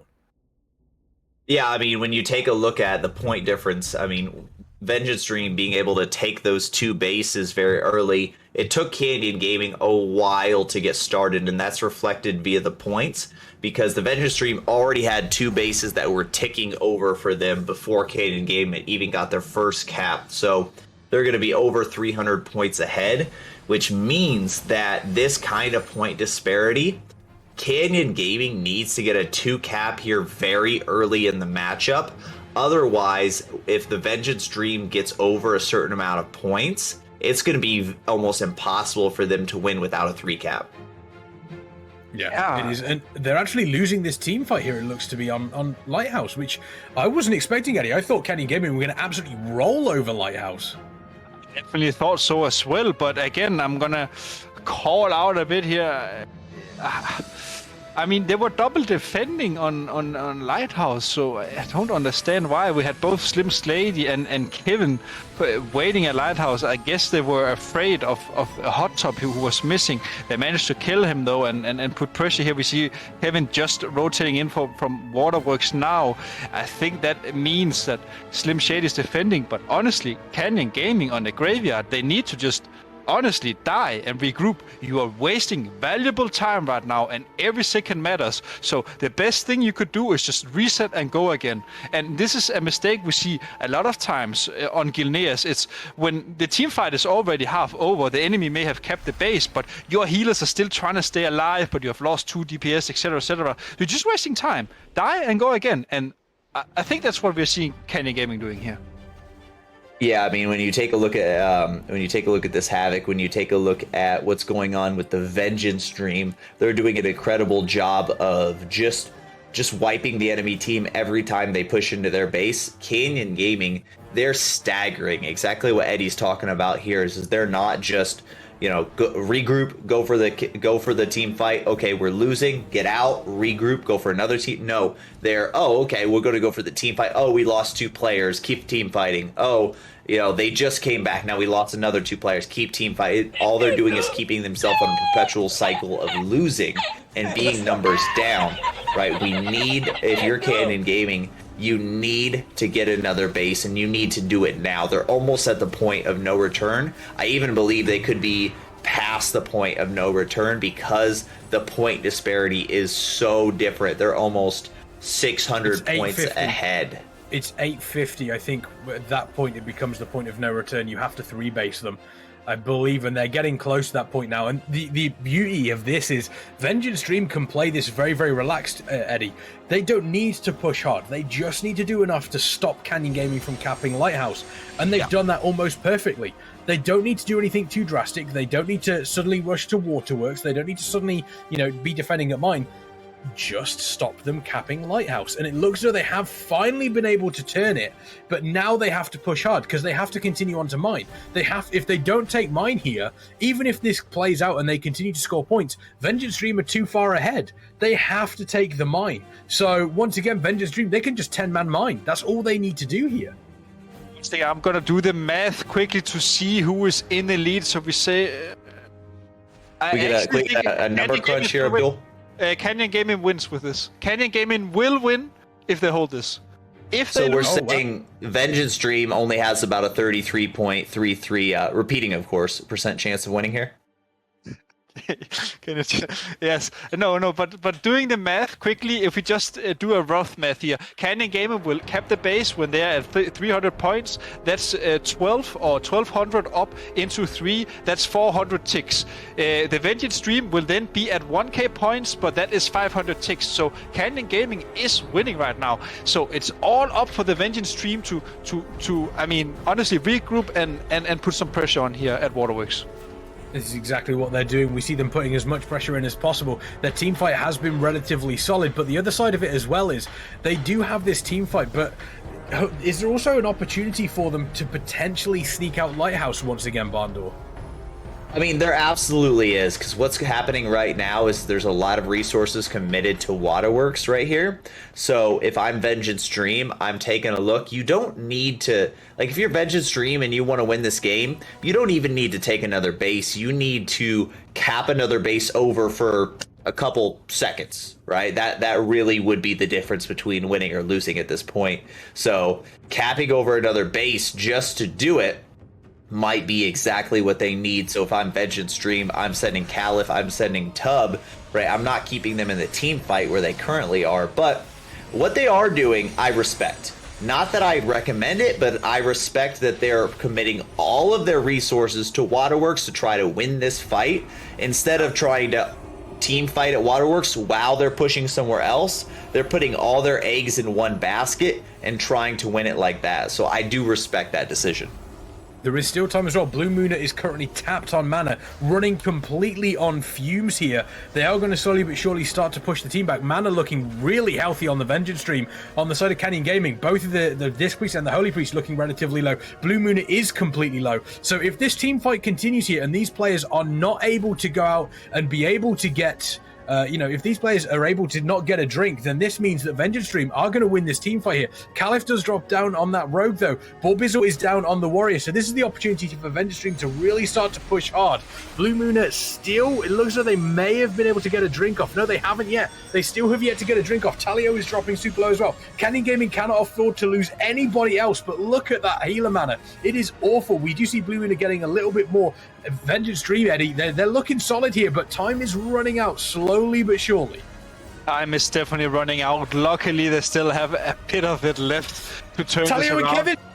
But, they're dying. Talio and Kevin! Oh, yeah. They have to extend the wipe. They have to just keep the wipe happening. They have to do everything they can, die as slow as they can, right? Even get one of their base sitters potentially to come in and spin, although that might be a very risky play, right? They've got to just keep throwing bodies and keep spinning here because we're down to just a matter of minutes. 1 minute, 2 minute, and the game's going to be they're losing decided. More. They're losing more. Talio is back. Kevin is back. Are they going to be able to get back in time? We do see Julian dropping. Both of the healers are down as well. Kitty Port is also down. We've only got 3 players left on the side of Canyon Gaming. If Vengeance Dream, they need to take it now. They need to turn this. Are they going to be able to do it? It looks as though they may just be able to do it. Slim coming in, do what they can. He hasn't been able to stop it. He has not been able to stop it. Vengeance Stream have been able to take that cap. Now Canyon Gaming need to regroup. They absolutely need to have everybody regrouping. But they've got 20 seconds left on Simi Shady. They need to make sure that players are not dying. If they lose anybody here for this staggered death, that could spell the end for Vengeance Stream. What a fantastic final map that we have between these two teams in the lower bracket. Bondor, this is going to go down to the wire. I mean, right here, we do see Vengeance Dream almost securing the victory and securing their series here by taking the second node. We do see Canyon Gaming has a chance if they manage to get 3 bases right here. But other than that, it's looking like Vengeance Dream. We're going to see as soon as that second node ticks over, immediately that 1,200 points, it starts going, the ticks go faster and faster as the game comes to an end. So we're definitely going to see this game come to a close here very soon. Right now, what you're seeing is the last-ditch effort by Canyon Gaming. We see Chicka Chow actually ghosting his base in the background here, trying to go for that mines, trying to go for that 3 cap. Potentially, he might be able to get it. No, he's going to decide not to do that. I don't understand why he wouldn't. It's not like, I understand holding the base is pretty important, but you're already going to lose anyways. Might as well swing for the fences. Yeah, exactly. I mean, honestly, I would just like to give a big applaud here for the Venge stream here. Great comeback. I thought that Canyon Gaming was about to take it, and I also think that Canyon Gaming could have played the Waterworks fight out a bit better. You have to, and I'm gonna repeat myself. I like to repeat myself because people still do not do it correctly. When you have Waterworks, if you gate across the water, you spawn at Waterworks. Why are you not dying on the correct side so you can win the game? This is something that has been in the game from the implementation of the map, and I just feel like so many of these teams would win their games if they just abused this little mechanic that would mean so much. Yeah, exactly, and we do see, obviously, they're taking down here. Vengeance Dream still looking relatively comfortable here. It doesn't look as though Waterworks is going to be taken over by Canyon Gaming. We do see a couple of players. We do see Blue Mooner dropping super low. We have lost 2 of the healers, but at this point, it's probably it's probably too little, too late here for Canyon Gaming. They did a fantastic job in taking the Waterworks, but there we go. Vengeance Dream taking the victory in game number 3 in the lower brackets. They do move on. Canyon Gaming, unfortunately, dropping out. Yeah, look at the damage. Look at X-Turtle's damage. Look at X-Turtle's damage. Yep. Oh my gosh. 6.1 million damage done. What a fantastic map between these two teams. And, you know, as pointed out, when they decided, Vengeance Dream actually, I think they had an idea that they took a look at the healer setup, and they probably saw that on the side of Canyon Gaming, they hadn't been able to recoup their mana properly. They hadn't been able to get a full sip. They were still incredibly thirsty, Eddie. They noticed that. They saw their healers with full mana, and they went, okay, let's just go. Let's make sure we send as many people as we possibly can to Waterworks, because those healers are not going to be able to keep up. And as the fight went on and on, slowly but surely, those healers' mana dropping. All 3 healers out of mana. That effectively spelled the end there for Canyon Gaming. Yeah, you're completely right, Kix. It's a great point you make, because that was what happened. We saw that the priests on Waterworks, when they were trying to hold the game, Canyon Gaming, they were and when we took a glance over at the Vengeance Stream, they were completely fine on mana. And honestly, maybe it comes from the fact that the Canyon Gaming maybe were a bit too focused on, guys, we need to peel and stay alive. And that is good. But the problem is, if you're staying alive, you're still burning your mana faster than the offensive team, because you're essentially throwing everything into the basket of just trying to survive. And again, this is why I mentioned go across the water. You just take the Warlock gate right before you dies and you spawn there. It's so simple, and it will win you games. I mean, you've got to say props, obviously, to props to Canyon Gaming. They came back into that map, relatively strongly. They lost Lighthouse at the start. They had the Waterworks. They came back into it. You've got to imagine losing Lighthouse at the start, losing so many points. That was a big difference maker. If they hadn't have done that, and if they would have fought a little bit longer over Waterworks, Canyon Gaming might have actually taken that first encounter, Barndor, which meant we would have been in a very, very different situation right now. I mean, yeah, like there's just a couple things that Canyon Gaming did that I think they could have microplay. They could have played better. Exactly what you're talking about right there. Exactly what Eddie was talking about with going back across the water, and then exactly with what we said at the end, where Chikachow decided to sit and just stay at Lighthouse and watch his team lose. You're already down. If you don't take a base, you're losing the game. Just ghost and get the base. Just ghost and try. Right? There's. What happens if you win? Or what happens if you take your shot, you get it. You are the hero, you save the game. What happens if you fail? You were going to win it. You were going to lose anyways. So there are certain points in matches when you throw all tactics to the wind and you just take your swing. Because sometimes maybe you get lucky. Sometimes maybe you end up landing that last 0.5 second cap and you get that last 1490 to 1500 victory. Right, so just a couple things that I think Canyon Gaming could have done better. I think we all saw it as well, but overall, amazing games by both Canyon Gaming, the Vengeance Stream, and every single team that we did see today. An amazing game one. What are you guys looking forward to for day number 2 there? Ooh, day number 2. That is actually a very, very good question. We can see the brackets coming up here. We have Team Camel. They are in the semi-finals upper bracket. We do have SEAL Team 6 against Jim's Slugga boys in the upper brackets as well. And